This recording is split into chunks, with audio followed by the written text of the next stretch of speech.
Well, you know, it's fun, exciting times when the session of 62 trucks fills up in maybe give or take 30 seconds. You know the excitement is high when on social media everyone was excited that the trucks are back in Daytona. Ladies and gentlemen, welcome to this Tuesday night edition of NR Night in America. I'm John Ramos, the voice of NR, saying hello from our studios here in Nashville, Tennessee, as we get ready to rock and roll for 3 guaranteed races tonight. 4 races if we get 200 likes on the broadcast. Duels are upon us before, well, should I say after, single car qualifying, and everyone else gets ready to rock and roll. It's Truck Night in America on this Tuesday night edition, and we're so glad to have you all with us. Once again, 62 drivers in a matter of moments just joined on into the session. The live chat is already exciting. Everyone filing on in, and we'll find out who the 40 drivers are to compete for 40 laps in the main feature event. We'll be dueling in the day, and then under the lights will be LCQing before we go racing in our feature event.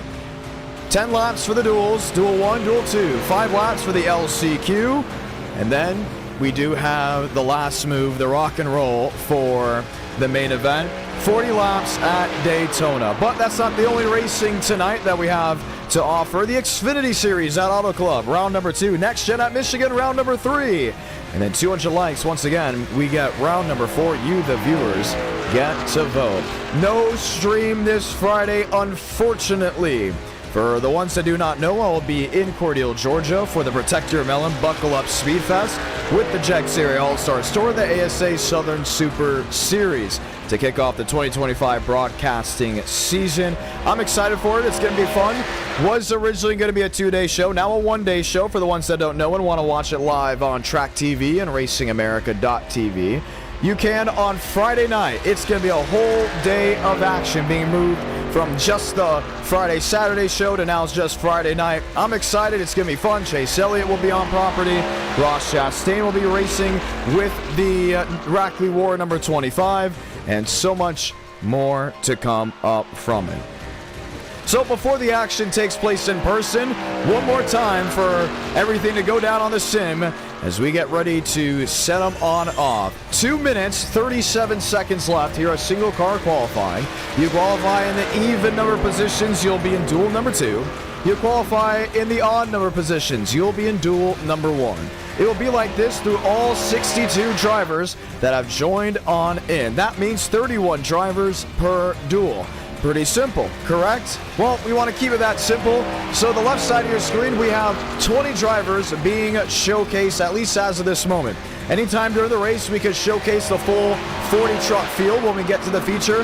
But once the checkered flag waves, whether it is Duel 1 or Duel 2, whoever the top 19 are on the scoring tower will advance to the main event.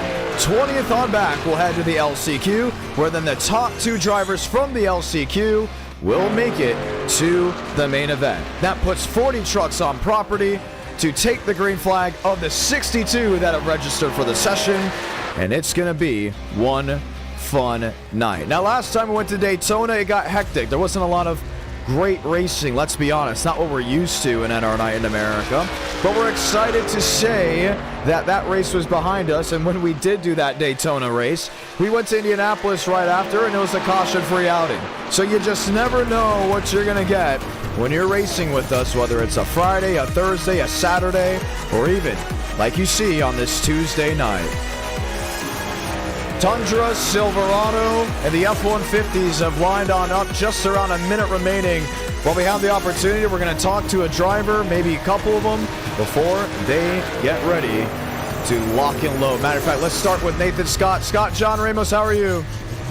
I'm chilling. How are you? You've been on a tear recently in NR Night in America when it comes to at least the good finishes, right? And a couple times you don't get that good finish, and I feel like you kind of kick yourself around. But tonight, you're back at Daytona. You look at this schedule and you say, Auto Club, you've run well at. Michigan, you've run well out.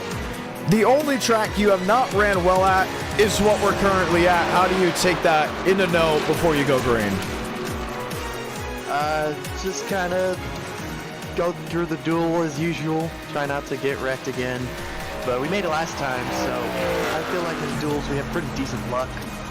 to making it the last few spots. So it looks like we're starting deep in the pack, but I think as long as I make the race, it's all about surviving until the end. I know last time I was pretty close to it, but with less than 10 to go, I was basically wrecked out. So hopefully it's a little bit of a better race if I do make the main. Duel 1 or Duel 2? I should be in Duel 2. Okay. So we'll be 23rd in the second duel. Oh my goodness. Yeah, I don't know what they did different. But yeah, so we're gonna start deep in Duel 2 and try to make the top 19, and we'll make sure that we could not get wrecked this time, hopefully. So I do have a question for you. You know, we talk about being in that red zone, right? The red zone really is 22nd to 16th. And it's weird to say that there's more drivers that are already in the event when you say it like that are in the red zone than the ones that are out. Why around that area does it seem to get aggressive, and how do you attack it versus being 4th, 5th, 6th, or 7th? Well, you race more aggressive when you're kind of in those areas because it's easy to lose those spots very fast. So you just gotta... Usually what happens is there's a wreck, and those positions is like very spread out, but it's interesting because it's all who gets wrecked the least hardest that makes it. So I know last time for the Gen 6, my duel last time, I mean, I was crab walking, and I was the 3rd car that made it in. I was 17th. So, I mean, anything could happen at the end of the duels. It could go to overtime, it could not, but it's all about just surviving, really. I don't know. Really, it's just avoiding the big problems, but it's kind of hard to predict it. It's just luck of the draw. All right, going to be a lot of fun to see. You'll sit back and relax for duel number 1. Last question. If you make it to the LCQ, is there a real strategy, or is it just put the hammer down and hope you're in the top 2? Go to the front. All it is. Heck yeah. Well, good luck here tonight. We're rolling off. That's Nathan Scott, ladies and gentlemen, as he gets ready to roll. The field lines up 2 by 2 ahead of this race. Always fun to be in Daytona Beach as we get ready to go green. This is Duel 1 or 2. That's guaranteed tonight. We'll have the LCQ in the feature event. 62 trucks on property. They join the session all within a 30-second range. And out of those 62 drivers, one of them will be going to victory lane here tonight in the feature. While out of the 62, 40 will be taking the green flag. Miles Davis, Zachariah Cartledge, Kai Collymore, Eric Lombard, Joseph Tucker, Frank Corley, Asher Hansen, Lane Sanders.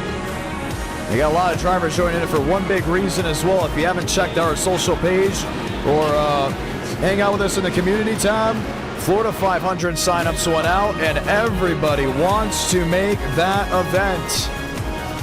And how do you make it before we guarantee who's in and out? Well, do well on a super speedway. Be safe on a super speedway. Is that possible for some? Maybe. Is this struggle for others? Who knows? But we'll find out in just a matter of moments. Let's get ready to go green. Sun setting from Daytona, and the duels will be under the lights for the main event. Toyota front row is Zachariah Cartledge and Miles Davis. Kai Collymore, Eric Lombard,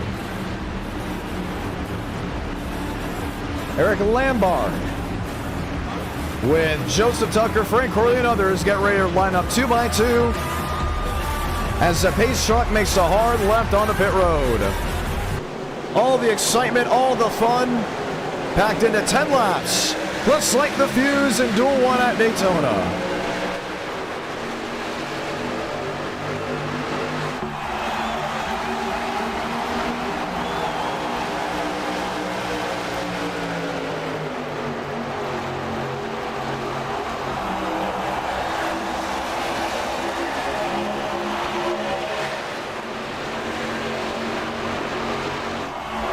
Davis early lead on the inside, getting shoved by Collymore. That's Collymore in 39.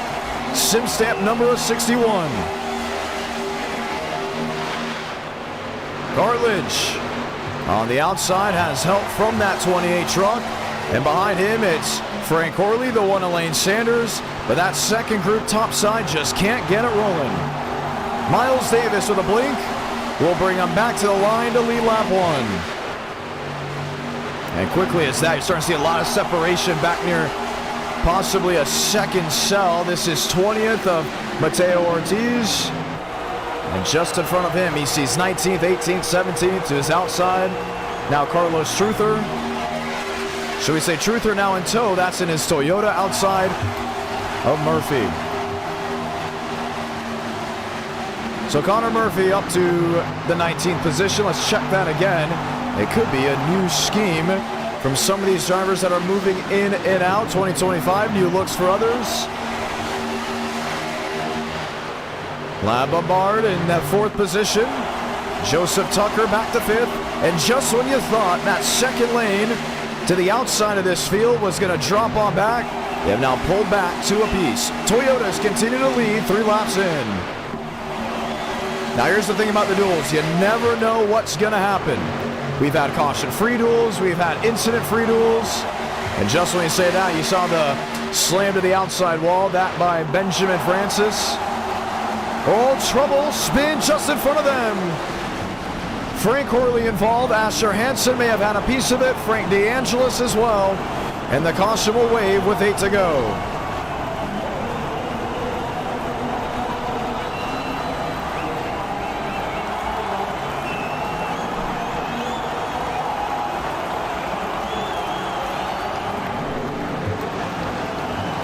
Frank Horley, first time racing with the virtual reality headset. And quickly a scare from what he saw in front of him.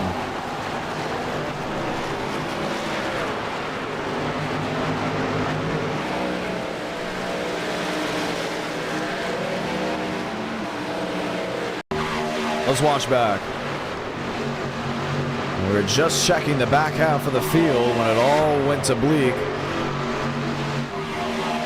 3 wide and maybe netco between the 32 and that of Horley's 22.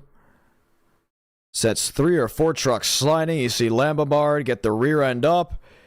Mateo Ortiz got a piece of it. Frank DeAngelis, Carlos Truther. There's Asher Hansen. Truther, does he go over? No, he does not. But a wild ride through the grass just off the exit of the super stretch.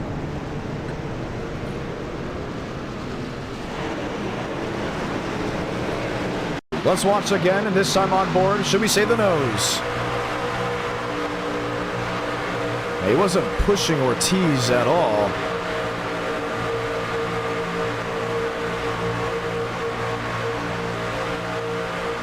Riding in line, all is good, and then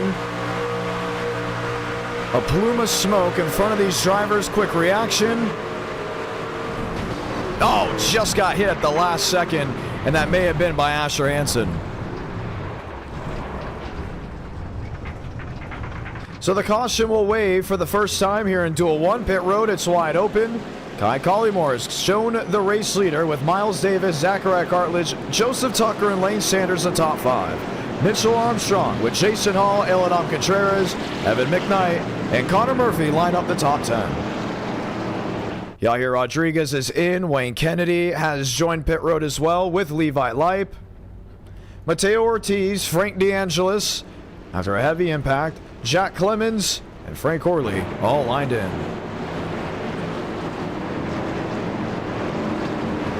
Let's go see if we can speak to some drivers quickly. Frank Horley, John Ramos, what did you see? I tried to make it 3-man. I thought there was a hole there, and there wasn't, unfortunately. So it looked like it was net code. No, it was on me. I got over aggressive in a duel, and you know, I take responsibility.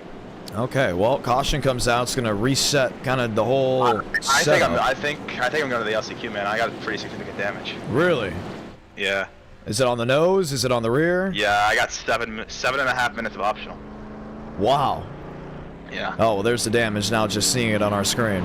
It was on me. I tried to force a tight gap because he said he was gonna. He was not pushing well at the start. So I was like, I gotta get by this guy because the outside's not gonna go anywhere. So I got cute. I tried to be aggressive, and that's the result. So. Yeah, a lot of damage. Okay, well, LCQ, already your thought process. We'll possibly see you there unless something changes. They could wreck. I'll still be rolling. Hopefully they wreck, and I get through it. All right, gonna be fun to see. Lights off, coming off. This time by James Thurston, John Ramos. I believe you're in Duel number 2, but as a driver, you're watching Duel 1. What do you take away? James Thurston, John Ramos. And he may be AFK, not able to get a word from him just yet.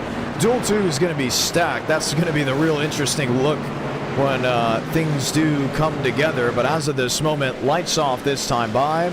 The field will stack up 2 by 2. Yahir Rodriguez will be heading to the LCQ. He is out of his race truck as we get ready to try it once again.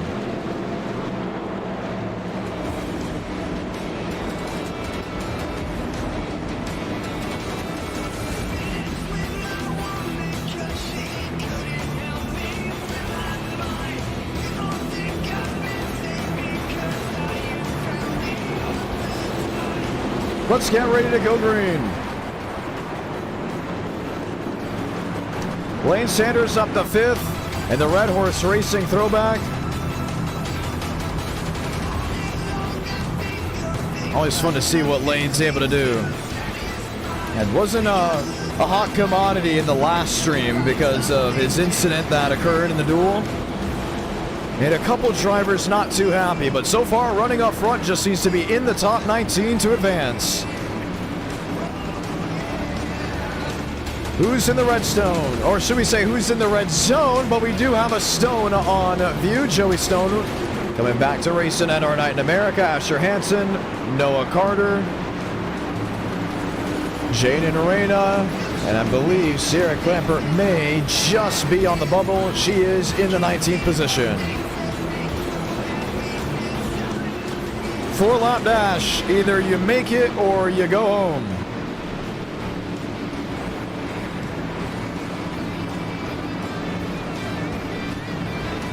Gotta love the pace truck. A beautiful view as it paces the field and makes a hard left on the pit road. We start with daylight, we end under the lights, but before we can get there, let's set the inside lanes. 4 to go into a 1.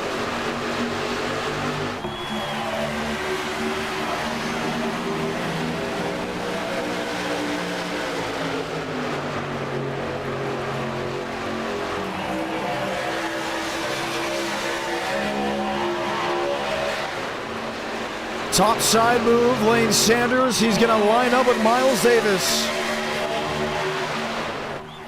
Davis has Tucker in 6. Mitchell Armstrong on the scene.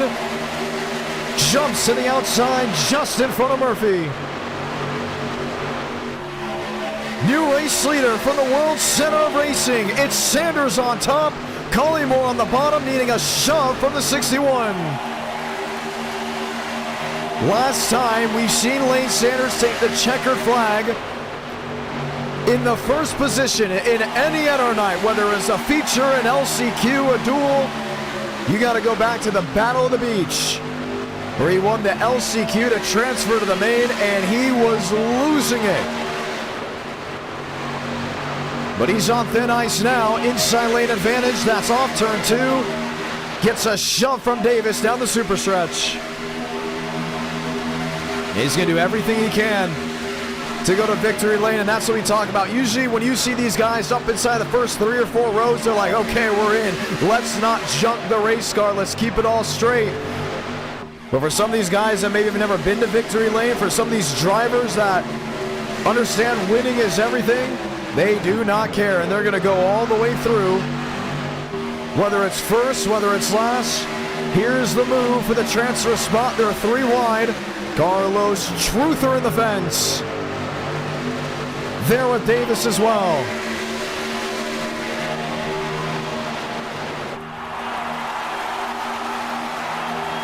Stone to 11th. Hansen in 18th. Jaden Reyna, first one out in 20th. Frank DeAngelis on the outside. Significant damage. Will be transferring to the LCQ, but this race is going to be official. All led by Kai Collymore. Salamanca. 1 to go into 1. Spin in the back. Miles Davis. Benjamin Miles. Sierra Clamper. Sanders leading on the outside. It was. Now loses the speed. We'll get one last heat from the 19.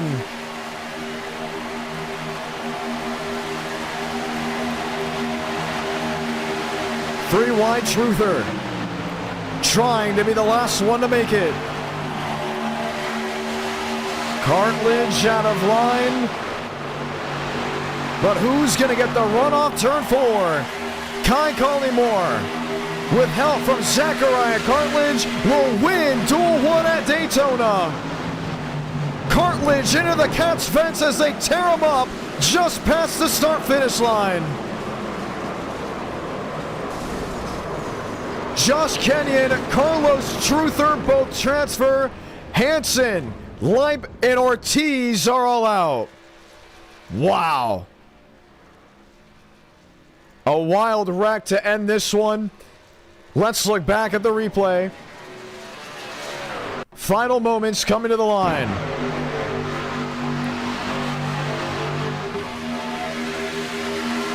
You saw Kai goes low just to make sure no one's going to try to make a move below the yellow. And that was the transfer. I mean, by inches, Carlos Truther made it to the line. Watch again in 54. Truther on the outside. Hansen in the middle in 32. And that is all she wrote. That's the difference from transferring and going to the LCQ.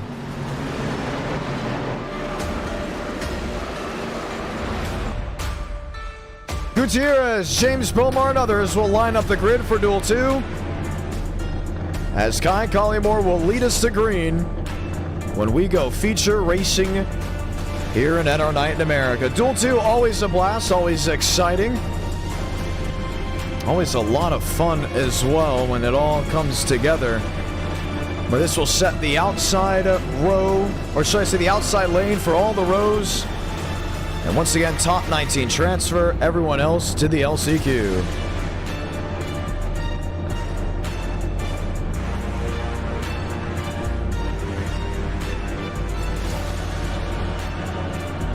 Hayden Walker, Ethan Stanley, Michael Gregory is back. Jeff Perchatsky. So many fun names that you all know and love. So many big names as well looking to race in the 4 to 500. All coming at you live February 7th for the main event. Duels, if needed, will be the Tuesday before, and we should have a confirmation on that very, very soon. Bomar and Gutierrez lined up, lined in as they get ready to roll. Left side of your screen, you'll see every driver that is in Duel number 2. 31 drivers will be taking the green flag. Once again, only 19 will transfer in.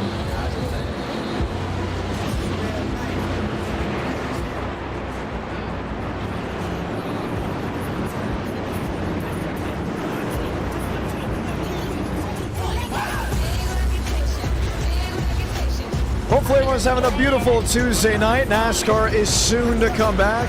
College football playoffs getting ready to wrap up. NFL in their playoffs. And once we get to this part of the year, you get excited. The Daytona 500 has been sold out for what, the 10th year in a row now?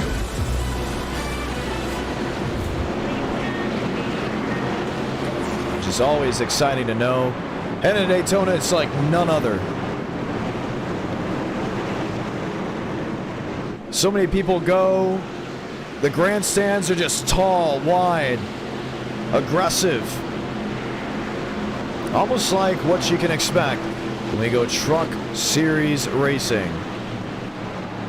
Bomar in 20 has really been known now as the driver of the number 20 in NRNI as of 2024.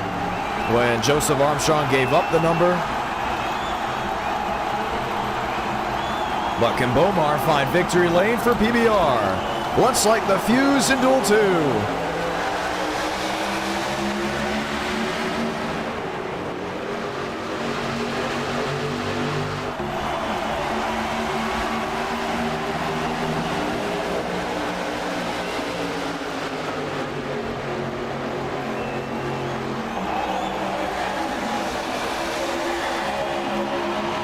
Brad Gutierrez on the outside, getting shoved by 30. Inside, Schmidt moving Bomar. And for the second time from what we've seen, inside lane advantage off the initial start. But unlike Duel 1, they're 3 wide from the get-go, heading to turn 3. Michael Gregory on the outside. Lined up with the 8, that's Adam Garza. James Thurston just behind them.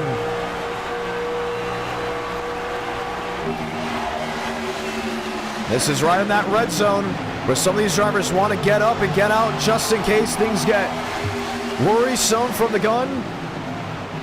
But for Bomar and company, they lead lap 1. Brad Gutierrez, sponsored by USF. Matter of fact, we found out if he does make the transfer into the entry list for the Florida 500, USF will be flipping the bill for the sponsorship to take care of entries and whatever he needs to see if they can go to victory lane, the University of South Florida. Scheme looks great as number 84. Schmidt in lane 2 wants help from Chevrolet. Look at Michael Gregory starting middle of the field, has found his way up to the 3rd lane, but gets the door slammed on him, that by William Schmidt.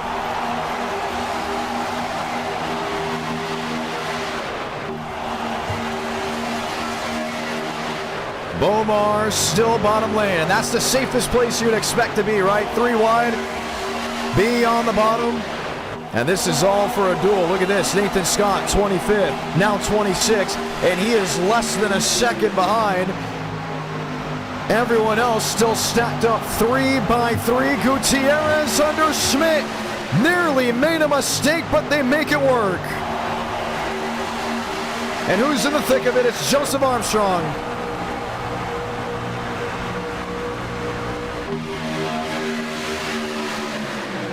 Schmidt leads, 7 to go.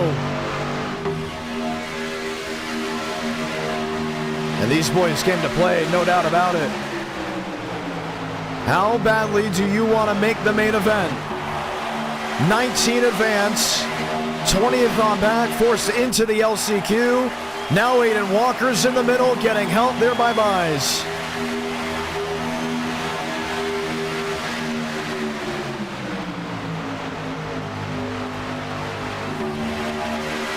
The Tennessee Volunteer truck pushed by Buys in the 11, but still William Schmidt leading on the bottom. And that PBR idea at the outside, it was working, went stale just for a matter of moments. They can now pick up Joseph Armstrong. 3 wide continues to be added with 6 laps to go. And you can just see the back of this field is right there. That lone isolated truck, I believe that is Micah Curtis.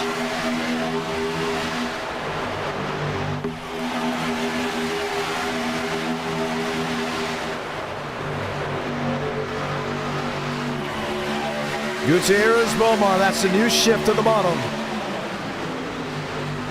At the 60 on the outside, trying to make up some moves. Downey up the 7th. Seeing what he can work with. Nathan Scott up the 20th. Trouble 1 upside down, and on his side, that was Ethan Stanley. Michael Gregory involved as well. And the caution will wave for the first time. Kevin Champagne involved. Josh Harper involved. Saw Adam Garza with a piece of it.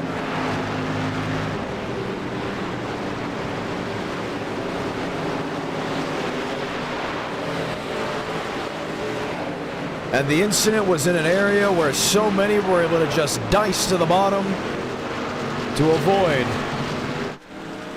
But man, did it collect some trucks. Here's Cody Meadows. But Jay Kumar will be able to get back on the lead lap.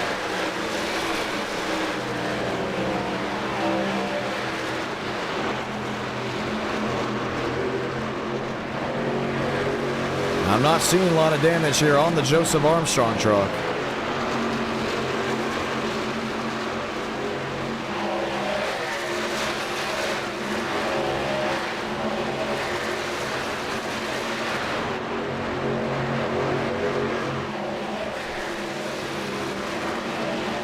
Let's watch a replay.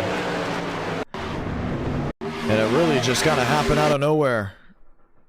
Middle of this group, that's what we're watching for. Armstrong clipping through the 60. Internet issues, comes down into the 22. You see Ethan Stanley get air right off the jump. And everyone just scattered to avoid.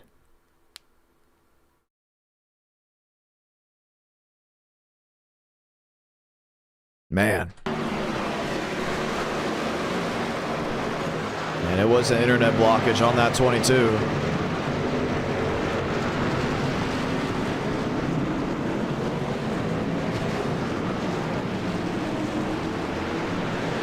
Watch again. This is in full speed. Top side of the racetrack. And he's just going to go right through the 60. So, I mean, you can blame it on Joe. And sometimes we do because we're used to Joe possibly having an internet mistake. But the 60, I believe that's Lear, could have been the one with the clipping. Not exactly sure, but you see Armstrong currently on pit road with damage, and it will bring the caution out, setting up an overtime attempt with William Schmidt leading, Aiden Walker in second, Brad Gutierrez in third, and Jackson Buys in the fourth position. Well, it was fun watching all the excitement in Duel 2, the 3x3. Not a lot of places to run, but we have to talk to the driver that really started it all. That's Michael Gregory. Mikey, it's John. You got a copy? Mikey, it's John. You got a copy? Oh, I got you. Heck yeah. All right, listen, you guys went 3 wide right away, and it started all the excitement. Was that planned from the get-go, or did you just find an opening and said, let's go for it? Yeah, no, I mean, it was pretty planned. Me and Garza were talking about it, and we felt like the first duel, we didn't want to end up riding around too wide the whole time, so we shot at 3, and I mean, it was working, so definitely planned that out pretty well. Oh, you did a really good job with it, no doubt about it. The next question I would say is, okay, with the caution coming out, what do you do here? I'm trying to find you on the board as... I'm sitting on pit road. I just had some damage there. Oh, really? Yeah, I just had a minute left of damage, so we're going to have to claw our way back. So do you do the 3 wide move again, or do you try something different?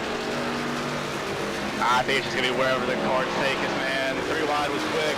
It runs up there, but once the nose stalls, it's nothing. So I think we're just going to play by ear and see what the wreck happens and get through it. All right, going to be fun to see. Remember, you have an LCQ after this just in case. Oh, yeah. We'll try not to be in that. All right, good luck. That's going to be Michael Gregory. Let's talk to Adam Garza. Was a part of that 3 wide move. We know Garza still got a shot. He sits in 15th. You're in the red zone, my man, but what is it going to take for you to get out of it? Man, we're just going to keep doing what we're doing, man. That was pretty cool, man. You guys made that look great. Yeah, we were on the comms with Mikey there. You know, he's the one that got me into this whole deal. So, you know, the guy's back. May not be popular in the chat or whatever about how I race, but you got to at this type of racing, late or not, you know. So that's what we're going to do. We're in the red zone, but we'll see what happens. All right, going to be a lot of fun. And we're here in L1 Barbagallo going into the grass. So it's going to set some things up as we'll get ready to go green flag racing. Good luck. Lined up 2x2, no doubt about it. Duel 2 has come with the excitement. We saw the wildness from the previous duel, but we're ready to see what we got going in just a matter of moments. Lights off on top of the safety truck. Overtime attempt number 1.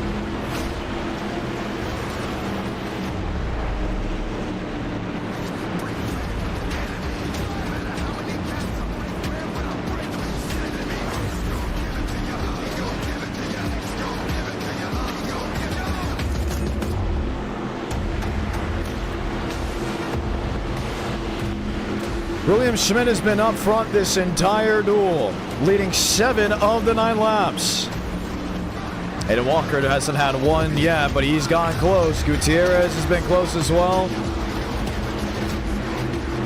James Bomar leading one of those laps early. But for the ones that want to advance, it's all about advancing. For the ones that want to win, mindset will be just a little different. Pink skies over Daytona. Overtime attempt number 1 in Duel 2.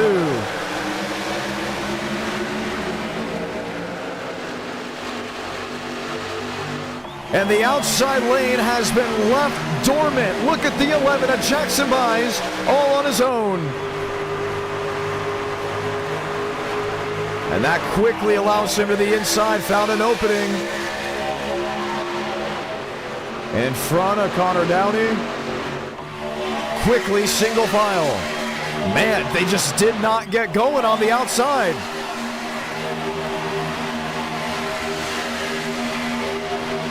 Gutierrez and Buys now jump to the outside lane. Aiden Walker picks up his SKS teammate and William Schmidt on the bottom. This race is going to be official. Sanarenka, 1 to go in Duel 2. Who's in, who's out? Gregory is out as of now. Jacob Quill looks out. Andres Vargas is now in. To the race lead, Aiden Walker on the bottom. And Bomar's the one giving the heave. One sideways on the bottom. Out of the racing groove, final time to 3 and 4. Walker 93, help from James Bomar. William Schmidt, Brad Gutierrez on the outside, won't get the run, won't get the charge. Aiden Walker wins Duel 2 at Daytona. Who transferred? Kevin Champagne just barely made the show with Michael Gregory. Armstrong is in, Mikey G, Kevin Champagne, and the first one out goes Jacob Quill. He will start row 1 in the LCQ. Nathan Scott is out as well. Dominic Barbagalo will not make it to the line. Yes, he will make it to the line. Won't make it into the main. Will be forced in the LCQ. With that, Pravi Vijayakumar. Well, that was exciting, wasn't it? Duel 2. Living up to the hype. Which one do you think was better, Duel 1 or Duel 2?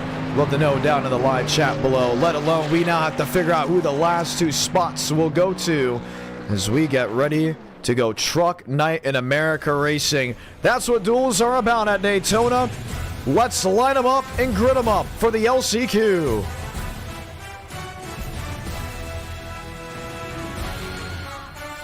And a couple of these other drivers sitting on pit road. So Asher Hansen and Jacob Quill will lead us to green for this 5-lap LCQ. 24 drivers will be a part of it, all getting ready to see if they can make just the final 2 spots. Meadows in 14th, Vijaya Kumar in 16th.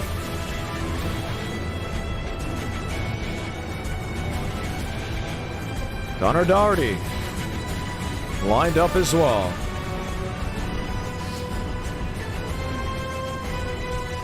It's always a fun time when we go racing. Always exciting when things go the way they do. But Aiden Walker, winner of Duel 2, will start on the outside of row number 1 for the feature event as we get ready to try this all again. We've seen LCQs get wild before, which is why there's a 10-minute time limit. So if they can't make it work on the distance, time will come and call the race. Let's go green.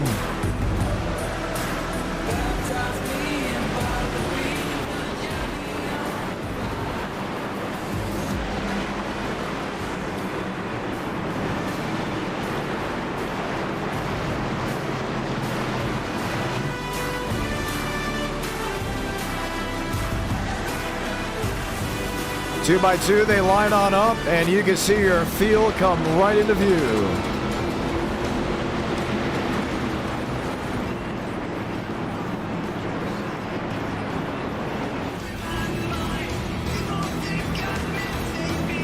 Once again, race fans, the next e-ticket event at NR Night in America will be the Florida 500. It will mark the 26th e-ticket, and it will be happening February 7th at 8 Eastern, 7 Central on the IDK Player YouTube channel. We are looking at possibly having duels, and that decision should be made within the next day or so.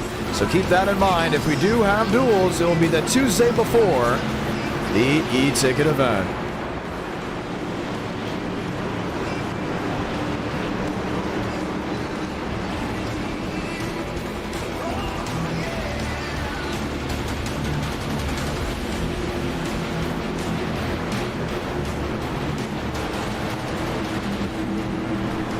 Sit back, relax just one more time for the ones that are wanting to know when my next in-person event will be. How about this Friday at Cordial Motor Speedway for the Protect Your Melon Buckle Up Speedfest? I and Adam Mackey will be up in the booth for the play-by-play action for the pro late models as they race for 100 laps of action. Top 2 advance. This is the LCQ. We're green from Daytona.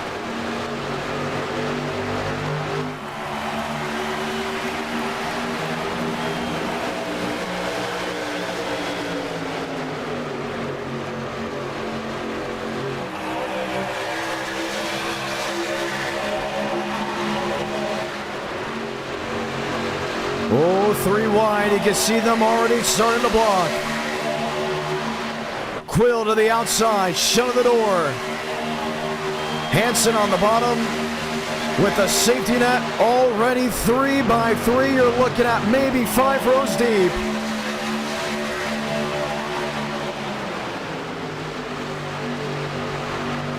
Letterbomb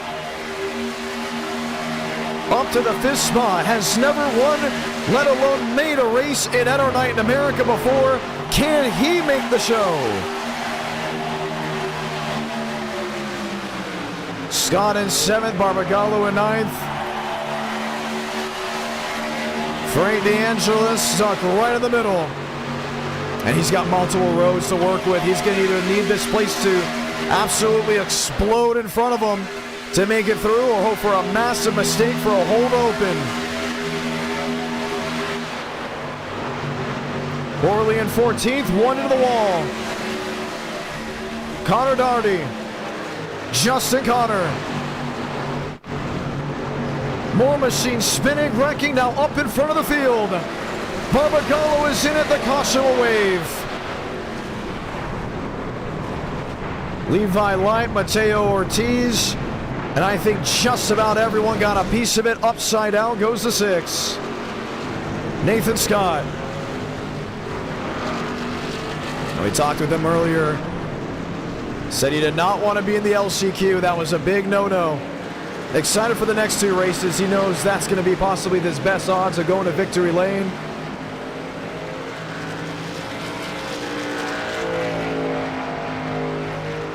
Three separate incidents. Relax yellows are on for the LCQ. That's why there wasn't a call for the first one. But oh boy, was it something wild, and look who made it through. Frank DeAngelis. This is where he was at the time of the wreck up front. Asher Hansen getting turned. How did he make it through? Watch back again.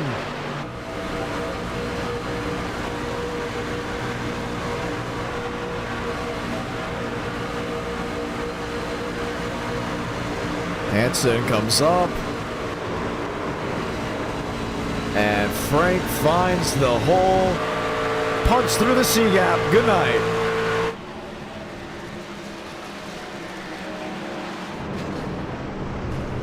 Separate incidents throughout this running. Let's watch the first one.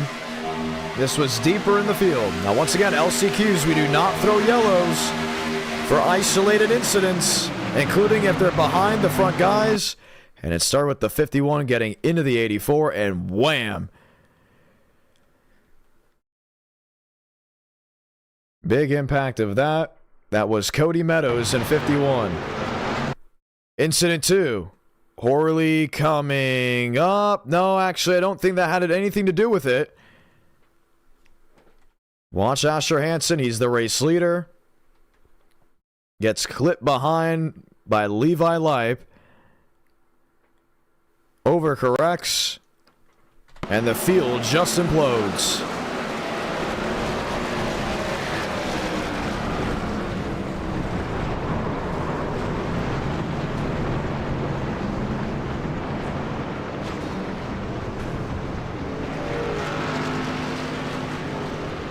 Caution is out once again here at Daytona, but it is the first one of this LCQ. This will size up an overtime attempt. Multiple drivers on pit road trying to fix their trucks.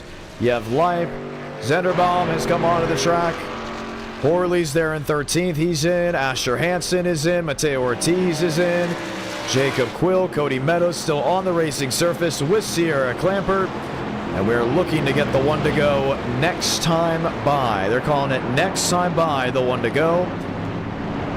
And once again, they also have to race the clock. That's what's going to be interesting to look at. Matter of fact, we may be going one to go this time by because that's the clock right there. Not a lot of time to exactly work with, and they're going to call one to go. A minute 36. What we saw left in this race, but with the one to go being displayed and the laps being added up, this could decide who transfers and who goes home. Nathan Scott, there he is in 14th. Lababard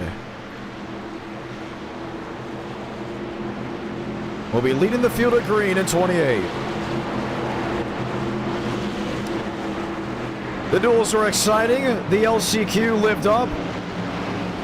And here we sit, here we stand for 2 laps to figure out who will make up the final row. Row 20 comes down between any of these drivers left standing. Overtime in the LCQ.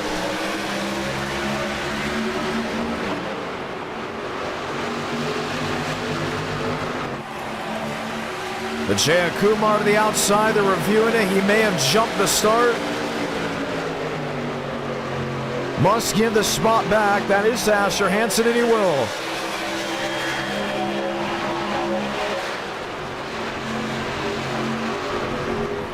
Lababard on the bottom. Crowley inside as well. Barbagallo picks up Frank DeAngelis in the middle.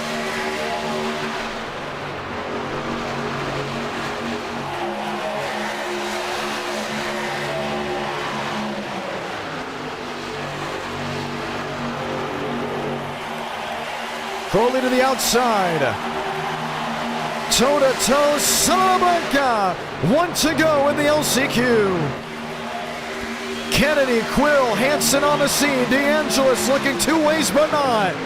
Jumps to the outside and Quill gets tagged. Wayne Kennedy up and into him. Vijaya Kumar goes around. Lababard to the inside. Can he make it work? Crowley up top. Swipes the nose of DeAngelis. They go around. Kennedy into the 69. Lababard is going to win the LCQ at Daytona. Who makes the show? Frank Horley just sneaks in for P2. How about it? And he will be number 40 on the grid. Kennedy's out, Scott is out, DeAngelis is out. Same with Meadows, as Eric Lababard will make the show. What a last name and what a race. That's the LCQ for you. Quill, Justin Connors, some of these drivers will not make it to the flag. And Dominic Barbagallo, who unfortunately was involved in a car accident just a couple days ago, trying to race his way in today and will not be able to. And he is okay from what we heard. Very unfortunate with all the ice going on up there in Pennsylvania. Talked to Barb, said, yeah, the radiator's about bent in and is spewing.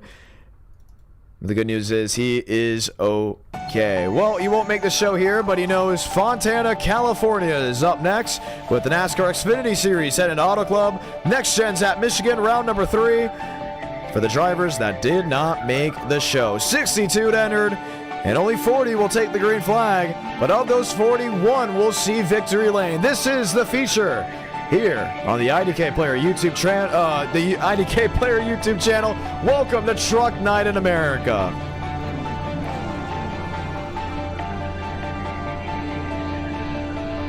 A lot of excitement in the air. A lot of fun. Things to come around.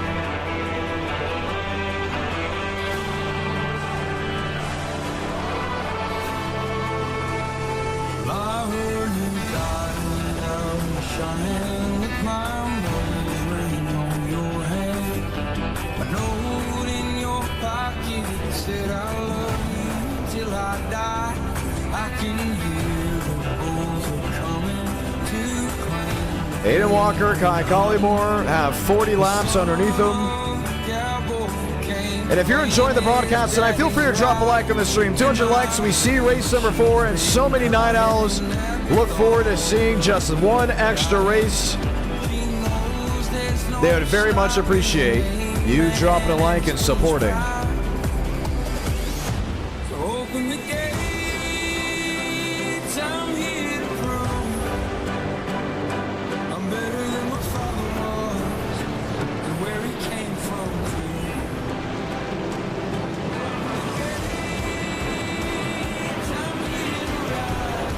Let's go green.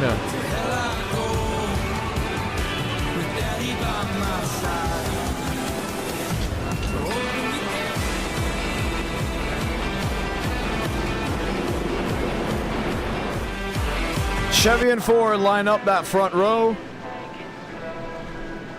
All ahead of what we have to offer.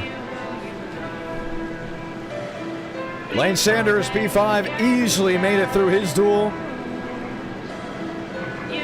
Connor Downey, Eladam Contreras, Jeff Perchatsky. Perchatsky, the UCLA alum. This is Truck Night in America. Happy Tuesday night, ladies and gentlemen.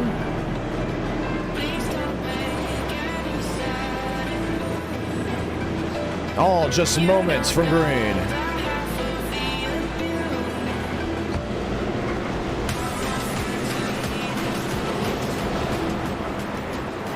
Time to rock.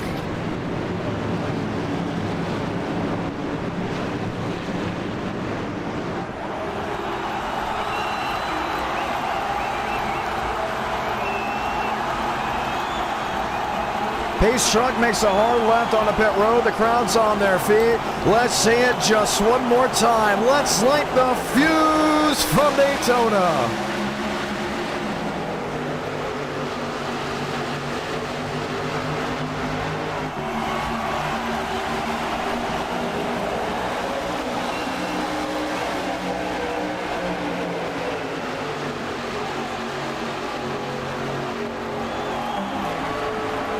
A lot of separation inside lane. Cartilage, 2 truck lengths to the next truck behind that in 15. Should be Jason Hall. Aiden Walker quick on the scene from his victory in Duel 2 to the bottom of the track with James Bomar.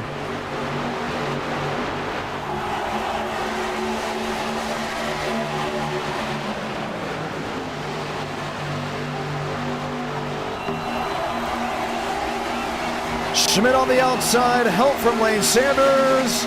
Won't get him to lead lap 1. That's all Aiden Walker in the Tennessee Vols Chevrolet. Oh, 3 wide, Jeff Perchatsky, you see it. Adam Garza, we saw him move 3 wide right away in his duel. Does the same here in the feature. The lights shine bright under the night sky at Daytona. And James Thurston in that glowing PSIM Power Smash Infinity Speed Motorsports Ford goes right to the gun. Look at it, 3 wide for the lead.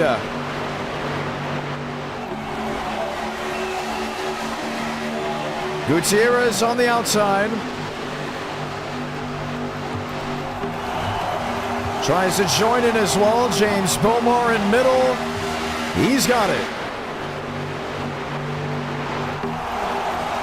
Was able to lead lap number 2. Thurston has yet to find victory lane in an e-ticket event, but he has the most e-ticket starts out of any of the drivers.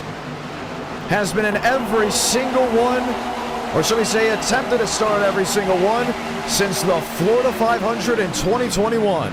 Watched the Dynaco 400, which was the first e-ticket event, and said, you know, I think I should be a part of this. And now here he is, about 3 years later, stuck 3 wide in a jam with a whole lot of laps to go.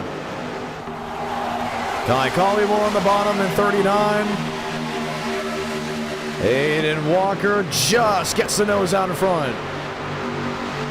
The thundering sound of trucks on a Tuesday night in Daytona Beach gets you all excited. You see the ones just from this view that are 3 wide, hard nose, and the others that are just 2 by 2 by 2 behind, thinking to themselves that the duels got wild. You know, the feature can get just as wild. And here they are, just thundering down the super stretch.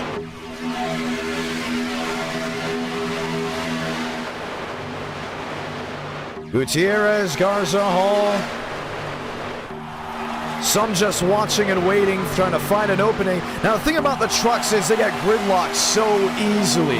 And if you're stuck 3 wide middle, you're just patiently waiting for either something to go right or something to go wrong. And what I mean by something to go right, okay, maybe a mistake from another driver opens up just a big enough hole that you can sneak on through and maybe shuffle around. Or something to go wrong, like a truck getting air just in front of you, and there is nowhere to go. Some trucks love it, some drivers love it, some others don't like it. Like Lane Sanders that says, I've seen enough, I'm going to jump to the rear. And that hole is just big enough for the 10 of Connor Downey to jump to the bottom. But elected not to do it. He's struggling to hold his machine through all the turbulent air in the middle. Jeff Perchatsky will come to the aid as they're still 3 wide for the race lead. Now it's William Schmidt leading the outermost lane. SKS making up 2 of the 3 up front with Kai Collymore on the bottom.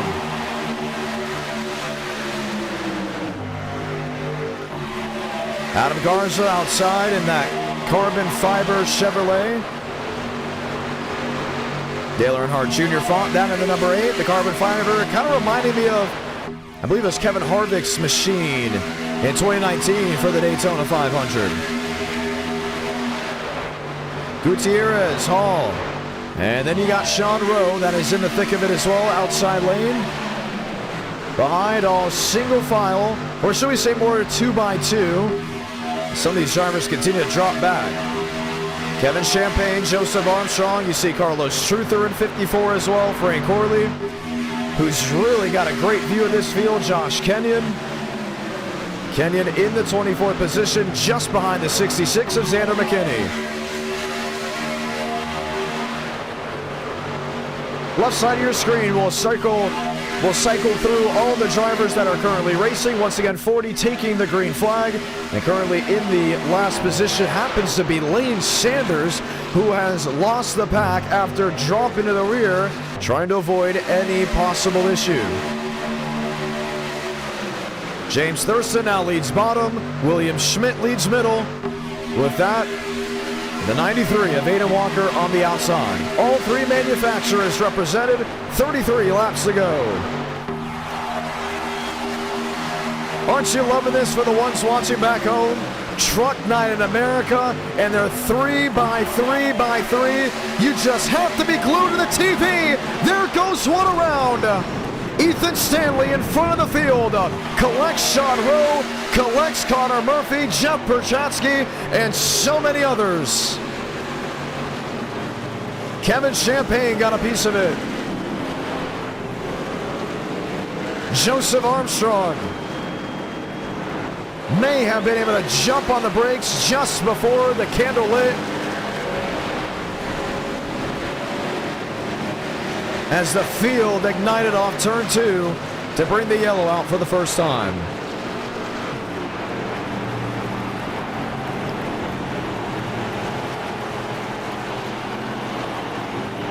Joey Stone there in 46. Not seeing much damage, but Lamba Bard, who won the LCQ, will be coming to pit road as he was involved in it. A lot of damage on his nose. Let's watch back. These are the drivers that laid back just far enough that were able to get to the brakes quickly. And Keith Ingram wanted nothing to do with it, all the way down to the inside retaining wall. A wild ride once again for Ethan Stanley. He got air in Duel 1, and now he's chunked up in the feature. Watch back, 3x3.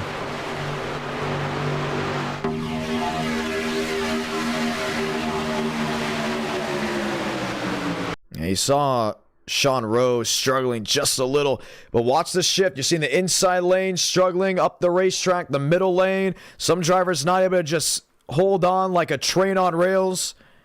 And then the checkup came with Adam Garza. I believe that is the 34 machine on the outside where Sean Rowe had to pump the brakes. Got smacked in the back end. That was by Ethan Stanley. And the outside lane became a junkyard. Michael Gregory going around. He got a piece of it. Not enough damage to really call it quits. But when this happened, it happened very, very quickly.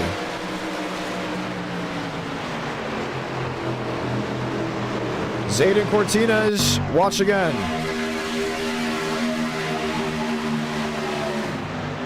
And this is from the drone view.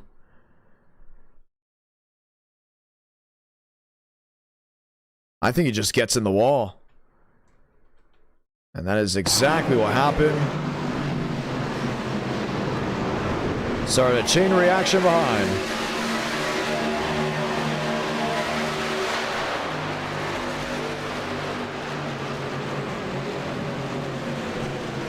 Caution is out for the first time in the feature event here at Daytona. For the ones that are just joining us, welcome to Truck Night in America on the IDK Player YouTube channel. 31 laps to go in the feature. There were 62 drivers that did join. 40 took the green flag after a set of duels in LCQ. Dwindled the pack down. James Thurston is currently your race leader after a wild incident down into turn number 2. Let's talk to a driver that was right involved with it, and Sean Rowe. John Ramos, you got a copy? Yes, I do. All right, well, kind of came out of nowhere. What did you see? What did you expect? And how's the truck? The truck's fine. Wasn't too much to see, just landlocked 3x3, some good racing now. And I saw the guy in front of me was a little twitchy, and on my screen he just hit the wall and it stacked me up. And all these super speedway races, you just kind of get a chain reaction whenever that happens, and I got hit from behind. Luckily, I didn't have too bad of damage, but I mean, I saw there was a pretty big wreck. Yeah, just kind of tricky to avoid those situations, especially when you're top of 3. But truck's fine. Everything's good. I should be able to go out and lead the pack.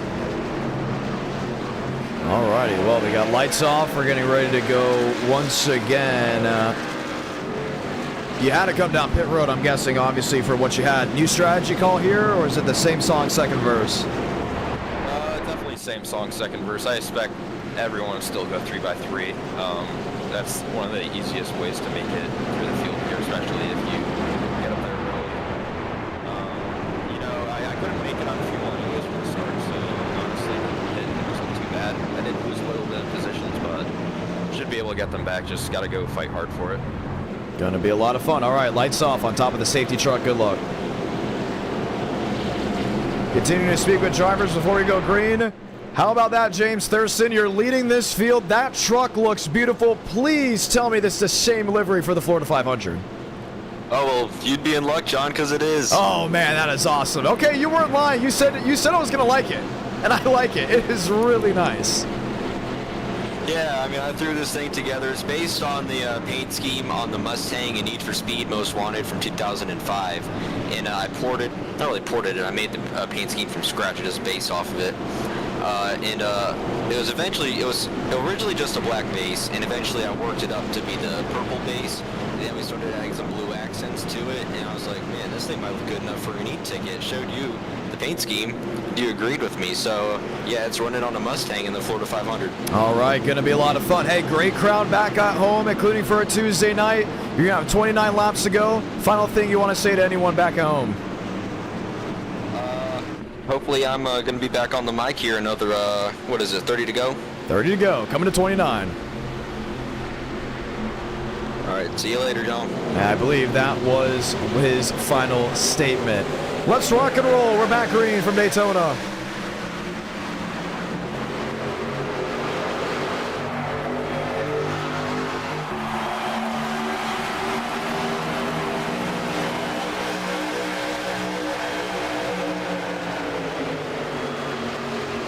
Guy Collymore quick to the 8 of the 4. Zachariah Cartledge on the outside with William Schmidt. Cortina's another, still 2x2. Not the aggression that you saw maybe from the start of the race, while some are now, could we say, a deer in headlights after the wreck that just unfolded. This is 22nd, Joey Stone. And just behind him is group number 2 of drivers that are kind of in isolated positions, trying to stay away from the main group.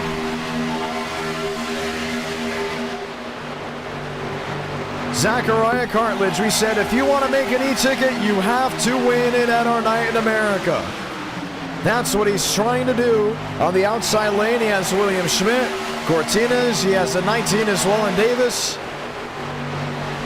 Quick to the 8, now comes Guy Collymore. Moore will get a shove from Cartledge, 2x2 down the super stretch.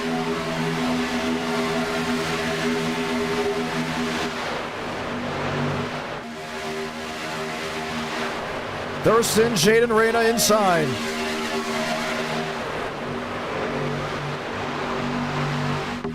And all lining in. We haven't seen that 3 wide that Sean Rowe talked about, wondering what will come. How about that? He's the first one to try the 3 wide on the outside.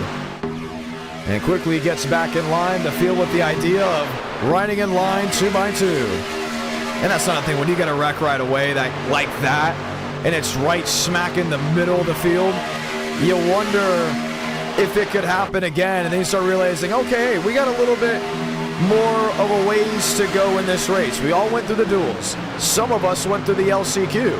Why don't we just buy our time? Get a flow going. We know things are going to get wild late. It's Daytona. We know drivers are going to get aggressive. They may even get over-aggressive when it matters the most. What can we do to better ourselves and put us in position to give us the best shot to win this race? Sometimes it's just about riding. And you're starting to see a lot of that, including up front.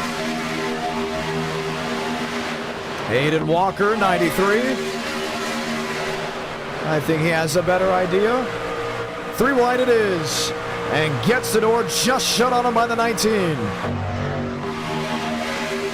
I don't think you're stopping that train at all. Shuffling, switching, and now here comes William Schmidt. Picks up the SKS teammate, Michael Gregory, right with them. And how were they able to form that? Okay, Schmidt and Walker are in the same Discord voice chat as of this moment.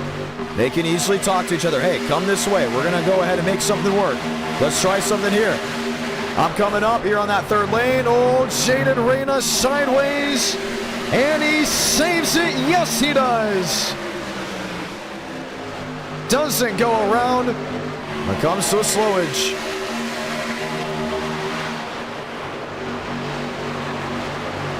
Quick moves.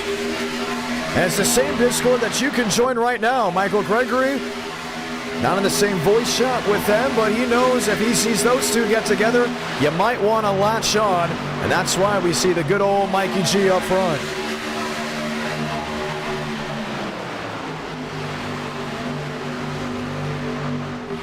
Want to join the Discord? Link to that is now in the description below. 24 to go at Daytona.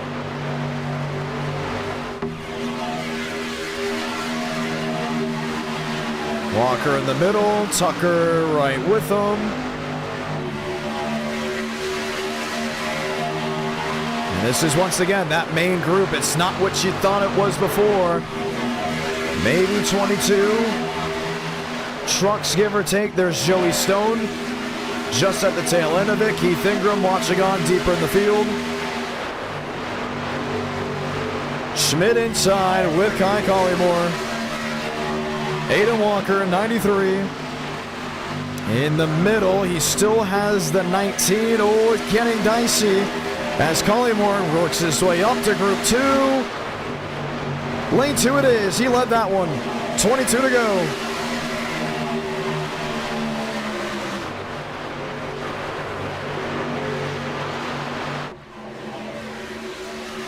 Lap truck on the inside.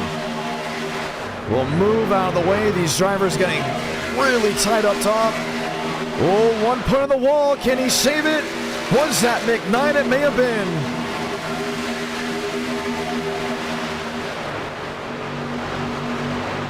And quickly back to 2 wide racing. Truther left out to dry. Joseph Tucker in 6. Slammed the outside retaining wall, but nothing comes bleak of it. Michael Gregory leads the lap for PBR. Yeah, there's no shortage of entertainment, at least as of right now. Garza, oh, that was a teammate, and it did not work out. Both lanes will lose momentum. Should spark a third, and it does. When you see that where the inside lane is together and someone jumps to that second lane and they don't carry any momentum, usually a third lane will be grouped up, and James Bomar tried it right away there with Joseph Tucker. 21 laps to go from Daytona, and you're starting to see what was that second group kind of way off in the distance, lurking a little more. They're just checking things out. How cold is the water? Should we come in here? Should we wait a little bit? While others up front still like the New York Stock Exchange. Buy here, sell high, buy low, left and right, trying anything before the closing bell. And for Michael Gregory, he's the biggest winner as of right now, with Adam Garza as the second-hand man. Joey Stone, is that him working his way up? No, it's not. It's McKnight in 46. McKnight on the bottom. Walker in line. 3 wide with Adam Garza on top. Michael Gregory in the middle, who does lead that lap for 20 to go. And they're shuffling, they're swaying. They're going to continue to do this.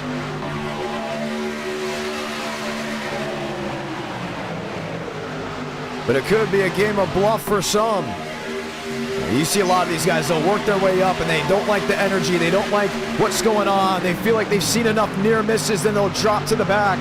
Versus others, they'll come up front and they'll stay up front. They're buying in that they can get to the lead and possibly hold on. Garza gets a shot, and where did his tailgate go? Nowhere on that Chevrolet Silverado. And it must have flown off about a lap or two ago. Garza went from fighting for the race lead to now right deep in the pack. How quickly things can change. They're back 2 by 2. I think the biggest winner on that whole exchange was actually Carlos Truther. He's now up to the 7th spot. Behind Josh Kenyon in 27.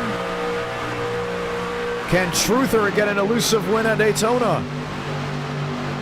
He will be heading actually to the Daytona 500 for the first time this year. Talked about how excited he was, how fun of a week it will be. A whole Team T meetup. And to think back, Team T was actually the first team to ever win an e-ticket event. That was Frank Horley. So Gregory now has the outside lane advantage with Aiden Walker on the bottom. Remember, Walker already taking 1 checkered flag in this stream. That was in his selected duel. But Evan McKnight has never won a race in NR Night in America. Love the last name, but could it go to victory lane? See the whole intake housing there from what looked to be William Schmidt as he is slammed to the back bumper. Kevin Champagne Did you forget he was in this race? He walked his way through the duel. Has been calm all night long, but I think he's thinking, let's go get something and make it work. He's got Truther. He's got the 99 machine as well. That is Sean Rowe. And now he's got Josh Kenyon.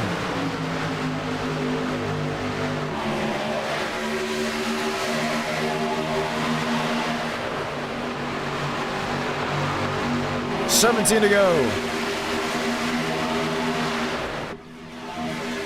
Jeff Perchatsky getting below the WL line. Josh Kenyon, the New York native. He almost got the lead in turn 3. He should have enough momentum with the shove from Collymore off turn 4. Kenyon leads, 16 to go. What a race it has been. Carlos Truther wants to join the line of drivers that have led at least one lap in this race. Help from Rowe, help from Bomar, help from Tucker, and maybe Joey Stone.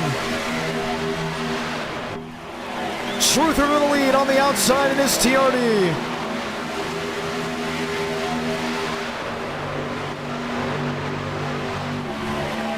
We've seen it all. F-150, Silverados, Tundras.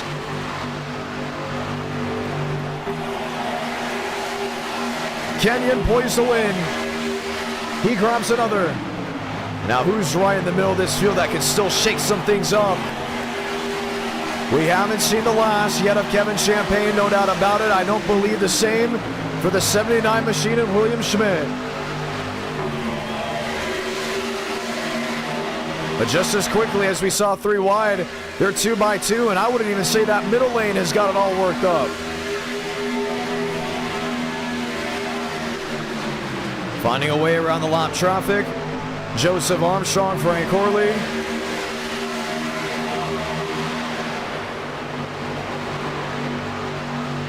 Kenyon watching and waiting.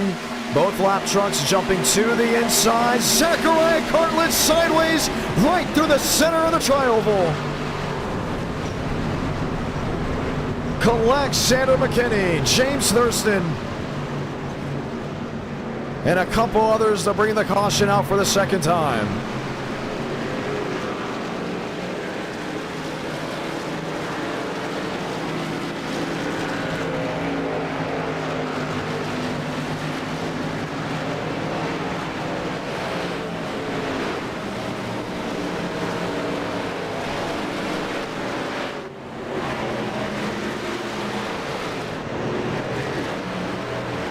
And it will shake things up.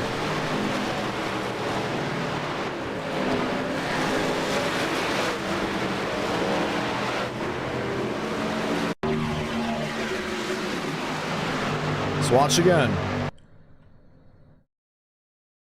I got a little love tap. And almost looked like what you would expect, an overreaction, trying to save a truck that he, I'm guessing, was thought to be more out of control.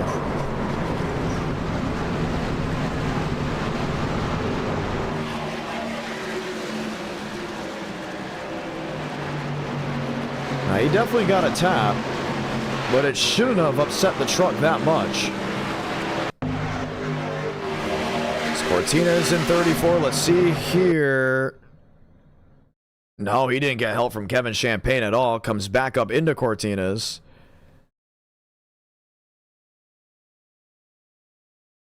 Cartlidge on the lead lap, then made contact with the lap machine and Frank Orley, and spun him around. 46 pancaking into the outside wall. Who is that? That was Joey Stone.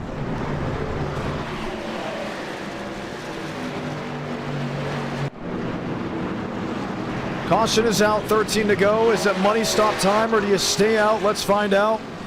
As they work their way off turn 4. No, not too many takers from what we see.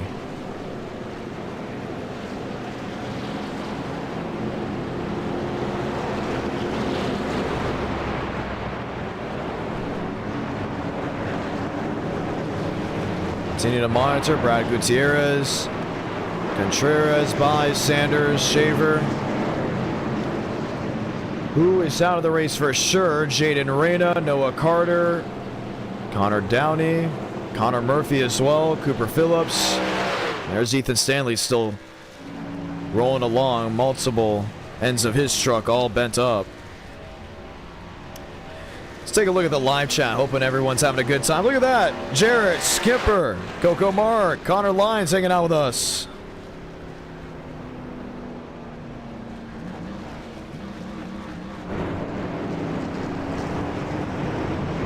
All as they get ready for the second restart of the feature event. Just a second caution out in this race, and there were 3 by 3 by 3 just about the entire time. Michael Gregory, Evan McKnight made his way through, Kai Collymore.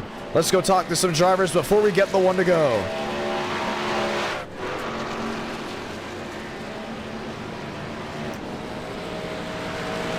Well, we could talk to Frank Corley. Not going to talk to him just yet. We saw him have to get up and out of the way. Maybe...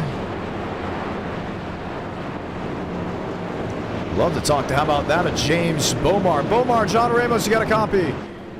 And we were not able to go ahead and hear what he had to say. Bomar, John Ramos, you got a copy. I do. Well, that was a lot of great racing. 3 wide, 2 wide, scarcely single file just for a moment, then back to 2 and 3 wide. And it just continued to be a shuffle and a flow before the caution whoa for an incident deeper in the field. You're going to have a restart with 10 laps to go. What's the game plan? Get in the right line and go to the front. And it's good luck. This race is just pure good luck. You get luck. You have to decide All right, going to be interesting to see. Well, I mean, you say pure luck. I'm willing to very much disagree with that. Because, yes, I mean, obviously you can go ahead and pick which line that will go, but at the same time, you still got to go ahead and keep that foot on the gas and then figure out what the right time is to make the move for the win. I mean, it's pure luck compared to, like, not being by a non-experienced driver. That's about it. All right, well, you'll be restarting, I believe, just outside that top 10. We're going to see how that all rolls. James Bomar, that was him. You know, we haven't talked to Brad Gutierrez at all. Gutierrez, John Ramos, you got a copy? What's going on, man? How you doing? Doing pretty well. How about you in the closing laps? I'm honestly kind of nervous because, like, I mean, this is like, I'm kind of new here, and I know the aggression is really, really high, and I know it's about to increase more. So I'm kind of hoping I don't get involved in anything. Kind of praying right now, but we'll see what happens. A little nervous, but I've done the job and other things and stuff like that. I believe I can do it here too. Gonna be fun to see. All right, restart coming your way. Good luck. Yeah, thank you, man. Appreciate it. And that was Gutierrez. Howl at the moon? No, you may want to do that. But guess what? The lights shine bright at Daytona. And we were dueling in the day, feature event at night, and here we are. The final moments. Truck Night in America. So many of you have been asking for it to come back, and it showed up and showed out.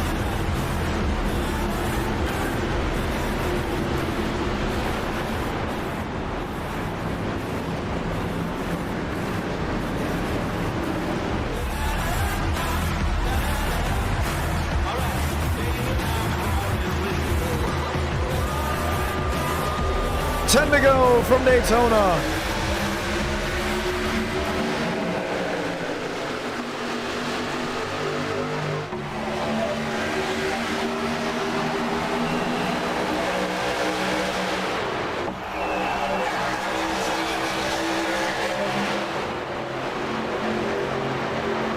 How about that? Carlos Truther just sealed at the tailgate of Ada Walker.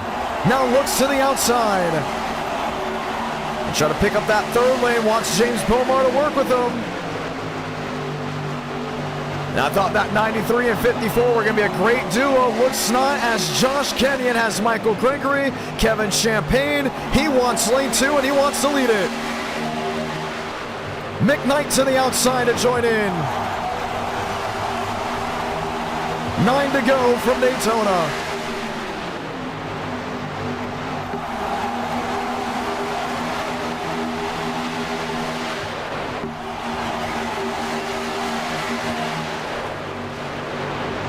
Gregory inside, still sealed to Josh Kenyon.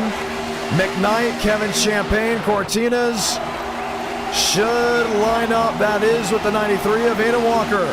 Kenyon trying to block. Gregory's in the grass. Josh Kenyon back up across the field and the caution will wave.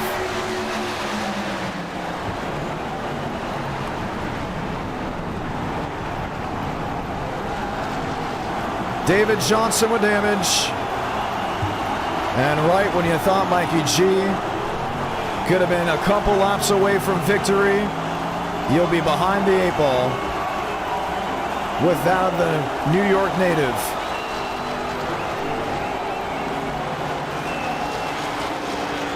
Third caution of the race, right in crunch time. And man, is it going to change things up.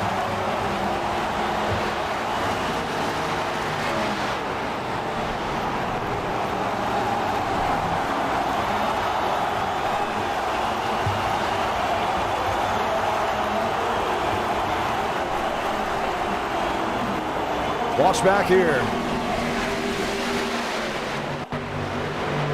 They were sealed on the bottom, it seemed like, but look at all the shuffling just before turn 1.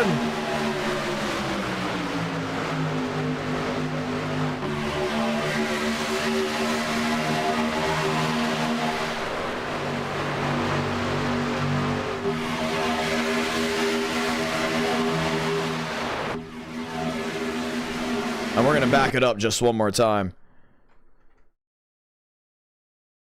Kenyon goes down. Yeah, he did get clipped there by Michael Gregory. But the real question is going to be, why did he get clipped? You know, why did it all happen right in that moment? And we'll go back just once again. Was it a bad push? Was Josh not holding the line? And it's really tough to see from both standpoints.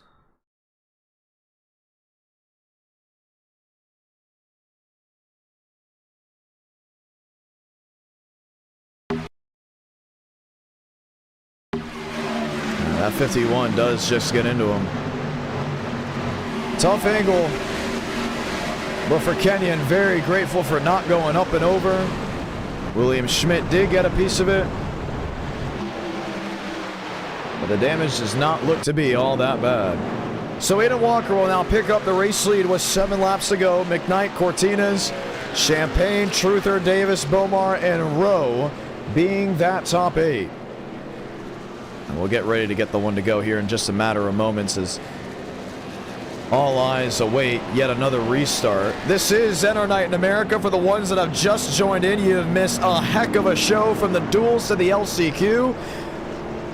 We are now in the final laps here of the feature at Daytona with the NASCAR Craftsman Truck Series, a part of Truck Night in America. You know, let's talk to Lane Sanders. Lane, you were up there at one point. You dropped on back, and we haven't really seen you up near the front. What has gone on so far, and what's your story? Me, Mitchell, Eric, and Jackson Bias have all been back here just chilling. We know this field. We know who's in this field, and we're just avoiding wrecks. Well, it's been working. We've all just been chilling out, just avoiding wrecks. And that time, I think it was just a bad case. Joe crowded me trying to go for the middle, and I crowded him back, and it got us both through because we were above the wreck. And then we had Derek got squeezed between Keith Ingram and Frank Orley, and it got him around. It's a bad deal. I think this is the first. John, I don't think you understand. This is the first time ever that all the Controller Bros vehicles have made the main event. How about it? And you know, we were doing some coordination. At first, I dropped back. I was like, well, they're gonna wreck, so I dropped back. The problem was, I only have it to where like 26 cars render at a time, so I didn't see any gaps. Everybody was telling me, oh, there's a gap, there's a gap, there's a gap. I'm like, where is it? I'm looking in my mirror, where is it? And then finally, it just appeared too late, and I just had to ride the apron in 3 and 4, but it worked. I avoided that first big wreck. Now we up here in 11th. All right, restart's coming. The Huntsville native, which you are, almost got a win in that duel. Man, that was I felt like I could get it, but then my help, Miles Davis, he was like real chill. He was like, yeah, man, I'm sorry, I overcooked the engine. I'm like, no, you're fine. So you can't help shit. I'm sorry, you can't help crap like that. If he's overheating, he got me up there. He appeared trying to. Like, if we get a top 10 or a top 5, I'll be happy. Because it's so gridlocked with these trucks, you just can't really. You have to make a third line, and then all somebody has to do is come up and stop your momentum. You can't. But we'll see what happens. Right?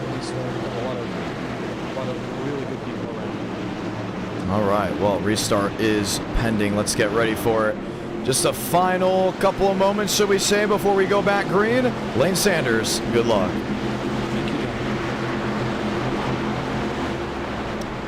Will be 5 laps to go this time by. Walker, McKnight, Champagne, Cortinas, Davis, Truther, Rowe, Bomar. 40 trucks took the green flag at the 62 that came to Daytona Beach. Just 5 laps to go to decide who goes to victory lane.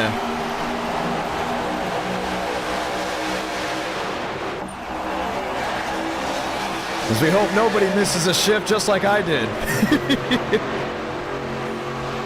Kevin Champagne outside. He's lined up with Davis. Oh, trying to make a move.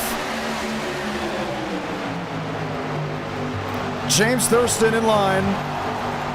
Shoves the 19 of Davis on the outside lane. Walker inside. He's lined up with a 46 of McKnight.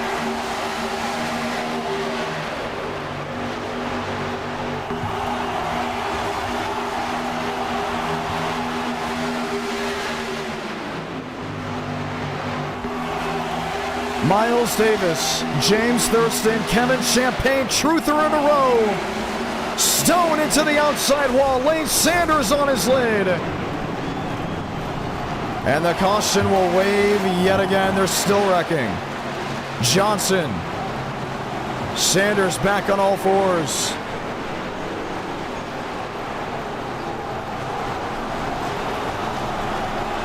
Talked about it maybe 20 laps ago. Desperation. I think it's set in.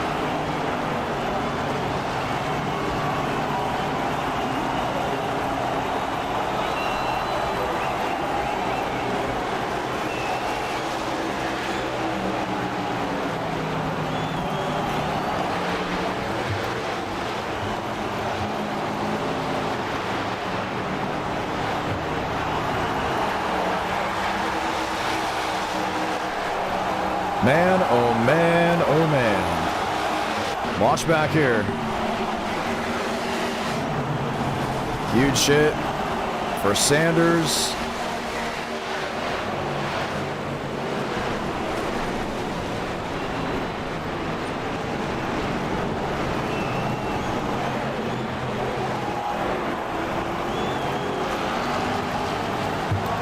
Sliding the outside retaining wall. And he was right in the middle of this field. Talked about it.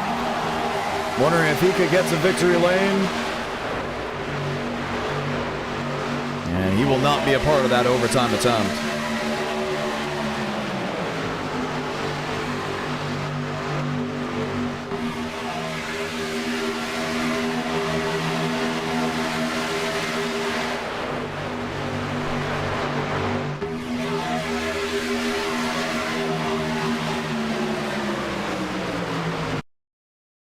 Armstrong getting hooked by the 6.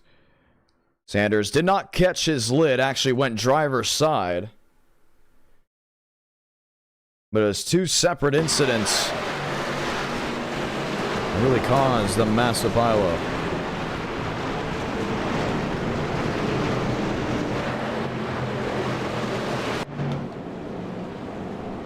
Thurston, Champagne, Bomar, Davis, Rowe.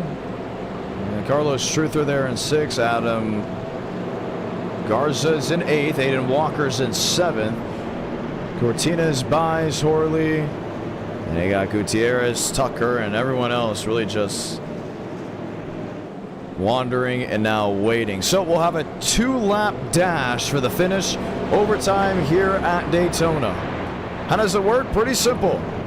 Take the white flag, and at some point we'll take the white flag, and once we do that, race is official. But if we see a caution before the white flag waves, we will reset and try another attempt at an overtime finish with that being 2 laps.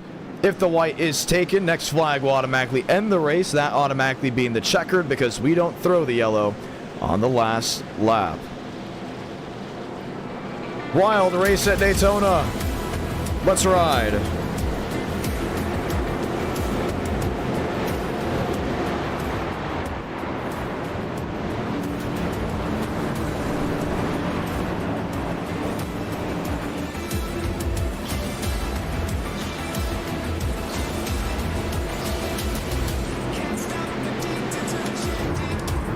James Bomar, Miles Davis, Sean Rowe. What a fun race it has been. What a wild one at that. Evan McKnight, you see his damage.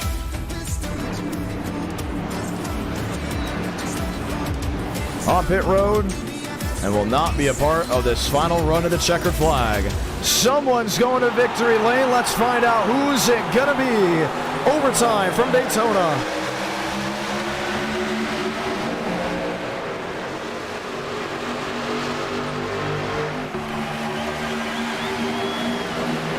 One spinning William Schmidt. Him and Xander McKinney get collected. Ethan Stanley may have had a piece of it.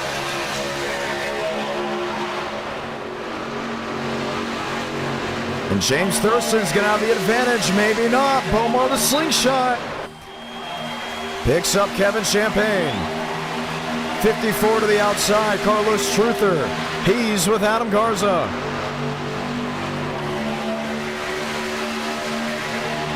Brad Gutierrez, 3 wide middle. He'll have Davis. Sean Rowe with an icy move. Salamanca, 1 to go from Daytona as they tear him up just past the line. Garza, Bomar, Carlos Truther. Wrecking just behind that of James Thurston. And you gotta know, and you gotta wonder at the same time, when do you make the move if you're Aiden Walker? Trucks on all ends. Wanting to steal one from Daytona. Cortinez up into Walker. Walker into Champagne.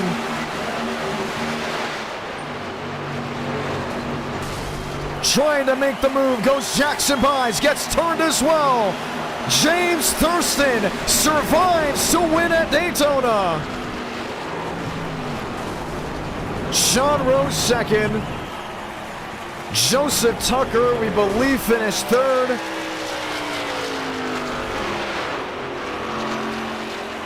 And the 4 will be back in victory lane.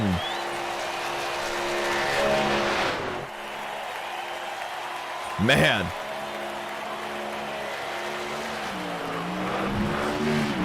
And already doing donuts down the backstretch. Originally a Southwest Florida native, used to go to Homestead Miami Speedway multiple times, moved to Central Florida, has been to the World Center of Racing far more than most, and in 2025 will visit Victory Lane on the virtual side. And our night in America, feeling victories all year long, Thurston victorious.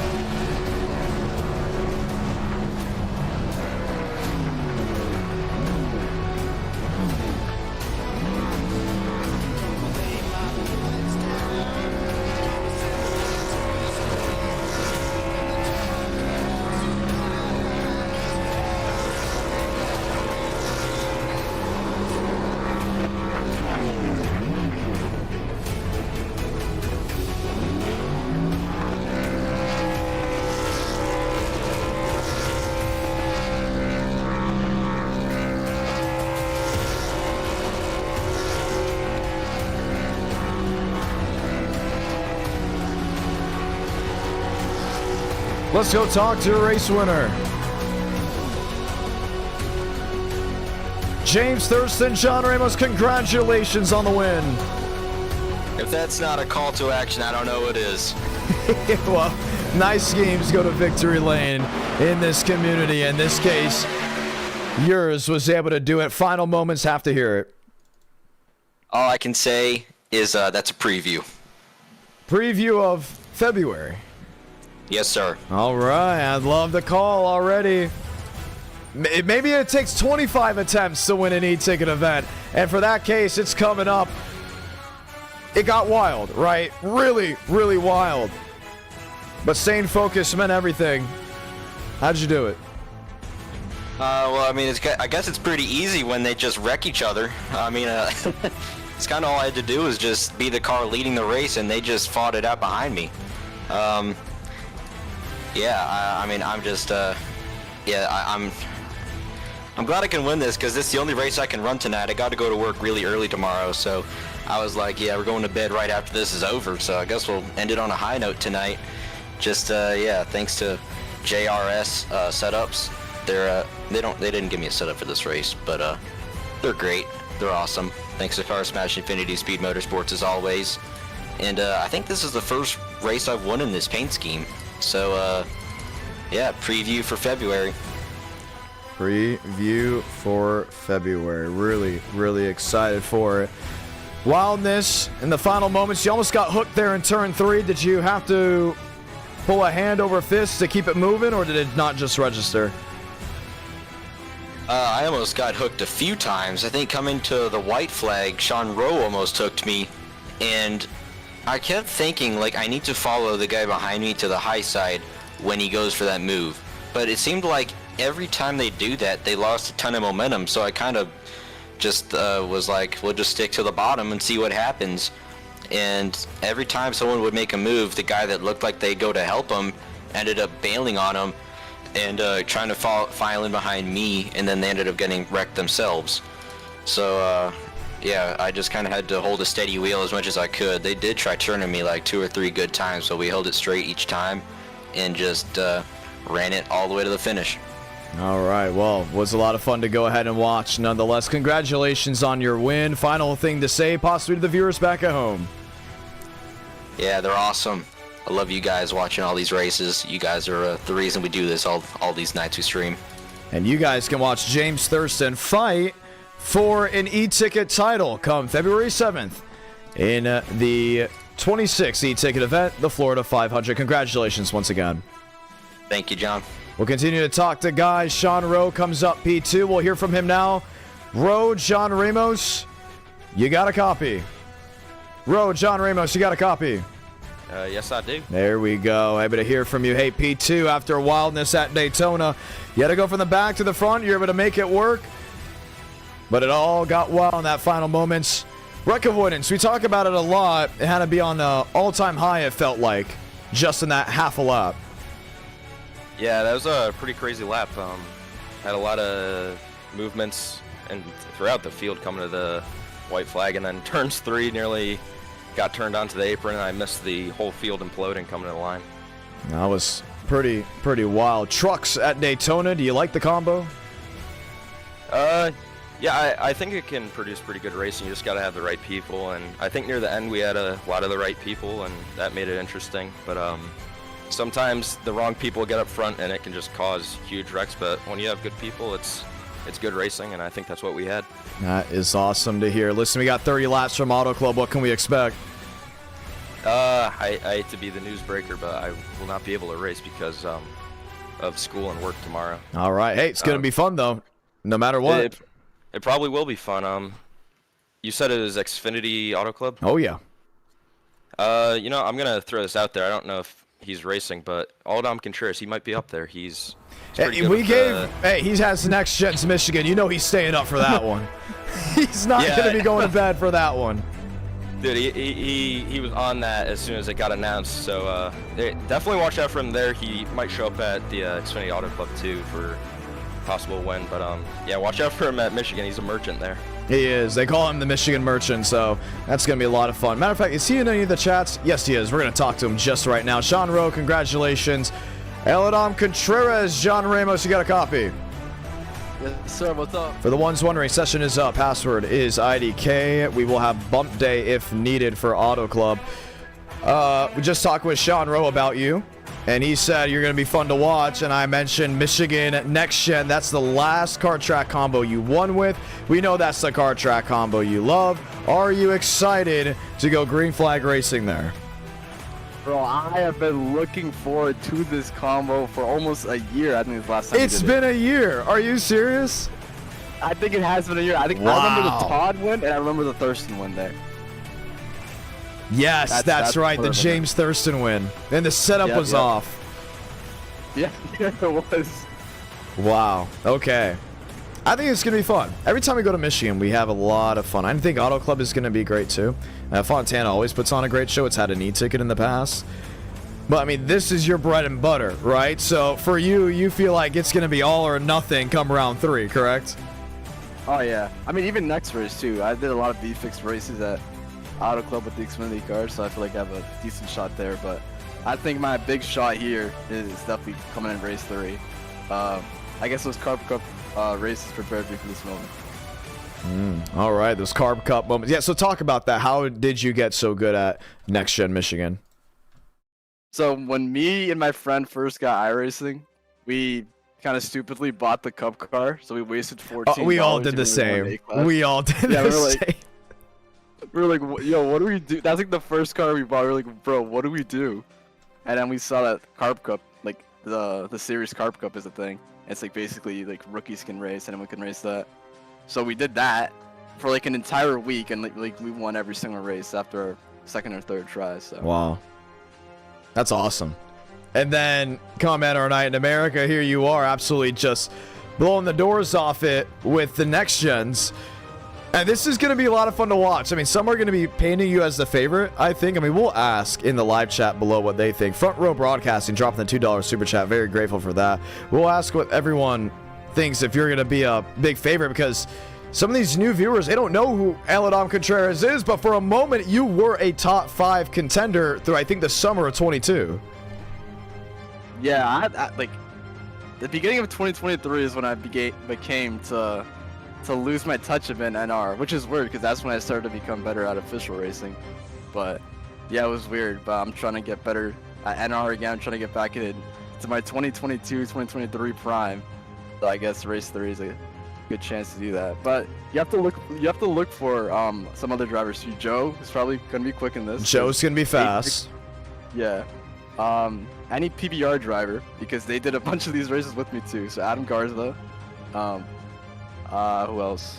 If Demos races, of course he's gonna be a favorite. Basically anyone who's a next gen merchant. So I guess Michael. Anybody who's a next gen merchant. That is awesome to say. Yep.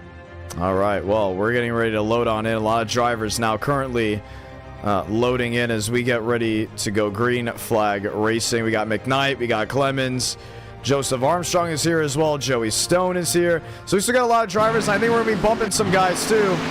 Going to be awesome to talk about as practice goes on. Eladam Contreras, congratulations on getting that car track combo. Let's get ready to do it. Just a couple things need to be done before we go trackside. And trackside we will in just a matter of moments, making sure certain drivers have certain roles. And we will be really all ready to go ahead of this next race. At our night in America, fueling victories all year long. Let's go trackside from Auto Club.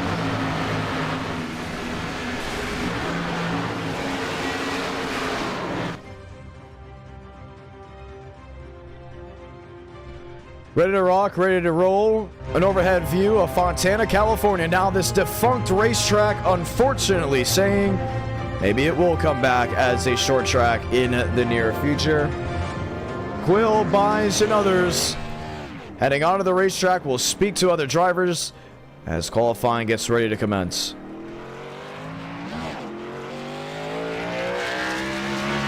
All right, Nathan Scott, round 1. I kind of predicted that it was going to go that way for you, but this is your bread and butter. This is your foray. It's a West Coast track. You're a West Coast driver. What are you feeling heading into the round? Hey, I've won here at this combo before, so I'm feeling good. Feeling good. Better than Daytona. You said a lot better than Daytona? Yes, very much so. But then you have a combo after this that you've also won at. Yep, and that's with a bad setup. I remember that one. Photo finish with James Thurston. All right, so hey, that's 2 wins, 2 tracks combos that I've won with, so I have confidence in these 2. confidence indeed. Now it looks like we may be bumping guys, still give or take on what that will be. Matt Skipper is in here. Joseph Armstrong's in here. You got to deal with Anthony Burrows, who's currently on screen. Excuse me. Wow. Had the hiccups. Not been the greatest night for commentary for myself. Been doing the flight of the Bumblebee, getting things ready for this weekend in Speedfest. But for you, a lot of things are going down for a possible victory lane outing. So excited to see what you're able to work with here in qualifying. Yeah, we'll see. Why that paint scheme? I feel like changing it up for a little bit. 98? Never seen you as a 98 guy. Hey, he's from Vegas. Riley Hurts. Oh. He's a Vegas native like myself. All right. You know what would be really cool? If we do a throwback e-ticket and you make a throwback to your GTA car with that 71. That would be crazy, wouldn't it? That should be considered. I think it would look pretty cool. Nonetheless, really excited to see what you're able to do. Good luck. That is Nathan Scott, Jeff Perchatsky, John Ramos. Welcome back to Southern California. How are you? I'm really good. How about you, man? I'm doing pretty well. Daytona was wild. Didn't go the way you wanted to, but you were in contention at one point. Back here in Southern California, you're racing, excited. Any high expectations for this race? I don't know, man. I'm just trying to sink in that first ever top 5 that I just got at Daytona. So honestly, like I was, could have got a win, but I am so happy that I was able to get that result and doing Christian, Jackson, watching. That was awesome, man. Heck yeah, all right. Looking at some of these drivers and how they're racing. Now, this isn't going to be a day and a night race. It's probably going to be like a pinkish sky when we start, and then already well under the lights. But every time we come to Auto Club, it always attracts usually the best drivers. Do you know why? Just got to be old surface, wide surface. You can run pretty much anywhere here. You got to be good in the long run. Got to save tires. You got to have a forward thinking towards the back end of the race. I'm somebody that, this is my home track for me, and in iRacing, I've never quite figured it out to be very fast. I've been quicker in the past in a couple different cars, but never quite figured it out like I figured out tracks like Old Atlanta, which I made my debut at last week and things like that. So wish I could be faster. We did have a good result at Long Beach, though. We did a big race at Long Beach, that being my main home track. Had a good result there in the GT3 cars, but yeah, just trying to get better every day. But just really happy with the results we got so far, and just through that top 5, man. Let's go for that top 5, dude. Heck yeah. That is pretty cool. Yeah, starting to think about it. Maybe the outing was a little bit better, but definitely at one point I was like, oh man, this is just not what he expected. Yeah, when you think about that, you think like, oh man, you always criticize woulda, coulda, shoulda at the end of the race, about where you could have gone, would stay low, stay high. Jackson Byes doesn't come with the track, and maybe what happens. But I don't know. It just, you got to take what comes with it, and I got a top 5, and I'm happy with that. We're just trying to have fun here. We're just trying to show out for the fans, for the Bean team, for everybody here. So just glad everybody got a good show out of it. And we are here, and we are bumping guys. Currently looking at the top 40. We'll make it. Everyone else will go home. Wayne Kennedy, Patrick Connell outside looking in.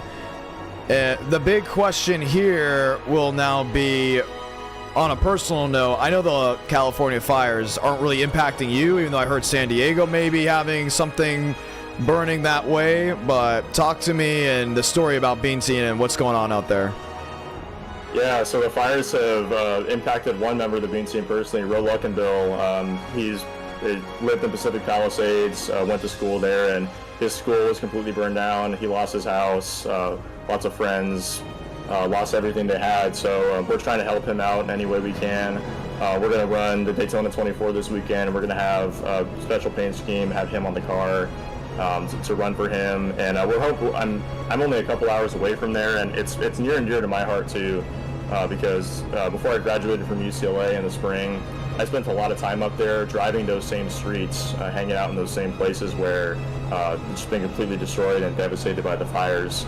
So it's personal to me, personal to the Bean team, and I just hope that everybody up there stays strong. They will rebuild, and I just want to help out in any way that I can. So I just want to spread awareness about, these are, we see everything we see on the news, and we hear celebrities talking about things, and but there's real people and faces that are all around you that you might not know that are impacted by this.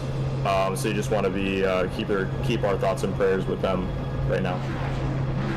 All right, well, it's very unfortunate. The worst part about it, I think, we were all in the Discord. He comes in and says, "I lost everything," and all of a sudden everyone's like, "No, were you a part of it?" So yeah, it's really sad to hear that. But for you, in your case, can you see anything in the air? I know you're all the way down in San Diego, but has at least the smoke possibly gone your way? Not really sure the whole extent so San of it. Diego, we're totally fine right now, but as I've said before, my where I live and just our region really it's a very high risk area for fires. We have pretty much the same terrain as Palisades and Altadena, where everything that's burned. So we're always on high alert for that.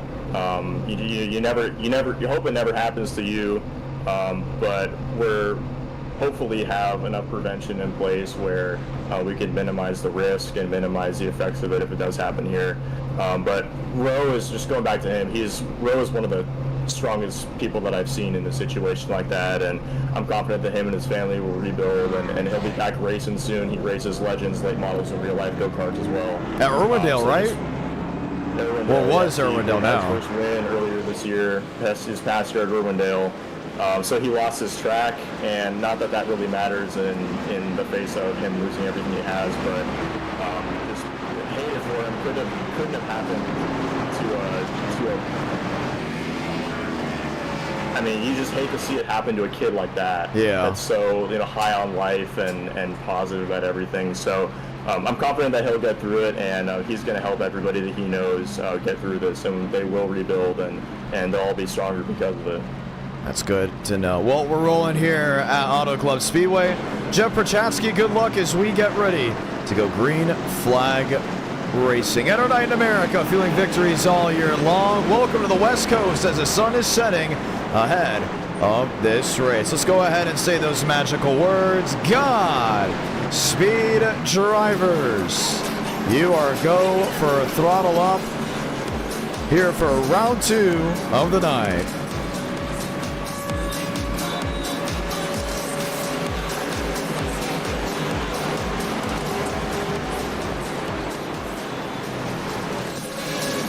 Pace car, should we say pace truck, makes a hard left on the pit road. And the field sizes up 2 by 2.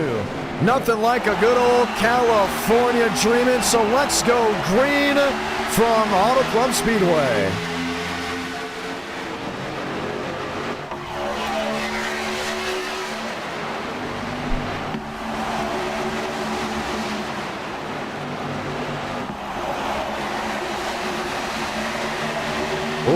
Armstrong quickly wanted to get to the outside of turn 2. Will switch back underneath.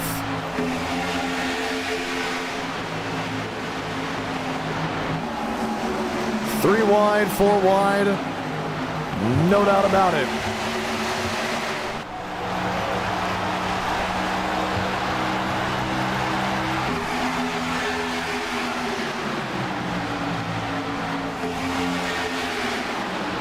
Schmidt to the inside, there with Joe. Truther underneath the 93. And now 3 wide it is for second.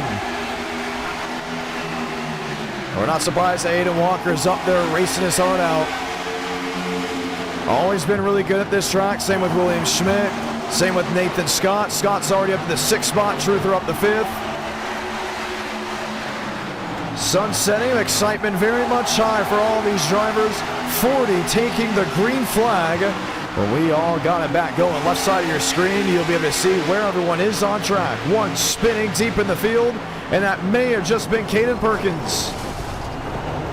Perkins and Buys from 37th, 38th, and 39th getting involved in an incident. No caution for them, will stay green. They got off the racing surface. Usually don't see cautions for anything outside the top 25. Adam Garza on the scene. This is all chasing Joseph Armstrong's 22.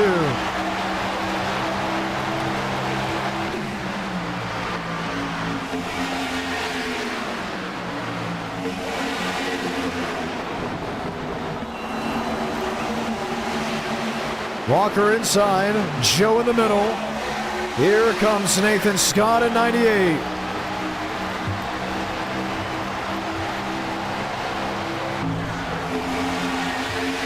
Scott with a move to the outside to take the race lead, but can he hold it? He threaded the needle, no doubt about it. But taking something from Armstrong has been so tough in times past. The wonder is, can it happen this time? And most of the group is still really packed and knit together. Couch, Quill, Zari with Stone back in the 15th spot. Nathan Scott, who has won with this combo before, now leads at Fontana. Here's Adam Garza.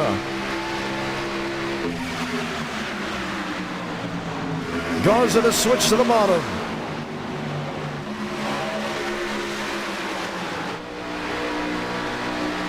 Quickly gets in front of Nathan Scott. Scott tried the same move again. Not able to make it work. The limbo move as Garza shuts the door. 25 to go.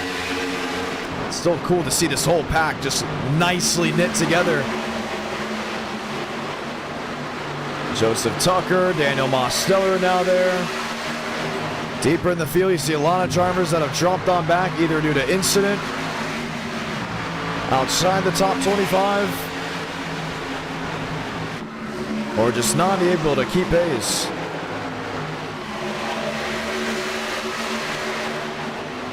Scott drops back to second. PBR takes the lead, and Adam Garza, Joseph Armstrong, Aiden Walker, and Cortez now make up the top 5. Oh man, Walker nearly turning Armstrong just heading to turn 1.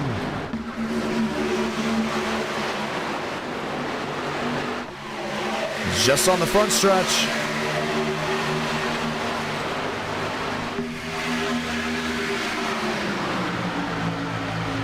Michael Mitchum.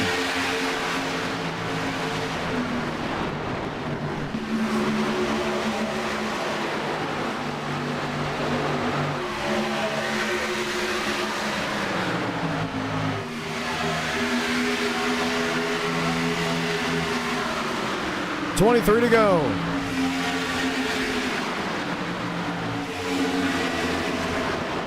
And a lot of these drivers now put on high alert. Multiple lanes being used.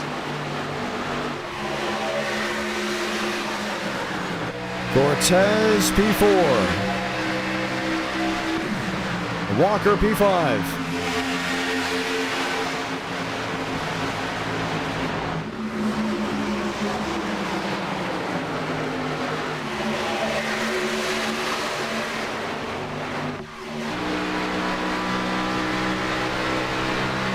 This is racing from Southern California. Multiple lanes being used, multiple drivers trying different lanes, different opportunities. Some going way to the outside, like you see in Carlos Truther. Others hugging the bottom, trying maybe to make something work. 3 wide. Truther, big Ryan Newman fan. Matter of fact, this is not a joke.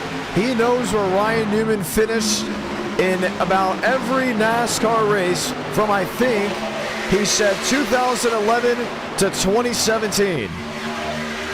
Oh, he almost turned William Schmidt just when that statement came to a close. May have to go ahead and ask him in an interview. Good old Joseph Armstrong. They're in third. Cortez, William Schmidt.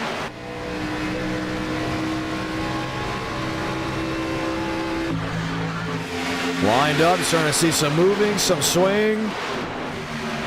Vijay Kumar, there's a wreck.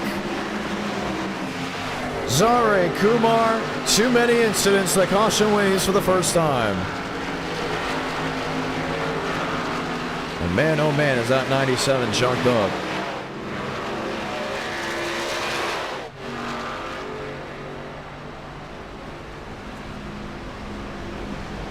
Look at that right front.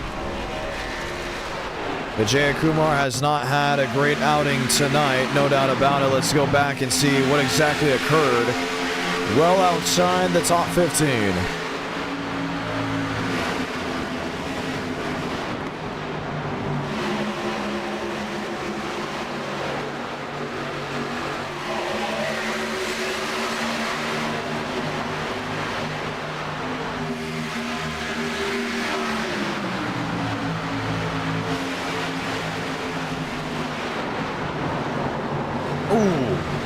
Man. Too many race cars and not too big of a space. I saw the initial contact. I just think probably was worried about too many cars, and then that's how that all came together. The driver from Canada will go behind the wall. Pit road will be wide open. And they'll all come in for their money stops.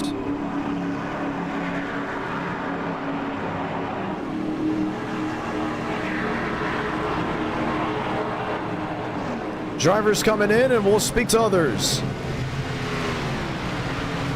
So all the stops will be made. Aiden Walker, John Ramos, how are you? Pretty good. Long run currently, or should we say we had, up until this caution. Does the strategy change at all with the tire saving? Tires, it wasn't too. How did I beat Schmidt? You know, it was a really fun short run there. I will admit, I would have wished it stayed doing that. So it was actually a pretty fun little run there that we had. Fun battling Joe, Nathan, Garza, pretty much all the people in here.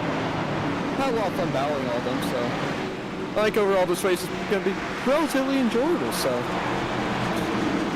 All right, going to be really cool to see. You got 19 laps to go at this moment. I think we're restarting with 17 to go. And with that being the case, you look at some of these front runners.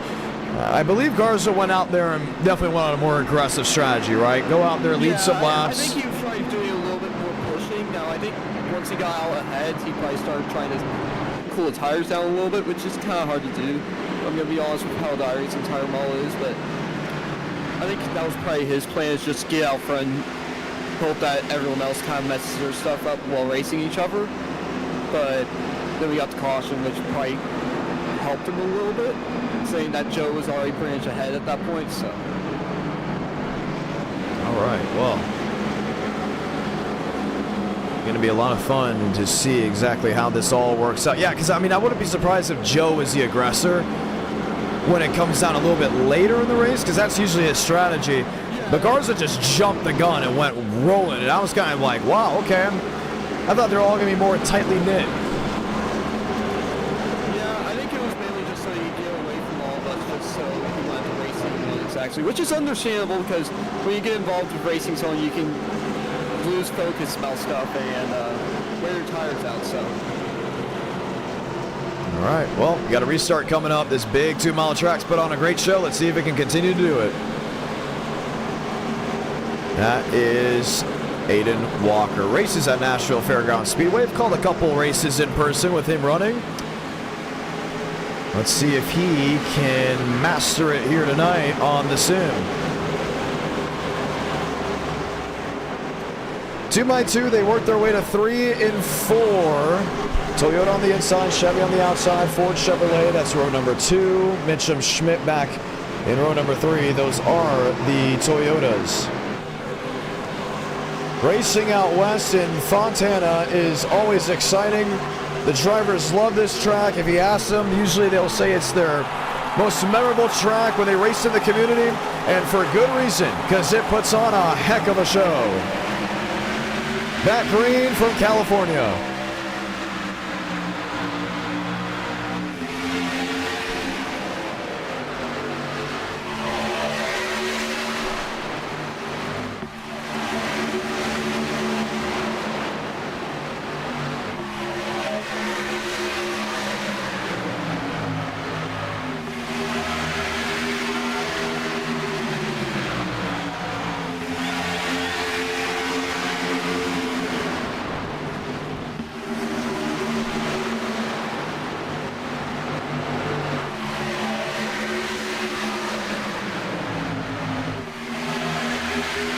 Oh, Schmitty blocking Beaumont down to the grass.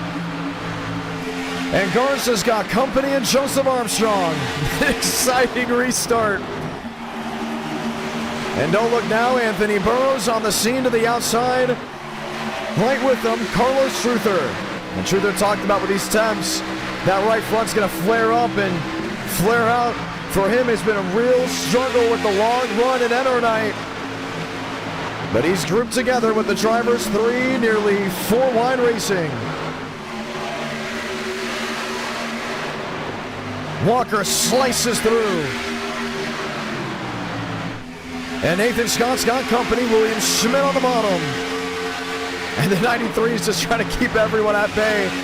But he's got an aggression move from everyone on all ends.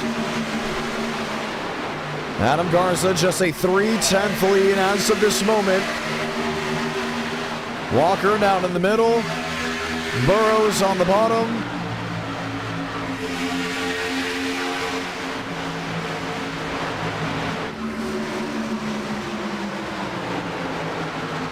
Looking, peeking, wondering.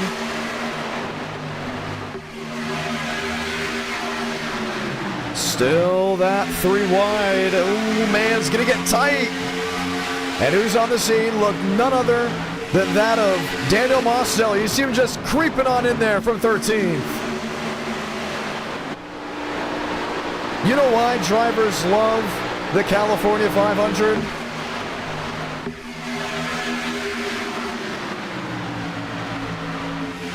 In that whole e-ticket event, because the racing was phenomenal. Not too many cautions, just great action.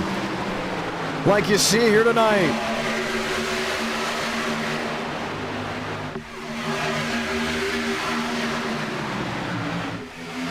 Burrows, Truther, behind Adam Garza.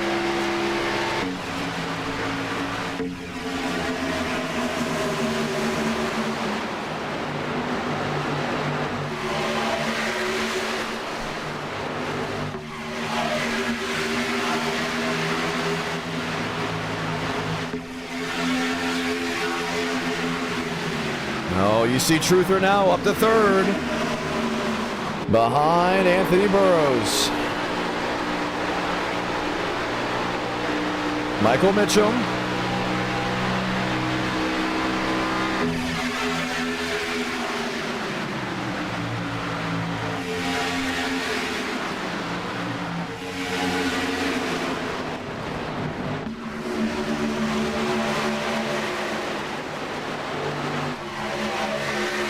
Bomar underneath Mitchum now, looking for the move off turn 2. And that's what's great about calling races at Auto Club. You know, you say, may not do a lot of speaking. When you can allow the sights and sounds tell the story, it becomes so much easier. Just look at the changes to the middle of this pack. Mose is in 11th, but can he make his way through? He has Scott in front of him. He's got Bomar in front of him. Truther, Burrows, Adam Garza. Garza in the 3rd position. Should we say the race lead? 3rd being Truther. And watching on the closer of William Schmidt.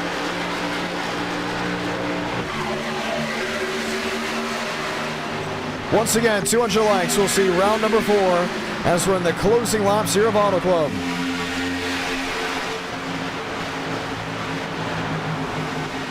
Ninth on Ford. 1 second difference. But you still got to wonder if Garza's going to tear those tires up. I mean, you still got 11 laps. This is from Auto Club. We're not talking Bristol. We're not talking Kansas. We're talking a 2-mile D-shaped oval with a worn-out surface. In the next 5 laps, we could see a change. Matter of fact, we may be seeing a change now with Anthony Burrows. Now this lap, he lost a lot of speed. Should we say the last one? On this one, he's already gaining a little bit on the 10ths. If he can set the hook and really try to reel him in, might, and I mean might, just make something work.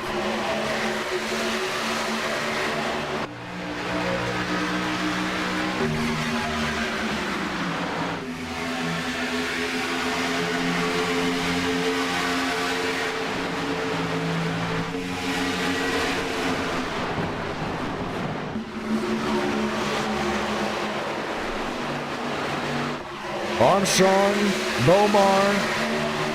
Oh, Burrows right there.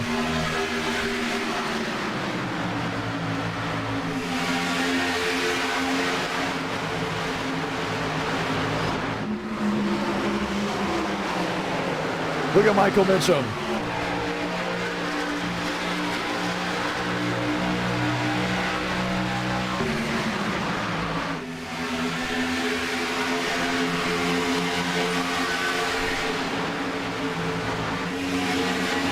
Bomar is there looking for a move.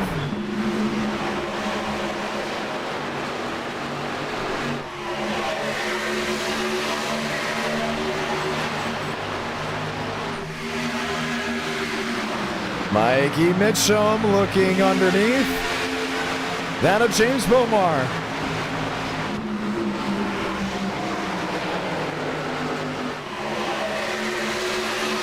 Seven to go this time by. And when you think of the best drivers that have raced at Auto Club, you think of a Burrows, a Schmidt, maybe an Armstrong, and look where they are, second, third, and fourth.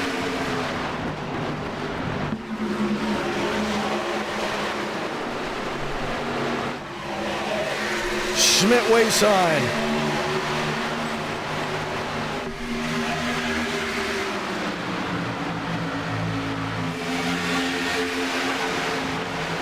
Mitchum P6.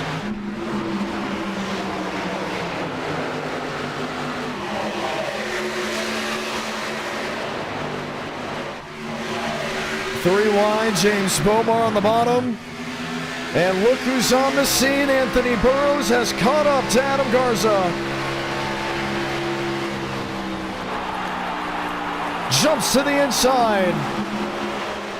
And Garza's going to try to get the run off turn 2.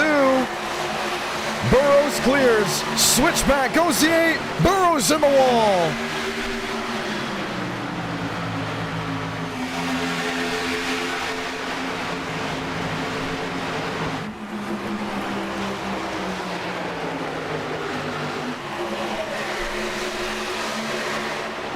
Adam Garza retakes the lead, but the convoy's on the scene.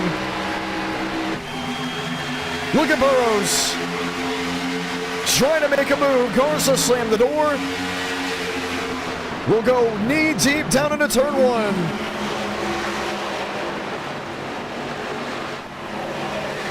And Joe's going to find his way just in front of Mitchum. Mir driving for the 8. Closing laps from Auto Club for the ones that have just joined in. Hold on to your belts because this is not over.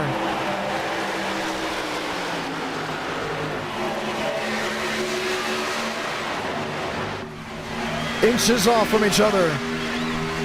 Garza 8, Armstrong 22 on the outside, Burrows the 22 on the bottom. And watching on, the youngest e-ticket winner, that of Michael Mitchum. You see how badly Burrows wants to get back to the gas. But with Garza sitting on that quarter panel, just not possible.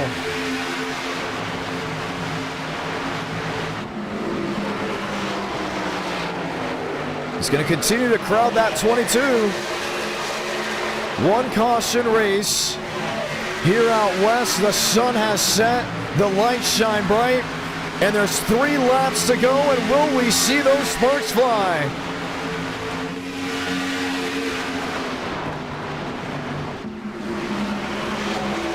Garza painting the white line, should I say Burrows? Crosses 1, should cross the 2nd.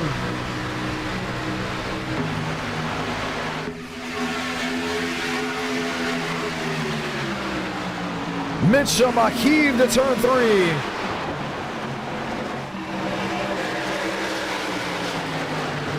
Oh, tight. Armstrong forced out of the gas.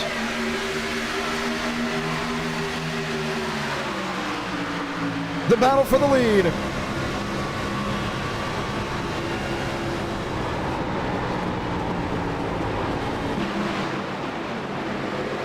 Lap traffic will be in play. Don't think it's going to be a huge factor. James Bomar, he's there in 4th. But now can Garza catch Burrows?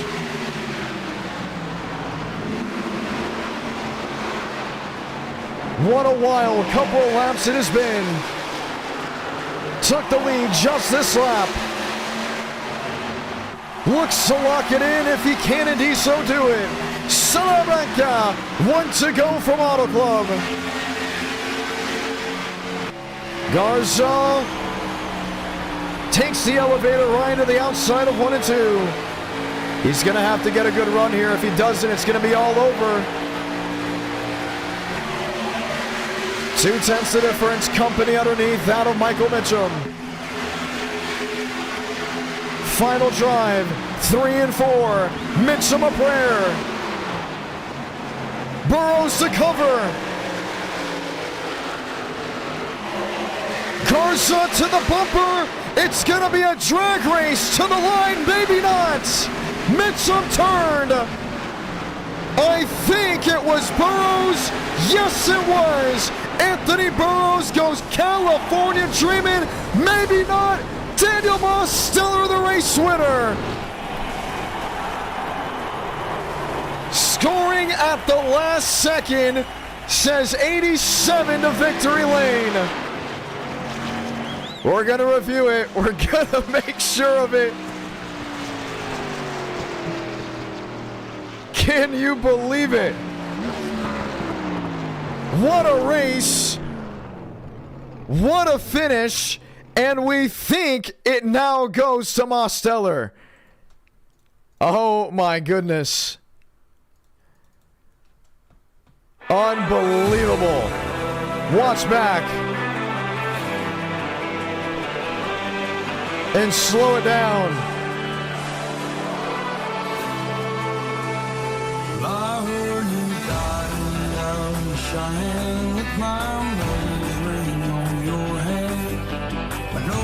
Unbelievable.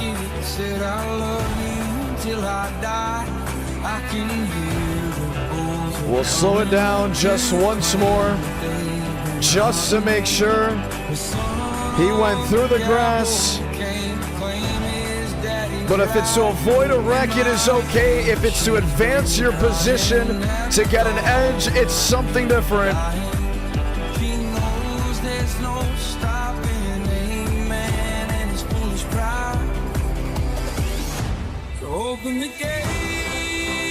Where do you even see a line?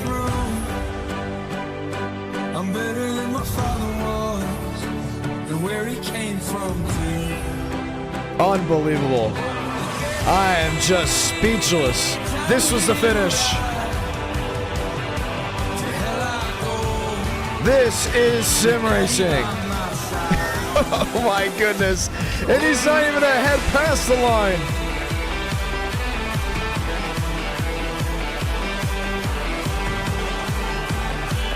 I mean, you just cannot.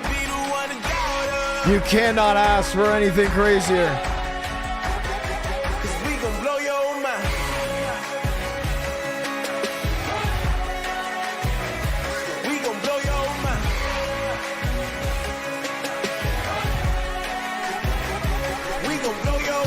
They're saying 6/10 the most. And we'll continue to review just to make sure. But we'll be talking to your race winner unofficially in just a matter of moments. We're going to get it right. This is just wild. And this is what you love to see on a beautiful Tuesday night edition of NR Night in America. Daniel Mosteller, you are ridiculous. What a win. Holy cow. What a win. I cannot believe it. And I still don't even have the best angle of it. This is just insane. We got it. You're officially the winner. I just saw it. How? How? I don't know. And how? You know, the funny story about this is I took a cat nap and it was only supposed to be 2 hours. And I slept through race 1 and I woke up just in time for race 2. I got in, qualified like crap, ran like crap. But at the end of the race, came on strong. I'm so much faster than everyone. and I saw Mitchum move Joe, and then he bombed it into turn 3, and I was like, no way. Then they all crashed, and This is the finish. I barely missed Mitchum. And I was going through the grass sideways like light as a tweet. Ciao. And I was looking at my bottom right relative to see if I got past Burrows, and I guess I just nipped him at the line. Yeah. Holy cow. I just cannot believe. So we're going to watch back on it right now.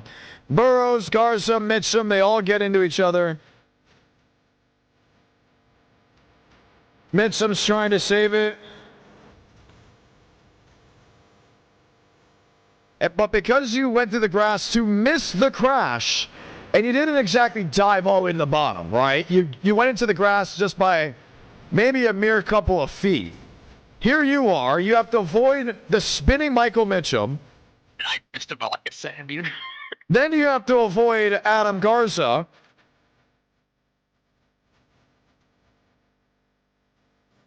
And somehow it gave you enough speed to beat Burrows to the line.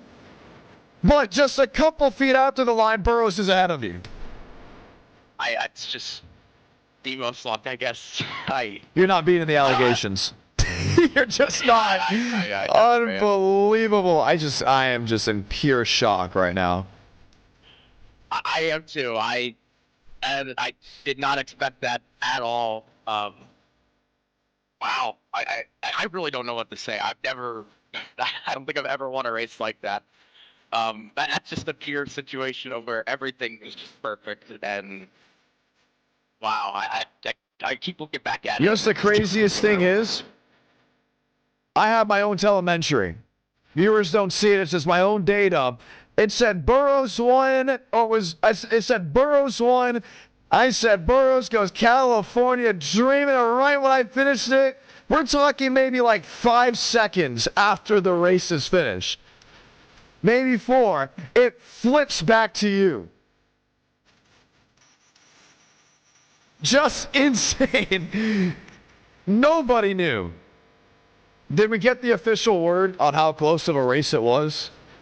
For iRacing, 5 went down to the second. Oh my goodness. Yeah. Oh my goodness. Just cannot believe this. This is a Tuesday night.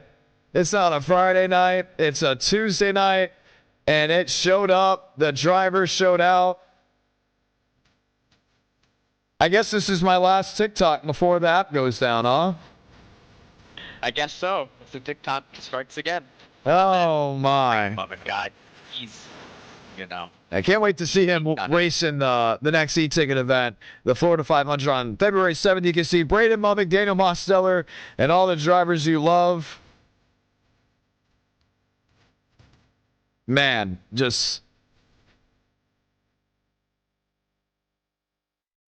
I'm still recovering from that. I'm so sorry. I think I watched your Demos Luck peak. I was like, oh wow, he finished second so many times. Is it over? Is it done? And then all of a sudden, out of the blue, pass in the grass. But once again, so for the ones that don't know, at Daytona we have the grass rule, right? We've known about the grass rule for quite some time now. And even then, it's like if you deliberately go deep into the grass, guess what happens? You're gonna get DQ'd because you can make an advantage by going in the grass at Daytona, unless it's to avoid a wreck. But look at how Mosteller did it. He didn't just cut the D shape, he was still following it, went into the grass and won the race. He somehow got to the line before Burrows, and right after the line, Burrows was the race leader, which is why the intervals still showed Burrows as the leader. It literally went Demos, Burrows, and then back to Demos. Oh my goodness, just cannot believe it. Just insane stuff. I think in that whole process I only led for like 20 feet. 20 feet? I don't think it was 20 feet. I think it was more like 10 feet or maybe a couple inches, and I'm not even joking. Oh, man. We do love Auto Club, don't we? I do. I think we all do. And we love the Xfinity car, too. Yes. That's a real race car. And I think the most impressive thing about that wasn't the finish. It was the fact that I went from 14th to 1st in that like 10-lap run, where it was pretty hard to pass on the bottom, and I just found a way. But you know what? You always find a way.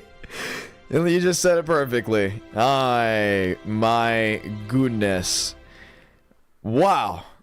Well, that's one way to go ahead and get things excited, and they very much were. You know, I didn't expect to even have you in the running at all to possibly win this race.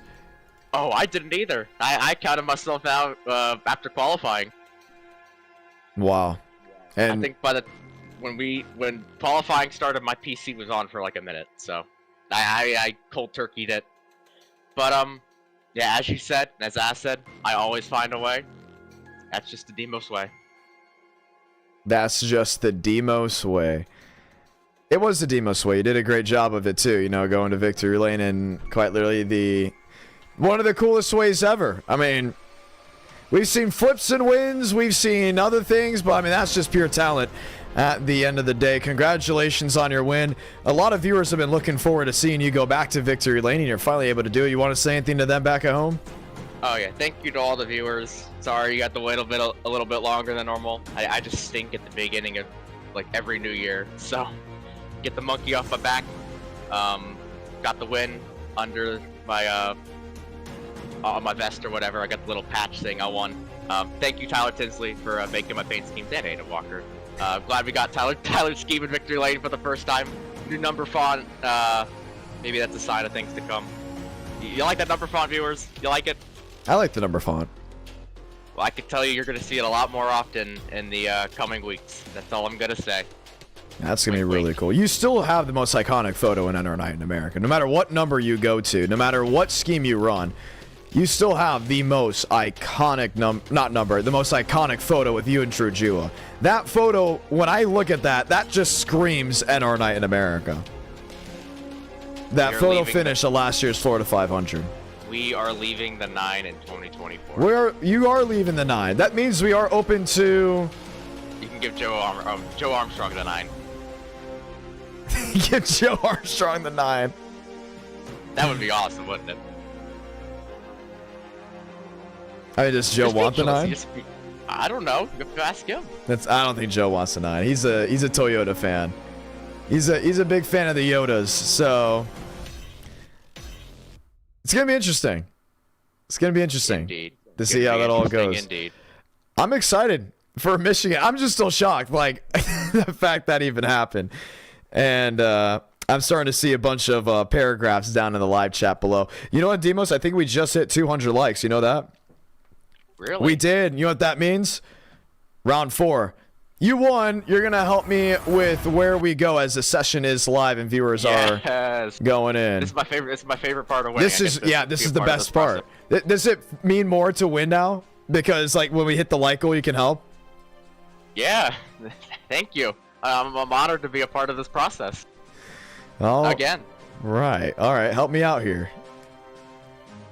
All right. So how was Trucks Daytona? Because I didn't watch it. It was pretty cool. I mean, to me, it was Trucks Daytona.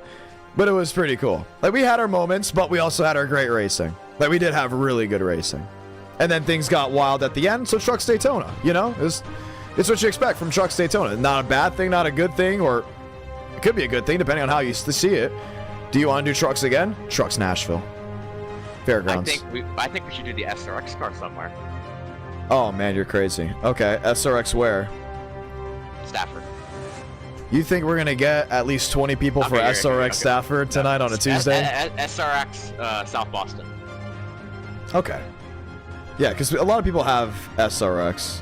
Yeah, and South Boston free track, so there you go. I think that'll draw on a crowd. Cool, that's one. All right, you got 3 more.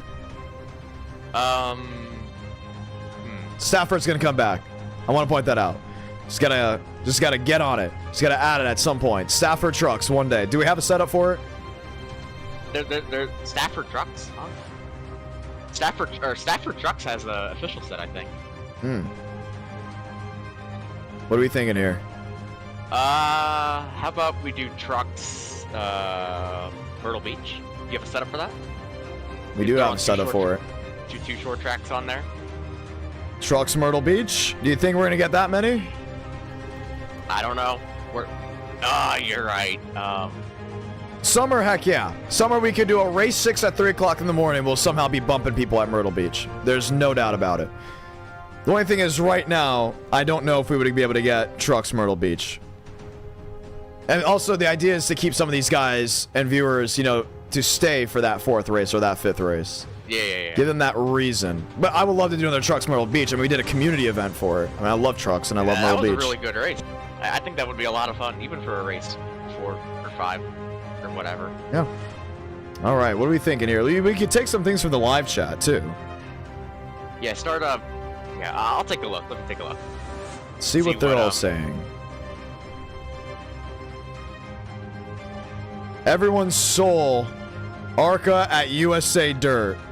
Huh? Yeah, they're saying SRX Dega, and I was actually thinking about saying that, but I... Okay, if you have 2 SRXs there, South Boston is not going to win. If you do SRX Dega, SRX South Boston is going to get absolutely blown out. It's like a D3 school going up against the Big Ten. Oh, IndyCar spot. That is a... Oh my gosh. Okay, Lyons, if we can get at least 20 for that. If we can get 20 for it. All we need is 20. You get, put IndyCar Spa on there. Okay, then we're putting SRX Talladega then. Okay. No, that's okay. Talladega. Okay. The other 2. Trucks Vegas? Mini Stocks Lanier. Mini Stocks Lanier. I like it. Feeling that short track vibe. Feeling that short track feel. Last one. Where are we going? Some people are saying Vegas something. Vegas is like the most popular intermediate that we have. That in Kansas. I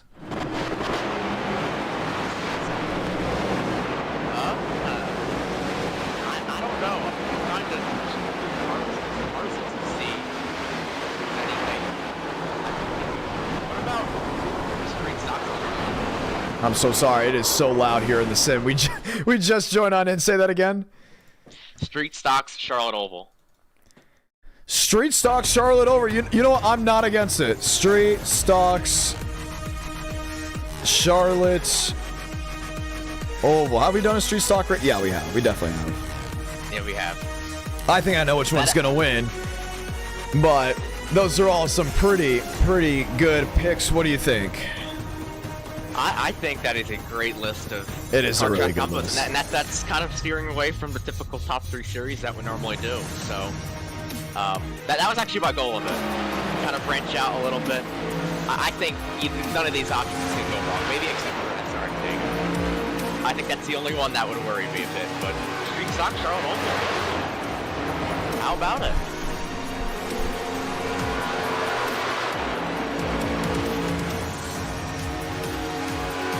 Street Stock Charlotte over. Oh my goodness. I don't know what's going on with me today. I need to get ready because I have a race to call Friday and I will not be stumbling over my words.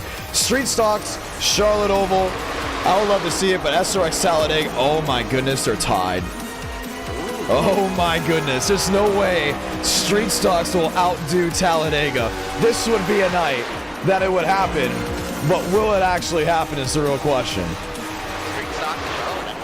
Track combo, and anybody can race it, and something we've never done before. It's pretty popular in iRacing as a whole, so I think tonight's the night. Tonight is the night. All right, listen, 3.5 minutes left before we get going. Congratulations on your win, Daniel Moss Stellar. Let's go ahead and chat with the Milwaukee group of Marty Shamela and Patrick Connell. How are you both doing? Good. Oh, you laugh. Why are you laughing? Am I funny? I didn't know. I thought it was funny. Wow. I'm trying to lock in and qualifying. You're trying to lock in and qualifying? Where are you qualifying right now? Oh man, you may be getting bumped. We have a lot of cars. I just set a lap down. P27. We got to do better. How do you guys feel about Milwaukee not returning? I now feel some type of way because I feel like I have a connection to the track. Because of ASA and NASCAR. Are you guys going to Slinger? Yeah, we're gonna go Slinger. Okay, that's what I'm talking about. Slinger's gonna be fun. post show, baby. How's everything Patrick going? Connell gonna miss the show. Is Patrick Connell gonna be? Oh my gosh, are you gonna miss the show? There's no way. This is not gonna help with your e-ticket bid if you miss the show. All right, look, bro. I'm like Eric Jones. Okay, we're good on the super speedways. That's You gotta be at least faster than maybe like, what is it, 35% of the field to make it in, or the entries. Well, right now Anthony Burrows is bumped out. He's 51st, and I just ate those words as Anthony Burrows, I believe, just climbed up to 42nd. He's out. Looking in. Uh-oh. What about you guys? This isn't good. Not a great start for Jesus' King car, man. Not good at all. I do love that. Well, I love the purpose of it. I still don't like the fact that it looks like a NASCAR Heat 2 create a car. Bro, take it up and chase him back to the line. I like the purple. The purple looks nice. Royalty, baby. All right, Burrows is 50th. I wonder if he's getting bumped. He'll get to the line, and we're not going to worry about that because he now goes P4. Where are you, Patrick Connell? 52nd. Oh, my goodness. What's going on? We're out of practice. We're not proud of it. You know, look. Just like my quarterback, C.J. Stroud, we're in the slumps, baby. In the slumps. I don't know how to get out of it, but we're in the slumps. I don't think I've ever been out of the slumps in all fairness, but... Matt Skipper, where is he? He's 53rd. You know, let's go talk to Matt Skipper just in case we don't get to speak with him the rest of the night. Nice meeting you all and talking to you all again. And we'll hear what Matty Skipper has to say before we go green flag racing. How about not? We will not be able to because Skipper is not in any of the chats. Oh, we could talk to Spencer Burns. Not sure if he joined this race. How about Cody Workman? Workman, John Ramos, how are you? Doing good. How are you? Are you in the show? Are you out of the show? Where are you at? We've got a rarity in qualified top 10 here. How about it? And what's like rarely ever happens. We're always usually faster race pace than qualifying, but if the trend continues, we should be in for a good showing here. All right, going to be a lot of fun to see. You never won at Michigan, from what I remember. But you have an opportunity here. This setup is going to produce a lot of passing. Yeah, outside lane's going to be dominant. It's going to be easy to be pinched on that inside, especially off the corner. You just lose all that momentum. You can make good charges into the corners in 1 and 3, but if you can't get cleared, and especially if you don't have help behind you, you just get passed on the straightaways. But we're smart here. We typically have good showings here whenever an official's a little Michigan with this car. So we'll see if we can make something happen.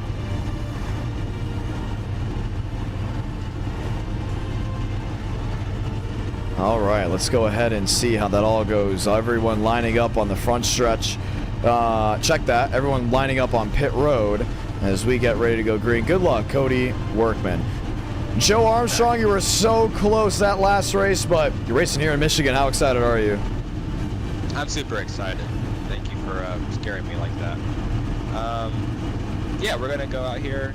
The finish to the last race was kind of interesting. I don't know if it'll carry over, to be honest, but I'm sure it will because the nature of this racing is similar to the last race, so we'll have a lot of close racing up front and probably opportunity for it to happen again, but hopefully I come out on the better end. I finished, I think, 5th, but I was ahead of Demos when they started wrecking, so. Right. Yeah, the grass got me, but I'm looking forward to it. I like Michigan. I like the next-gen car at Michigan, and so, just be there at the end. It's going to be a long race. Just not long, I mean, it's 30 laps, but a lot can happen in 30 laps, so just be patient and be there at the end.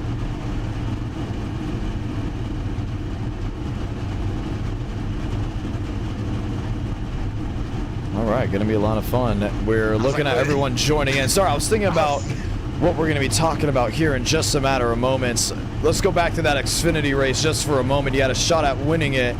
What did you need to do differently? Well, I was like the first victim of Mitchum, kind of, I wouldn't say terrorism, because that's not a nice word, but like, his actions, I guess. Like he kind of did the same thing he did to Burrows to me about a lap and a half earlier. So that was the reason I was back there to begin with. So yeah, I think I was faster than Burrows. I think I was the fastest car there at the end, and just things didn't play out the way they needed to for me to be in victory lane. And that's racing. Sometimes it'll go your way, sometimes it won't. But hopefully this one it will, and I'll be talking to you in probably 30 minutes. All right, gonna be cool. Going to be fun indeed. Good luck. Thank you. That's Joseph Armstrong, race fans, as we get ready to go green flag racing. Just one more time. Welcome to the Irish Hills of Michigan. Let's go ahead and say those magical words. God, speed drivers. You are go for throttle up.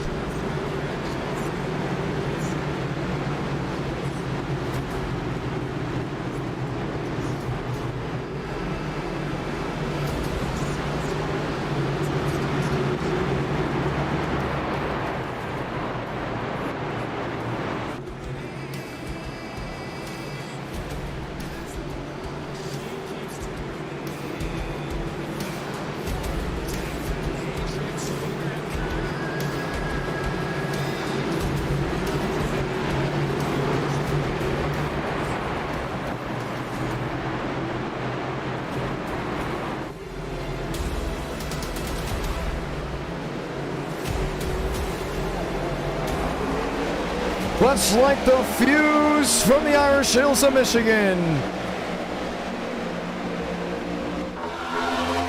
2 by 2. Already down into 1 and 2. You'll see pack racing. That's going to be the big thing to watch for.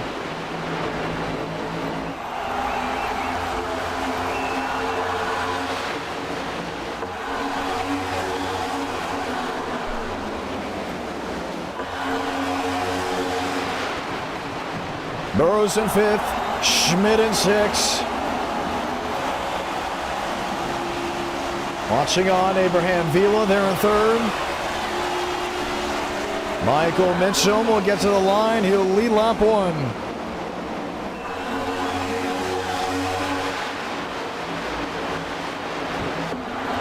And where could Eladon Contreras be? That's going to be the big one to watch. We talked about him earlier. He's going to be bold. He's going to be strong. This was his car track combo to win at. Vila's in 3rd. Burrows in 4th. Oh, Mo sideways. He saves it.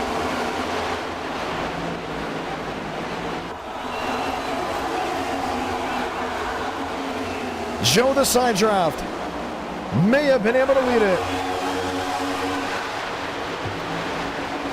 He did. And Mitchum's just around that outside. Will be able to take the spot back. Let's right on board with Anthony Burrows. Burrows a move underneath the 38. Adam Garza really just sailed it on in there. Joe up into him.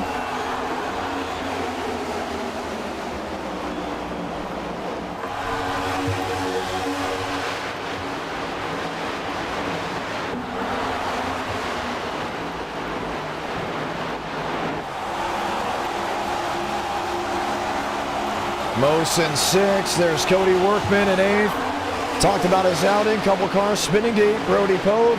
Chris Downey. Way deep in the field, we stay green. And once again, for the ones that are just joining us, anything that deep on, you will not get a caution for.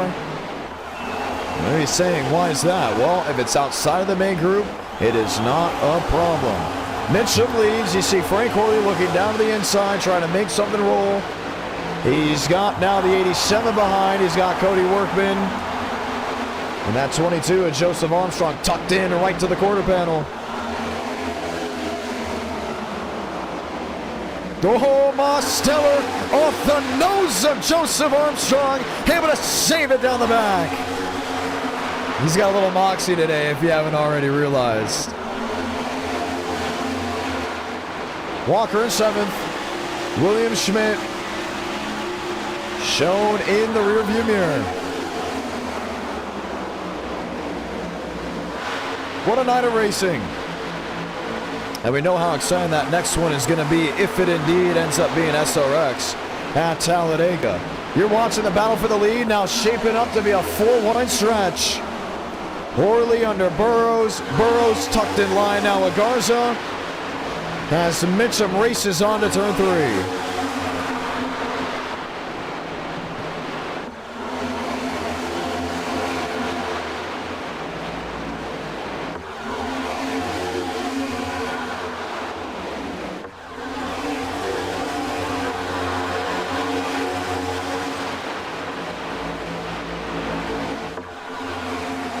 Look at Garza to the bottom.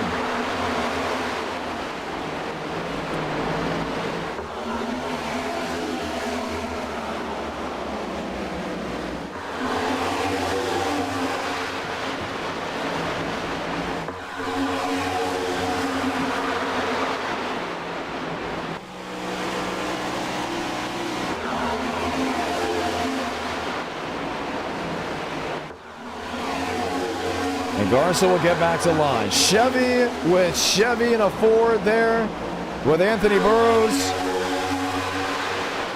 Walker, Truther, Horley. Joe, William Schmidt. Now they just really haven't been able to get away from each other in the middle at all. Mitchum in that second position, now falling in line. No surprise, Adam Garza out to the race lead early. He's been doing that as of late. He's becoming a bigger name at NR9 in America just because of how much he's running up front. But oh boy, has Mikey Mitchum been able to catch him and hunt him down.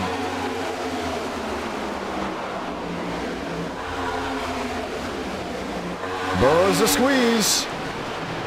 Just thread the needle.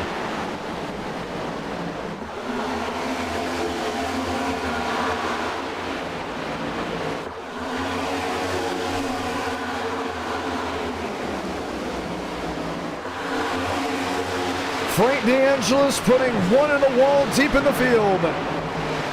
And that may have been, no, I don't think it was, Christian Delgado. Marty Shamela. It was him in 88. Right behind the from 69.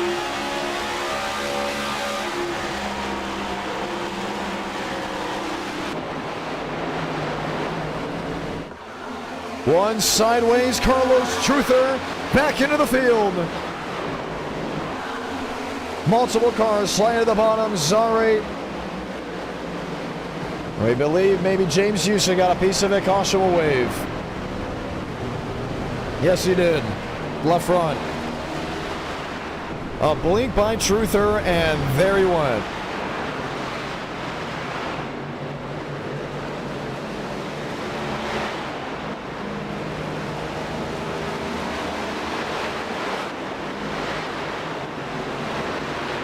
Man, look at that damage.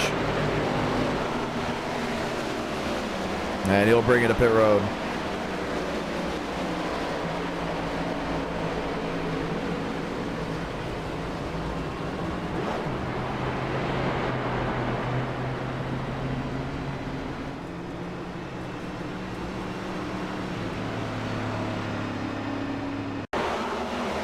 Let's see.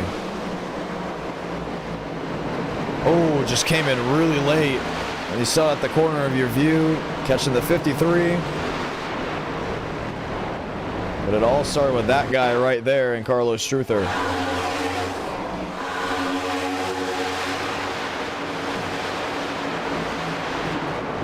You saw him blinking multiple times, and finally this blink doesn't even realize maybe James Bomar hit him. Or Bomar doesn't realize he even made contact. And you did see a possible wreck a little bit deeper in the field. Right on the front stretch.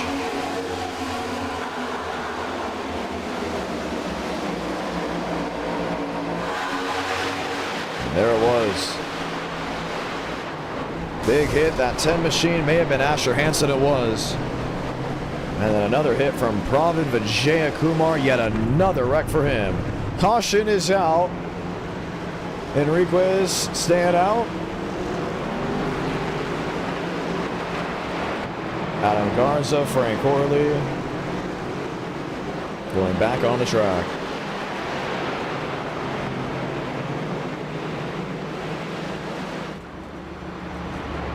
$19 laps to go. And we'll go ahead and talk with some drivers. Derek Shaver, congratulations, your first ever interview. How are you? I'm doing good. How are you? I'm doing pretty good. You watching the race? You racing the race? What are you doing? Well, I was racing the race. Oh no. About a minute of damage, so not too bad, but we'll see how it goes. Part of the controller bros. So how did you get connected with Lane Sanders? Well, I joined in NR like probably 6 months ago or so, and I've kind of known him ever since. And then he asked me around about a month ago if I wanted to join, and I said sure. Probably didn't like doing anything, and I thought it'd be kind of cool, kind of get used to some more people in here and stuff. So it's been pretty good so far. I think today was like the first time we've had everybody in the same session, kind of. So Daytona wasn't too bad. We didn't really get like great finish because we all kind of wrecked on the last caution, but I think we Jackson got top 10, so it wasn't too bad. And then I didn't race the last race, and I figured I'd hop in on this one. So we'll see where we can finish. Well, it's going to be a lot of fun indeed. You haven't been able to get your first win, but talk to me about just going through the ranks here of NR. I mean, it's tough. There's a lot of tough competition.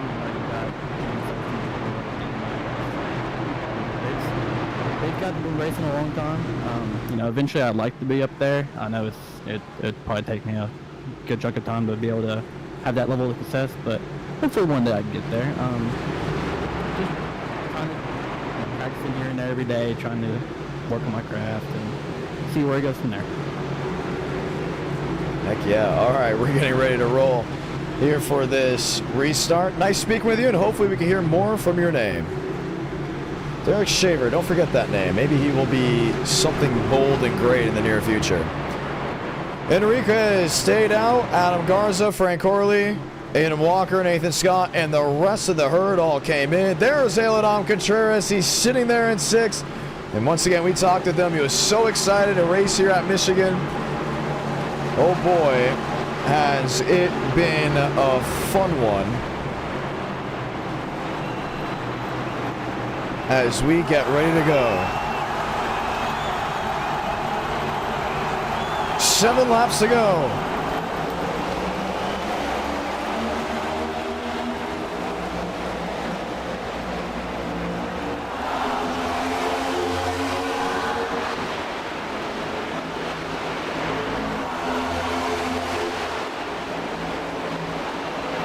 Forward to the inside. Frank Horley wants to make quick work of that 56. And Garza to the point. He pulls away. He's been getting better and better since that e-ticket event we saw Garza race. He's just been on it. Horley in 3rd. Walker 93 now to the outside of him. Stuck on the right elbow as well would be that of William Schmidt. 16 to go.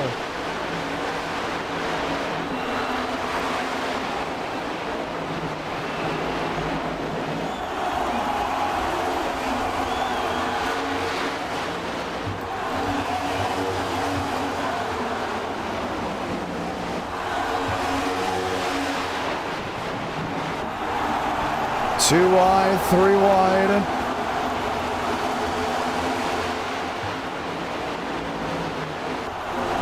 Look at Contreras slamming the door.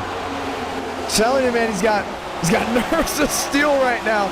I just don't think I can explain hard enough how much Adam Contreras has been looking forward to this race. Over a year ago was the last time we've done this car track combo. And Adam has been asking for it ever since. Quickly, if he can work through this field, he can possibly go up there and get Adam Garza. It's been a while since we've seen Adam go to victory lane. He's even requested this combo for an e-ticket event.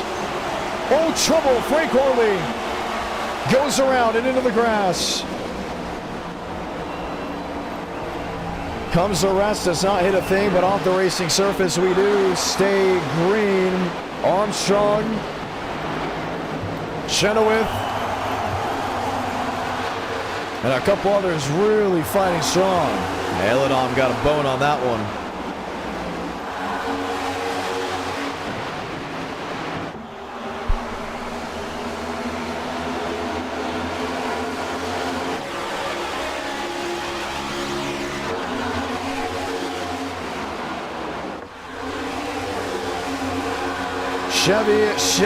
Chevy, Toyota. We're going to see what they can work with. Contreras in 5th, Armstrong in 6th.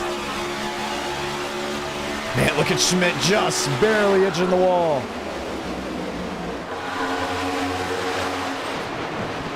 Chenoweth on the bottom, now 4 wide.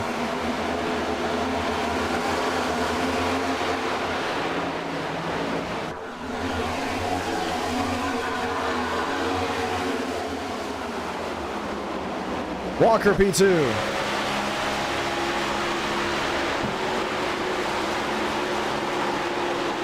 They're just barely getting out of the gas. Can Aiden Walker go up there and maybe catch Adam Garza? 3 wide it is now. That was Mitchum in the middle. Slams into Comstock. And Comstock's able to keep hold. He runs his way around the outside. 11 laps to go this time by.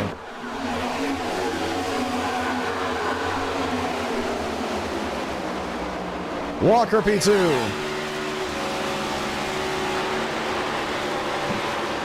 Everybody knows if Walker can duel Garza and they stay toe-to-toe long enough, you can add Joe to the scene, you can add Mitchum to the scene, you can add Schmidt to the scene. Add the whole herd, why not? Downey and others may have been dropping back. You saw that. Frank DeAngelis just scraping the outside wall. Elidom Contreras, this could be his best finish. Not just all year, but maybe even all of last year. 10 to go.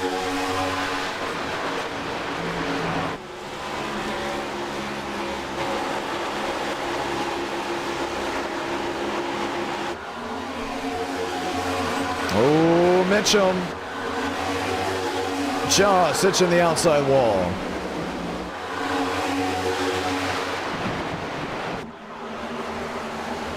Walker underneath. Slides up in front of Garza. And Aiden Walker will take the race lead coming to 9 laps to go. But that little exchange of spots has allowed Mitchum and Armstrong to close in. Top 4 under a bubble. And how about that underdog story in 5th? Lars Chenoweth has never won a race in NR Night in America. He's on the scene and ready to strike.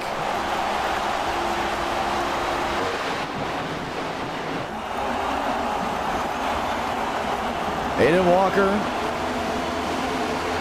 In the tire tracks of him will be Michael Mitchum. Just behind Adam Garza. Chenoweth there in 4th. Garza hanging out in 3rd. Aiden Walker. Ooh, that outside.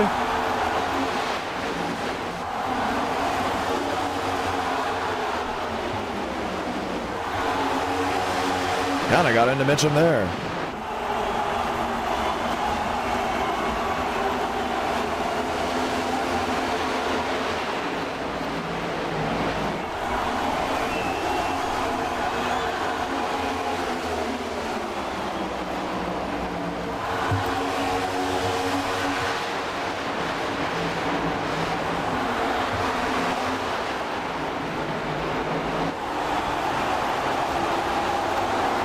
Sideways Garza, sideways Walker. Trouble spin, there they go. Abraham Vila around. Anthony Burrows around, and they're still tearing him up. Frank DeAngelis, Cody Workman, Zachary Truel. And in just a matter of moments, out of nowhere in the closing laps, a caution will strike, setting up a late race restart.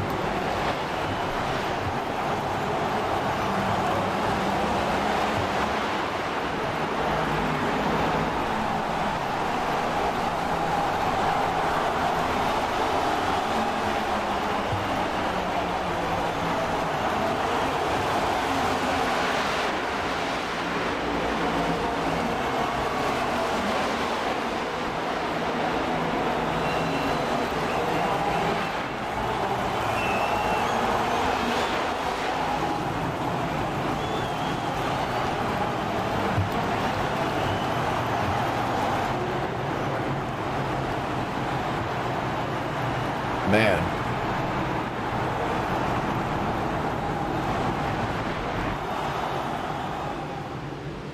And all that damage for Frank DeAngelis continues to boil up, race in and race out. Let's watch. This is the lap prior. So this is really the scrum that it all started in. Saw the 3 wide, you saw the 4 wide, drivers trying different things. But when they came off, turn number 2 is where things really struck. So watch again here. We saw Burrows got a piece of it. We saw Abraham Vila got a piece of it.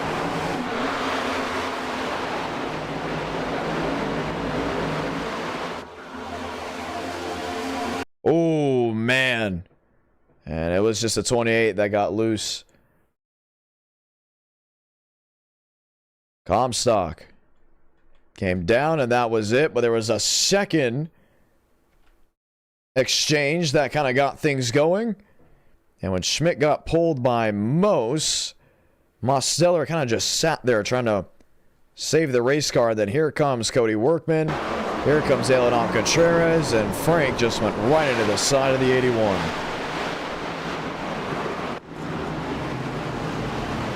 Jaden Reyna, now the race leader in 17, with Aiden Walker in second. Let's get a diagnosis from some of these guys. Let's see. We know Zachary Truel was involved. Frank DeAngelis, John Ramos, is it dead? How is it? Oh. Huh? Uh-oh. Who's Sorry, on the mic? Huh? Oh. I thought you had like a brother over No, or someone. someone was just saying something that is a nobody. I had to respond. Hello? I hear you loud and clear, so how's the car? 2.5 minutes.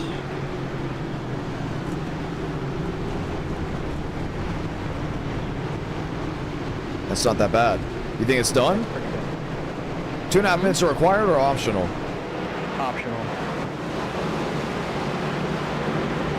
All right. Yeah, Well, we took a big hit. I'm worried to say something because you already were mimicking someone. So I wonder how bold you're gonna get with this interview. No, I'm fine. Racing VR is a blast. I've made a total of maybe 30 laps tonight, without getting wrecked. So when I'm not getting wrecked by people I've never seen before, it's a challenge. Certainly a way to reinvent the game and make it more fun. All right. Well, it's gonna be interesting. So you're gonna race more? More racing? More racing out of Frank?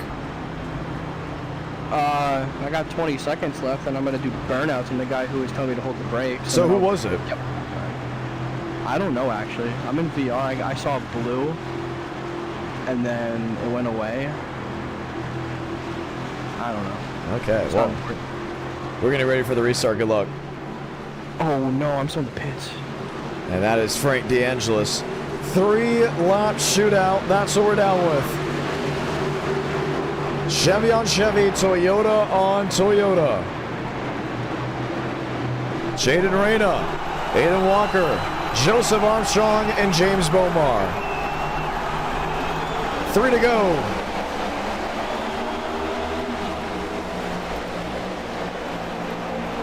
Michael Mitchell, quick move to the bottom. The restart will be under review. Turning goes Jaden Reyna. And back across the track. Mitchell involved. Armstrong involved as well. The caution will wave.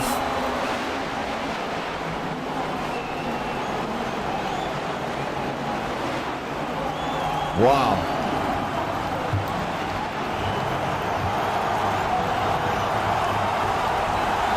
Unbelievable.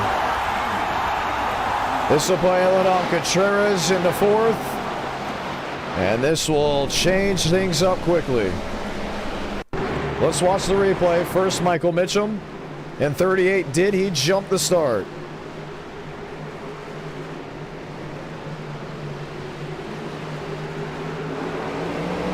No, he didn't. He just got a great jump. Reyna did not get going. Joe gets under him. Reyna goes to cover. And there he goes. Armstrong back up into the track, gets into Michael Mitchum.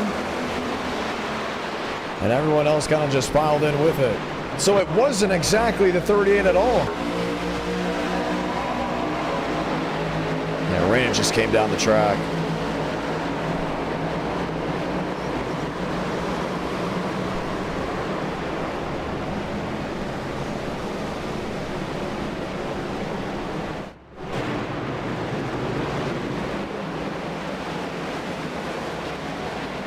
Wrecking as it is.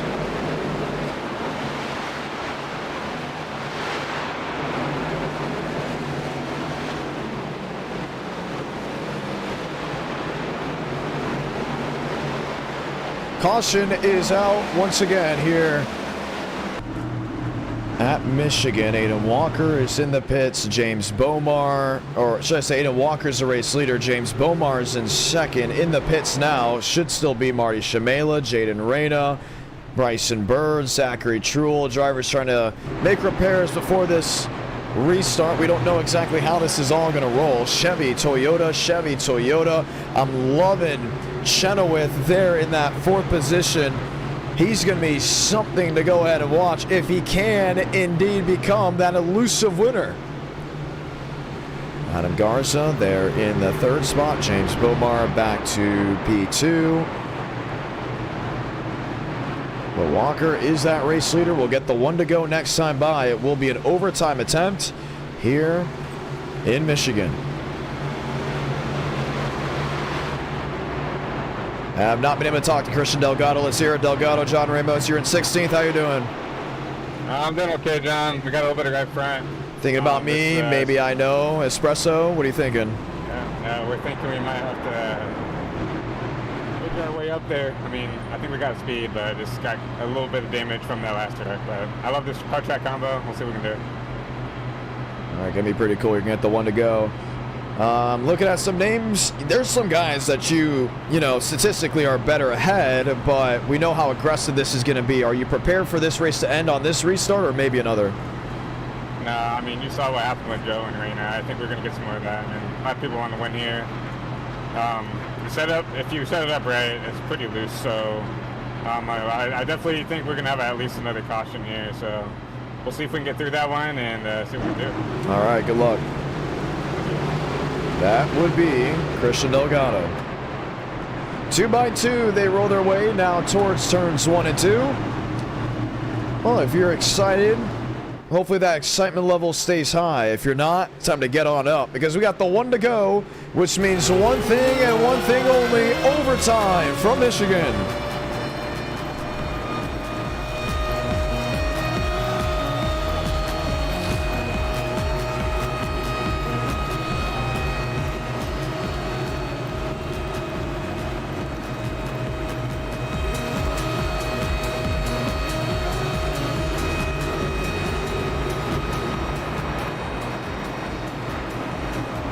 Walker and Bomar, Garza and Chenoweth, Contreras, Gutierrez.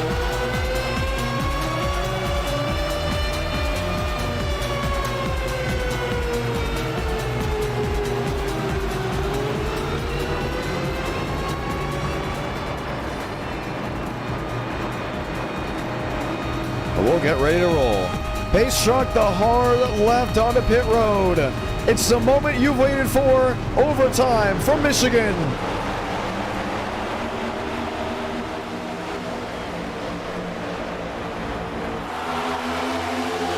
Hayden Walker, advantage turn 1. Chenoweth holding on to 3rd. Bomar trying to sneak around.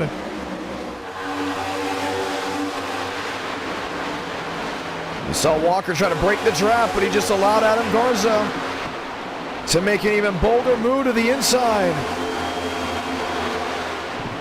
Garza tight through center. Walker in the wall-off exit. Salamanca, 1 to go from the Irish Hills. Bomar trying to play limbo. Has to lay out the throttle. Garza's able to clear. Walker's getting a run back to the inside. Chenoweth trying to go 3 wide middle. No gap for it. Jumps to the outside. Final drive to 3 and 4. Walker can't clear. Garza the run on the outside. Hayden Walker will win this race, victorious for Michigan. It's going to be a controversial one. Without a doubt, him walling Adam Garza. And just like that, Walker sees it, victorious. And Garza's not slowing down.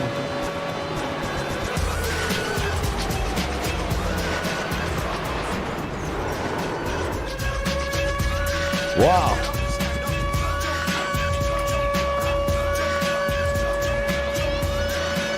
The driver from Knoxville, Tennessee goes to victory lane at our night in America. Feeling victories all year long. We will have a round 4.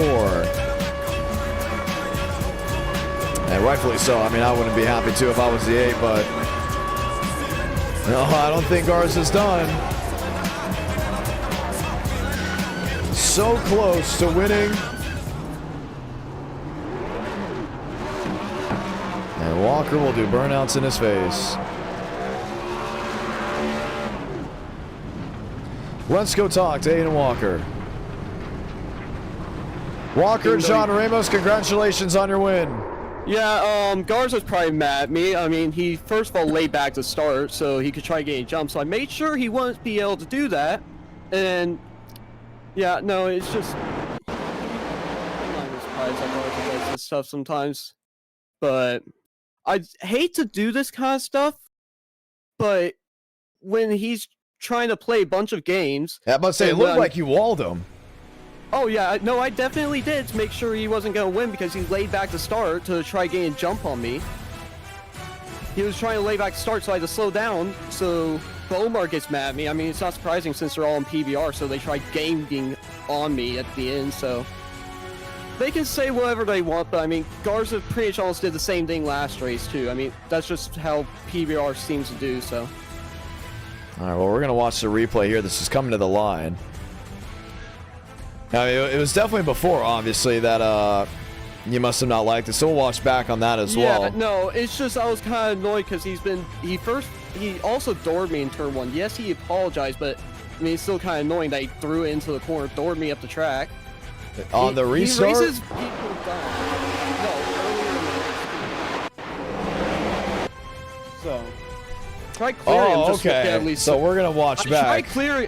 I was gonna try clearing him. You off said he laid back to try to get a jump. That was your. Yes, he was trying to lay back.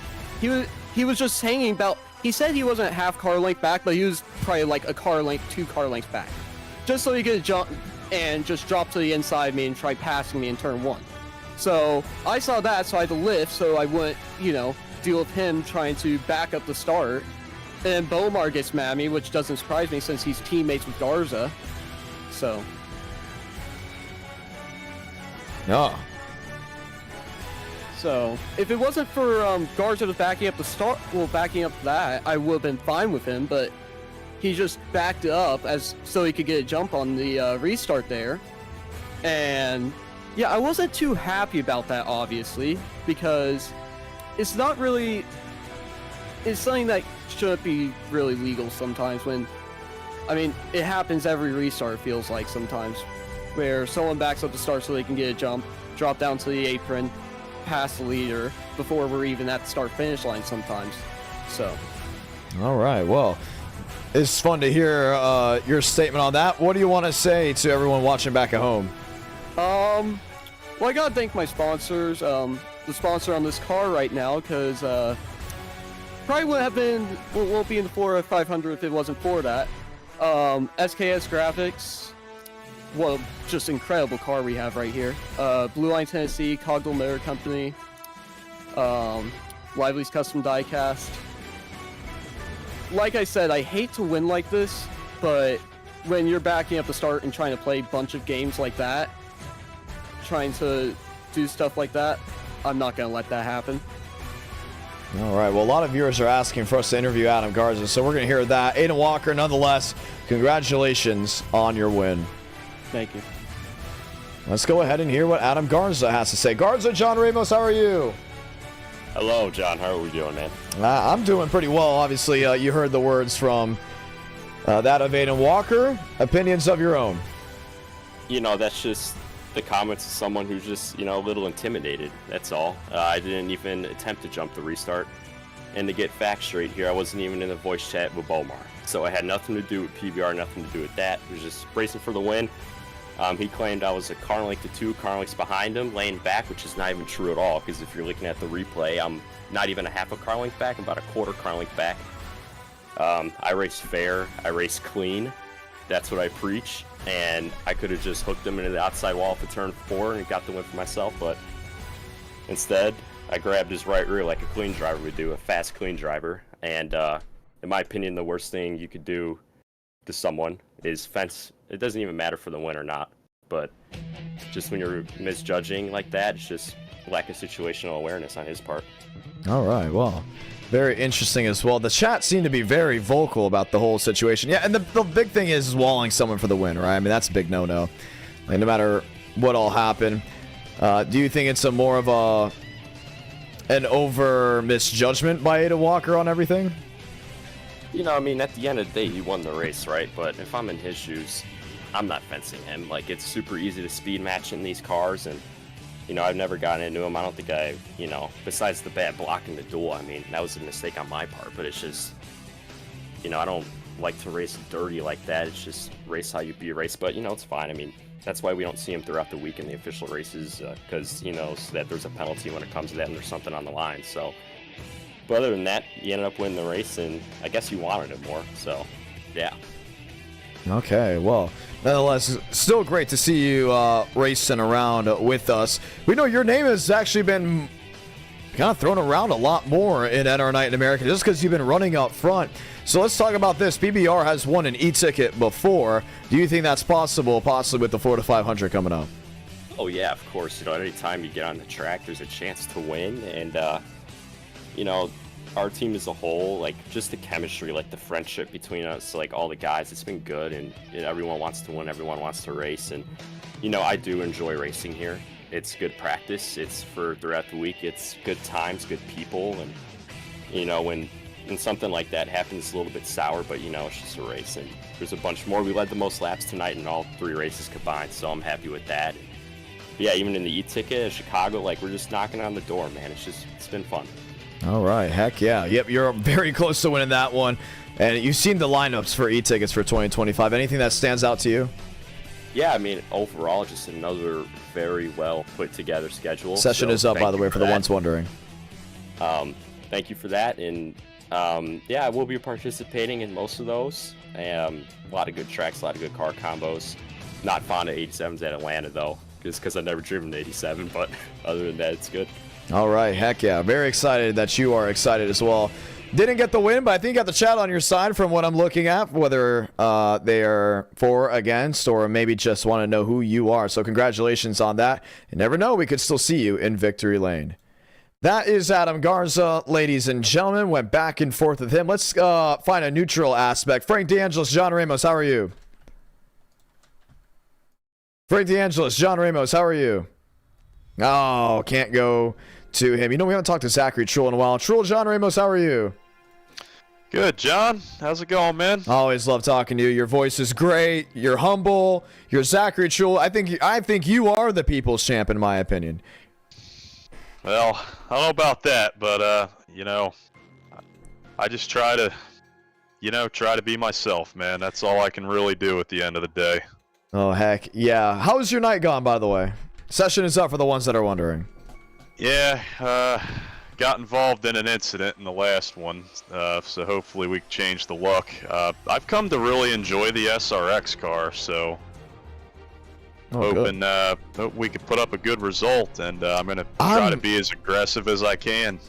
I'm a little off with the SRX car, honestly, just because I don't know what we're going to see, right? I mean, we can expect great things, but historically, we've never had a true good race with the SRX car.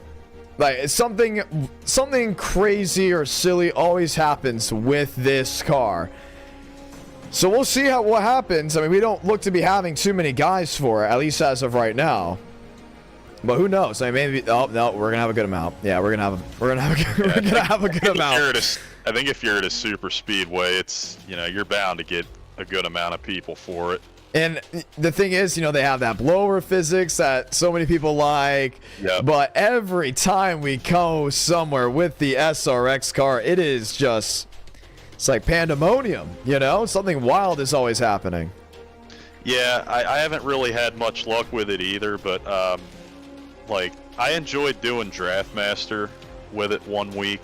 So, and I don't really run as much officials as I used to, but I think it's cool when we change things up. I mean, you know how I feel about that. I'm all for giving everything a shot. So. You never know. Maybe that changes. Maybe we get a good race. Yeah, it's gonna be a lot of fun. I'm very excited to see what happens. I hope this is a better SRX race than most, and we'll see how that all goes down. We're advancing, so let's get ready for qualifying. Zachary Truel, always a pleasure speaking with you. Right back at you, John. Let's continue to go down the list. I haven't talked to William Schmidt, I think, at all tonight. Schmitty, John Ramos, how are you? Schmitty, John Ramos, how are you? And I think Schmidt may just not be in here. Let's try it again. Schmitty, John Ramos, how are you? Hello. Hello, how are you doing? Could be better, but not bad. Could be better, but not bad. How could it be better? If I could finish one of these races up front. But yeah, it's been a rough night. It has been just a little bit of a rough night. But you are the closer, and let's be honest, Schmidt, every time we do the SRX cars, we don't know what's going to happen. Yeah, I don't know what's going to happen either. The last time I drove these things was when we last drove these things. I don't drive them, so I honestly forgot how they drove, but I remember they have blowover physics, so I know at least someone's barrel rolling down the front stretch at some point. All right. Looking, wondering, SRX. Are you worried about this race? 25 laps? A little bit. I think it's been a while since a lot of these guys have driven it, myself included. So, yeah, it's going to be an interesting experience. Personally, I'm not a big fan of driving these things, but, I mean, yeah, I don't know. That's really about it. I can't really say a lot about this car because I never drive it. All right, heck yeah. Give me 1 second. Checking some things out. Yeah, so you have a 1 tonight, but you do have a win, I think, this year, if I'm not mistaken. I don't think I do. No, I don't. My last one was at Eldora. Ah, that's right. Okay, yes. I mean, look how Demos won. You know what I mean? Like, you just never know. Yeah. Yeah, it can spring out on you. You just never know.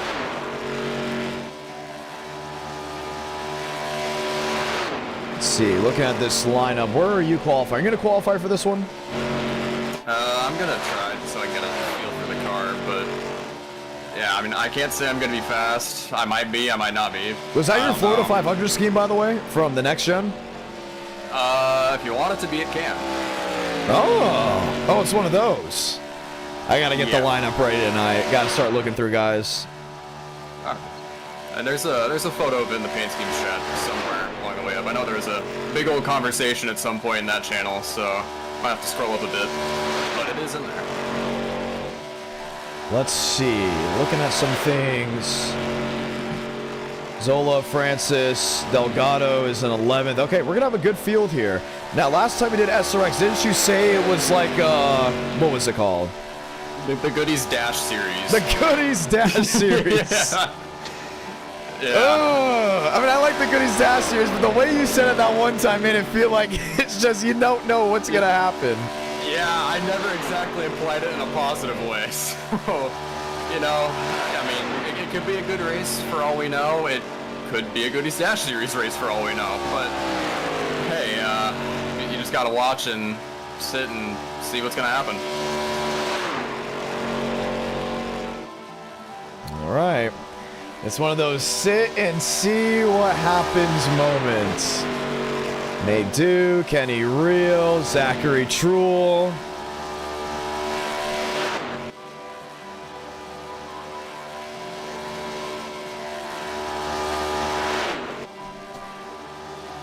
Let's see. I can say this car actually does feel heavy like an actual race car, so I'll give it that. It feels heavy like an actual race car. Yeah. I don't know. iRacing has like a weight problem where a lot of the cars feel very light, but this one actually feels heavy, so I don't know. I'll give it that. Looking at some things, Enriquez, Walker. You know, there's some new guys coming to the NR Night in America. I'm just kind of looking at them right now. They're starting to do some things, you know? What do you think? What are some guys that have caught your eye? I'm not gonna lie, I've just been focusing on myself. I don't know who's new, but I know Oscar Enriquez, he joined in the last race. I know him. I've seen some of his tweets. He's a cool guy, but Kind of like that last name too. Very easy to say. Very punchable with the voice. not punch it like actually physically punch, but like when you say his name, like Enriquez. You know what I mean? Like I want to roll it.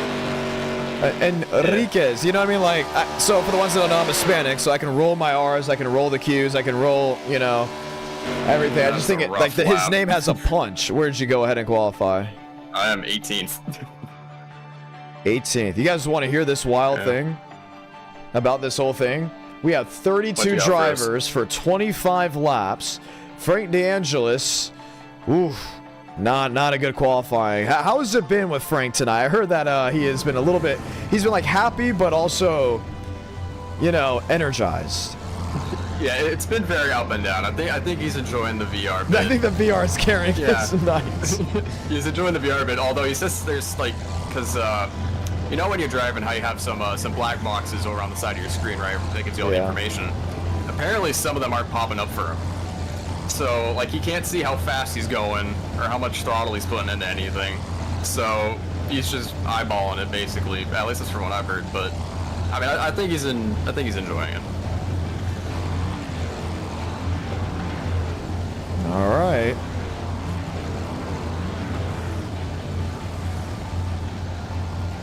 Let's see how this all goes.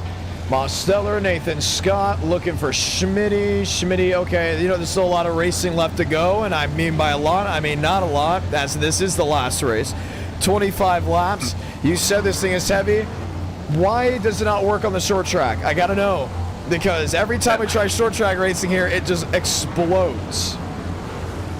I don't know. It just feels very clunky. That's the best way I can it somehow describe it. works on the super speedways. Well, here's I've said this before in private, but I feel like iRacing knew the car wasn't going to sell well, so they added blower physics and a super speedway package to it. Like that's the only reason why it's there. You know what? That's probably not a bad. One, that's not a bad idea if you're thinking that, but two, you're probably not wrong. Yeah. Well, here we are. The SRX car. I do love the SRX series. I thought it was pretty cool. Hopefully they bring it back. I heard iRock's coming back maybe. Was it supposed to be next year? Yeah, I heard something about that. I haven't followed up on it much. All right. Well, Schmitty, we're going to let you go. Good luck, and let's see if you go to victory lane. All right, thank you. For all the race fans hanging out with us, we say hello and welcome as we get ready to rock and roll. Just one more time tonight, the SRX has invaded Talladega, which is always exciting and always fun, but can also be a little bit daring and worrisome for the drivers watching back at home, thinking, oh man, I would have liked to be in this one, and the ones currently now in the cockpit. 25 laps of scheduled distance. I'm John Ramos, the voice of NR. I'll bring you all the way to checkered flag here tonight, and we are ready to see how it all rolls.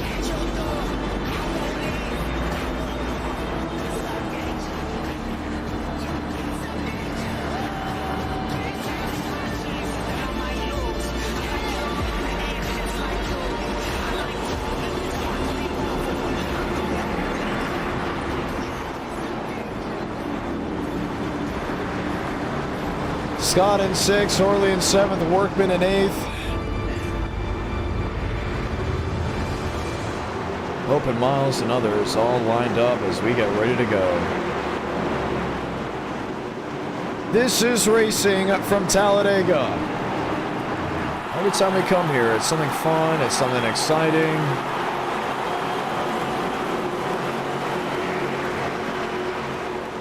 And we're ready to see how it all goes. Asher Hansen has never won a race in NR Night in America. Can Talladega change that all? Let's find out as we light the fuse from Alabama.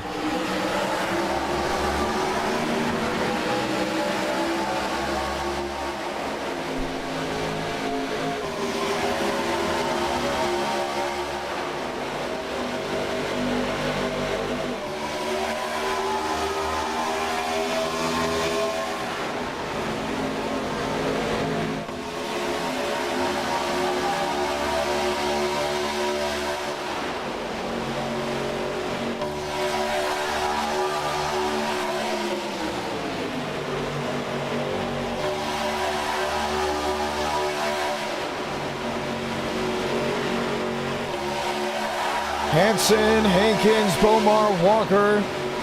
Yeah, you got Marceller and Scott there, 5th and 6th. Nobody really jotting out a line from what we see. And there's maybe a move for about that 3rd lane now. And just up there, what was about 3 rows back. Hankins leads lap 1. Now getting out of line is a little bit difficult. A little worrisome. You saw Scott with a peak. Didn't want to work with it. Cody Workman was just behind him. And originally did not roll with his machine.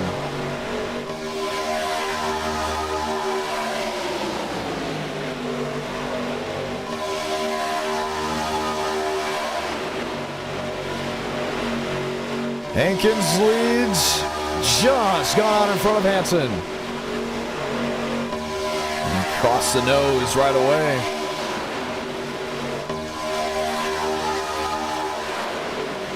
24, 23 laps to go in this race.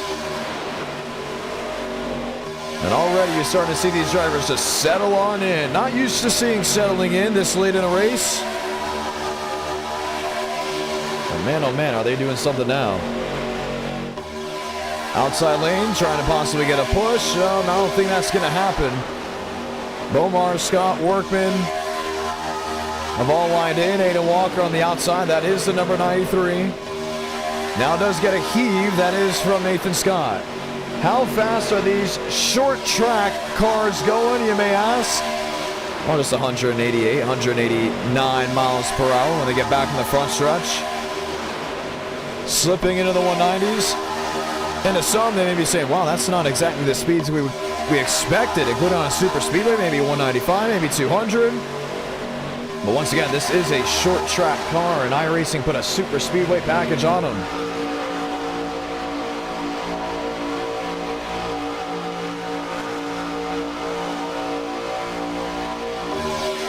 Moving swing parts, Aiden Walker, race leader. Nathan Scott on the outside will now get help. That is from Cody Workman.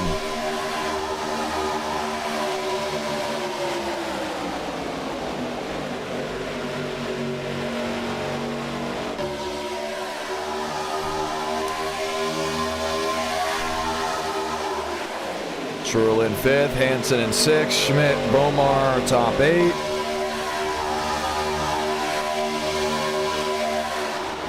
Scott the leader.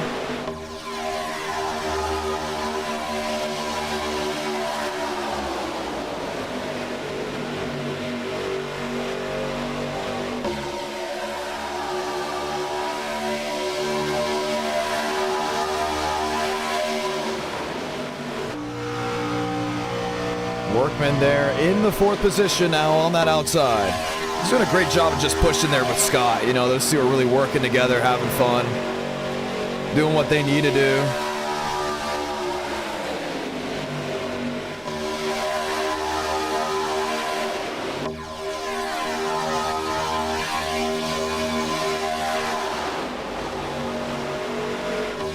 Hankins, Scott, Workman, Hansen, Truel, Bomar, Schmidt, top 8, 20 to go. And everyone's kind of just still settled on in. It's calm, but we all know just because it's calm now doesn't mean something's going to possibly raise the roof. There's Haladom in the 18th spot.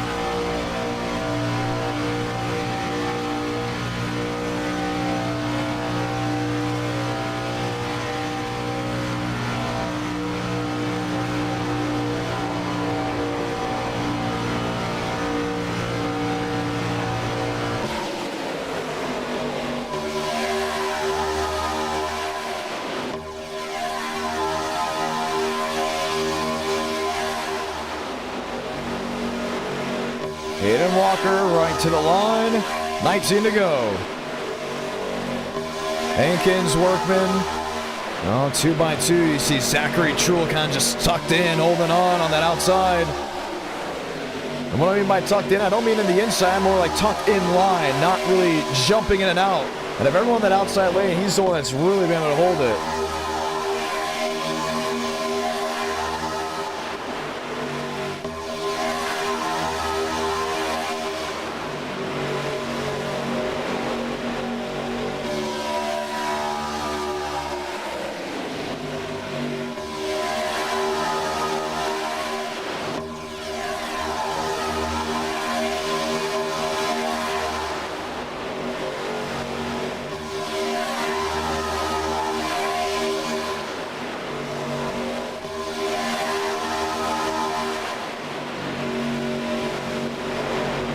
Hayden Walker, Nathan Scott, Cody Workman. I don't think Workman's going to leave Scott at all. I'm just surprised now that we're at the point of the race. Usually we would see the 3 wide, the craziness. Man, they are really taking their time. Matter of fact, there's a second group back to that single file. And it could just be a product of the package. It's not as, you know, pass heavy because of the runs. Now remember, the back end of that spoiler, wing, whatever you would like to call it, it's not sealed off, so there is airflow going in between it. And possibly is causing some things.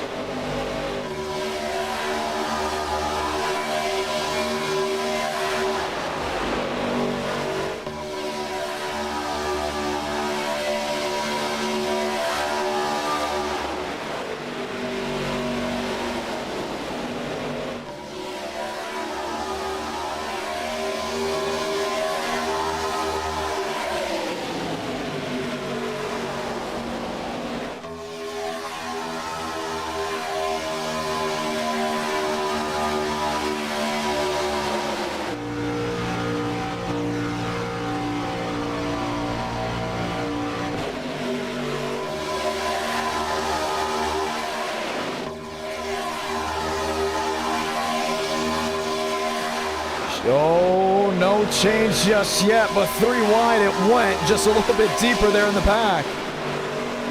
Austin Wentz, Frank Orley, you saw them kind of jaw out of line, and they're trying something. It's not like they're just sitting there. People are trying to possibly see if a third line could possibly maneuver. Zachary Truel maybe backing up, and now actually the entire outside line is starting to bleed.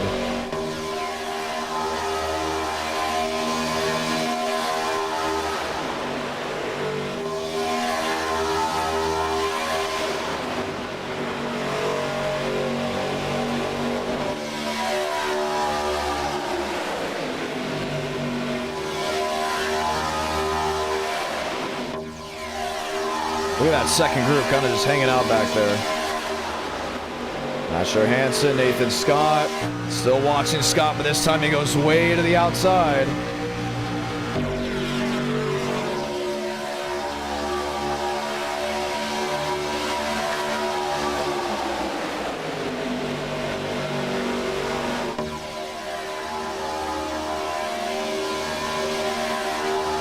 Three, four, five, maybe six in line on the bottom.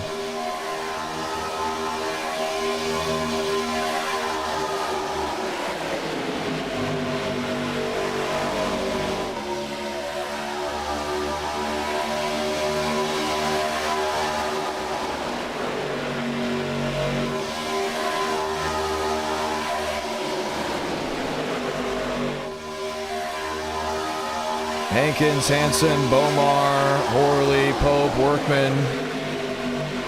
Oh, there's a line trying to form up, and this one's going to be started by James Bomar. 14 to go. Do we see caution free at Talladega?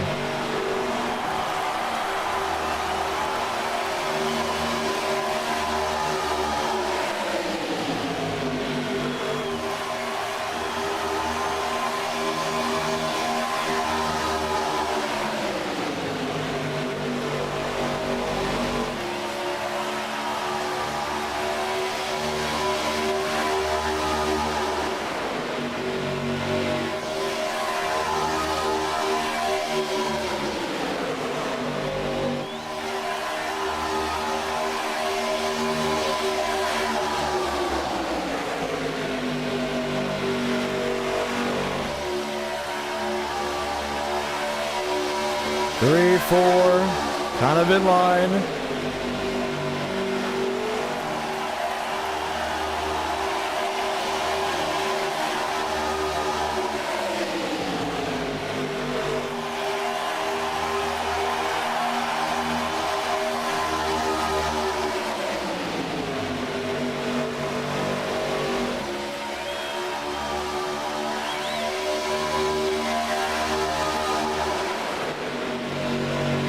Twelve to go this time by.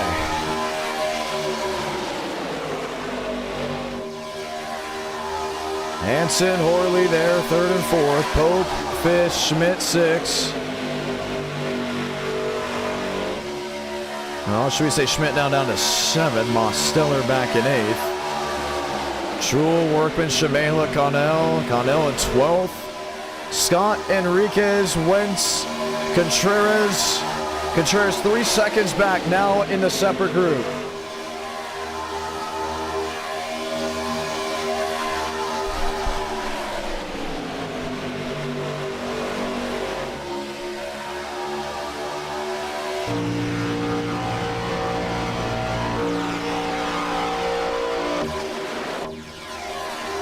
$12 to go, comes to 11 to go this time.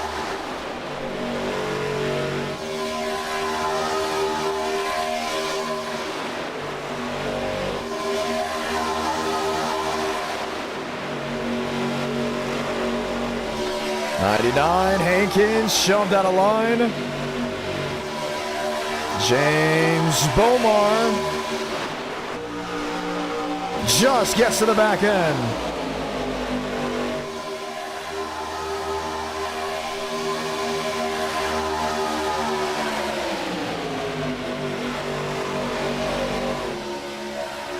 I see that 8 just looking underneath. Aiden Walker doing a great job just holding his line.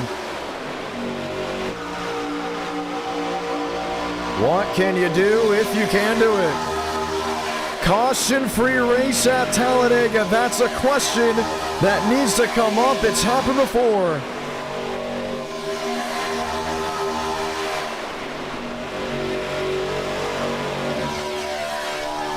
Scott's in line now with Workman. Bomar is shoving Keola Hankins. Trouble. Bomar sideways. Gets some air under his machine. Cody Workman involved as well, and that will be the yellow.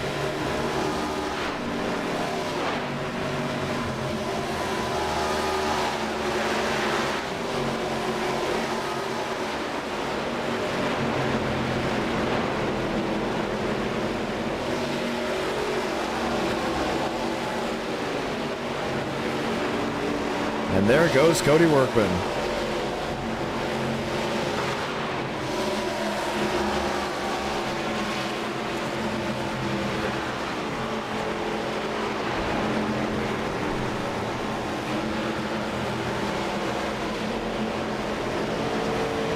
Let's go see what happened.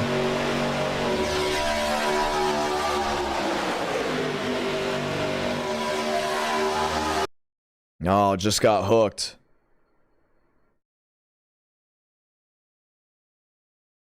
By that, the 94. Bomar gets there underneath.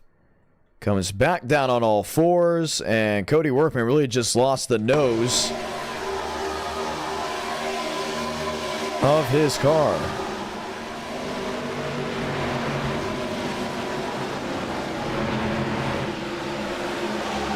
Daniel Mosteller in the Chase Elliott machine, we believe, was the root cause of it. Let's watch again.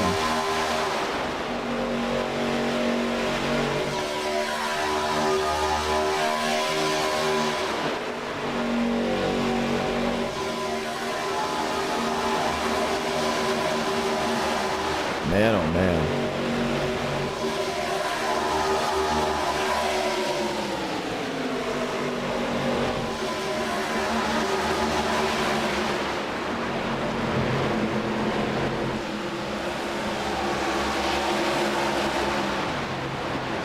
So the caution waves once more. Keola Hankins, Daniel Mosteller, William Schmidt, Nathan Scott, Brody Pope, Enriquez.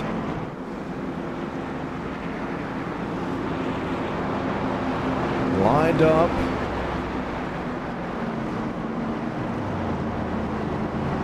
And we'll get ready to try it again. And our night in America, fueling victories all year long.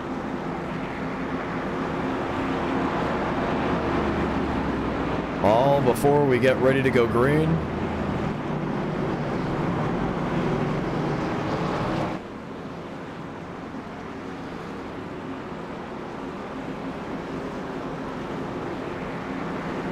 Enriquez, Walker, Truel, Hansen, Connell, Shamela, Wentz, Nathan Dew, Matthew Post, Connor Zola, Derek Shaver, Levi Light, and Benjamin Francis Miles as well back there, getting ready to go. You know, I am a big fan of Nathan Dew. I will say that. And you're not supposed to say that in broadcasting. That is a no-go. But let's hope we have a good Nathan Dew interview. Dude, John Ramos, how are you? What's up? I'm doing, this is actually pretty good, I'm not gonna lie. You what? I'm pretty bored. No, you don't like the Aero package. It sucks. Hey, you guys voted on this. You guys can blame actually Daniel Mosteller for this. I voted Charlotte Street Stocks. Oh, okay. That's pretty cool. Well, we did get a caution. We almost went caution-free. Odds of winning this race. One in probably 100,000. Why would you say that? So I'm in 14th, and I don't think I've seen one person pass anyone in the top 10. Wow. Yeah. I actually did not.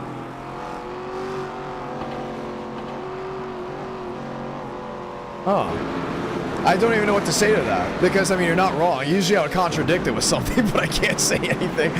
It's been really tough to go ahead and pass out there. So you think it's going to come down between the top 3 and maybe the top 4? Yeah, I just hope we're the top 10. All right. I'll go last race for the top Unless there's a big one and the field implodes. You know, we've seen that before. Maybe. Hope so. All right. Well, we get the one to go this time by. 7 to go as of this moment. I'll drag you back. And you know what? We're going to see if we can talk to maybe a Xander McKinney. McKinney, John Ramos, how are you?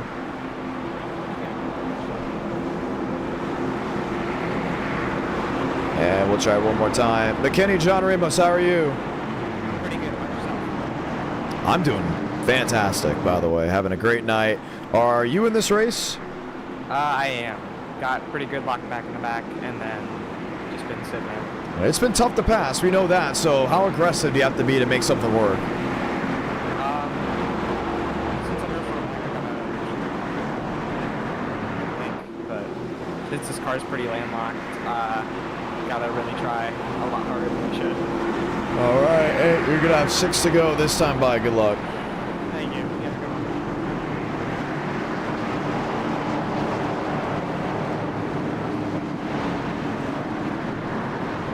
Keela Hankins, Dana Mosteller, William Schmidt. Lined up and loaded, and we'll try it all again.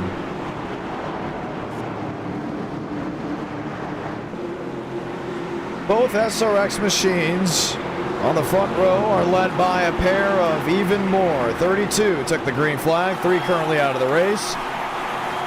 William Johnson, Everett Krauts, and Cody Workman, an extra, actually did not make it to the green flag, leaving 28 drivers left running in this field. 6 laps to go on the night, 6 laps to go to see who will win at Talladega. Hankins and Moe, Schmidt and Scott. Trouble already on the start, 2 machines around into the outside wall. Patrick Honnell. Sterling Soyce.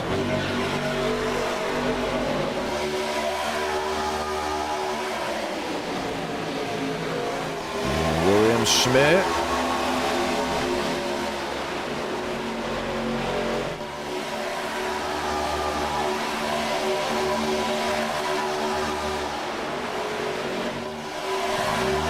Oh, not going to be able to work that outside lane, trying everything they can to form on up.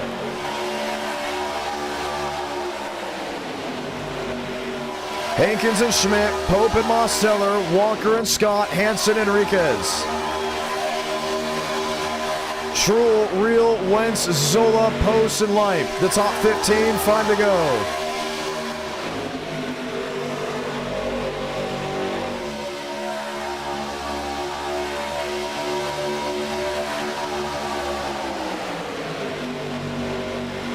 William Schmidt on the outside. He's going to get a heave.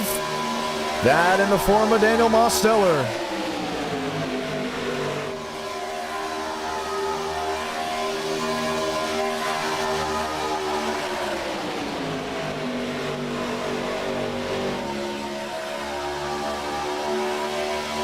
Schmidt topside. Does he get a run off turn 4? That's going to be the real question. Okay, he does. So if it comes down between the top 2 with how tough it is to pass, Schmidt's going to need the help from most to win this race. And Hankins will at least just need someone in line to maybe make something work.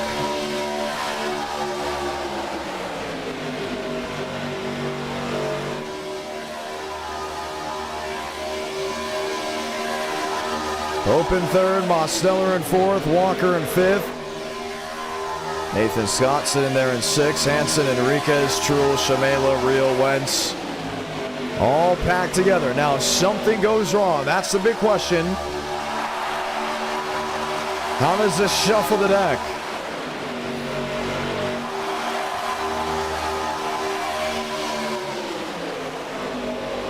Three to go.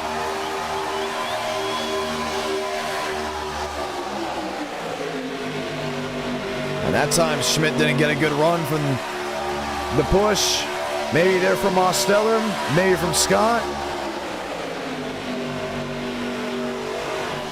2 by 2 by 2, that's how they've all lined up.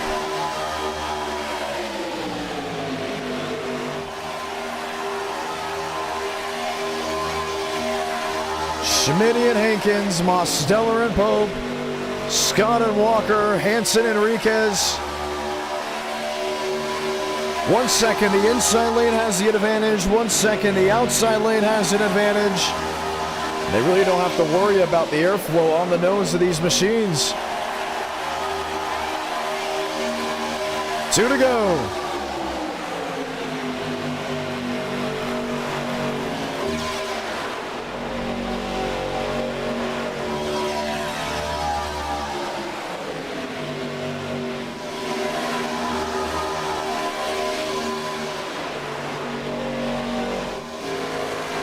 Lap traffic in front. Patrick Harnell jumps out of the way to let these drivers race.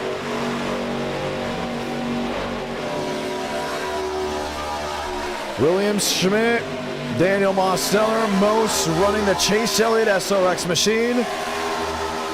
Coming to the line to see the white. Salamanca, 1 to go from Alabama.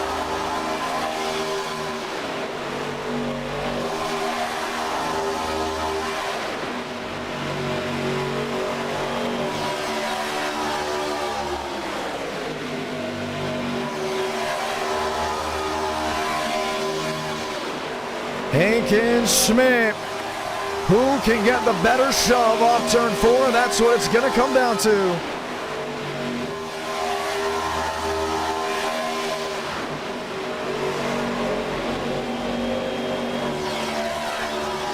Oh, Walker gets tagged, so does Scott. Big wreck off turn 4. This is for the finish.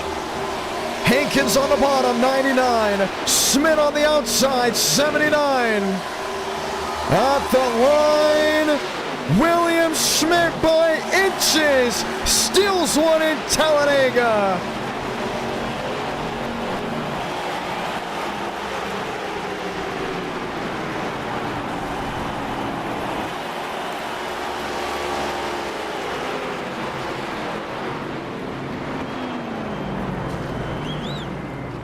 How about it? And William Schmidt will see victory lane. Yes, sir, he did. Get it done just in that last moment. Race fans, as you file on out, want to say thank you for joining us on this Tuesday night edition. Unfortunately, there will be no stream this Friday, but there will be one next Tuesday. You can watch Actually Me live this Friday night at 6 o'clock Eastern, 5 o'clock Central on Track TV and Racing America for the Protect Your Melon Buckle Up Speed Fest. Myself and Adam Mackey will be in the booth for the Pro Late Models. I'll be on pit road interviewing and doing all the greats, hopefully well, as I hope to perform to my highest extent. Interviewing drivers, pit reporting, everything in between for the super late model portion of Protect Your Melon Buckle Up Speed Fest, and it's going to be a lot of fun. Under the lights from Cordial, Georgia, I'm John Ramos, the voice of NR, saying once again, thank you all, and have one amazing night.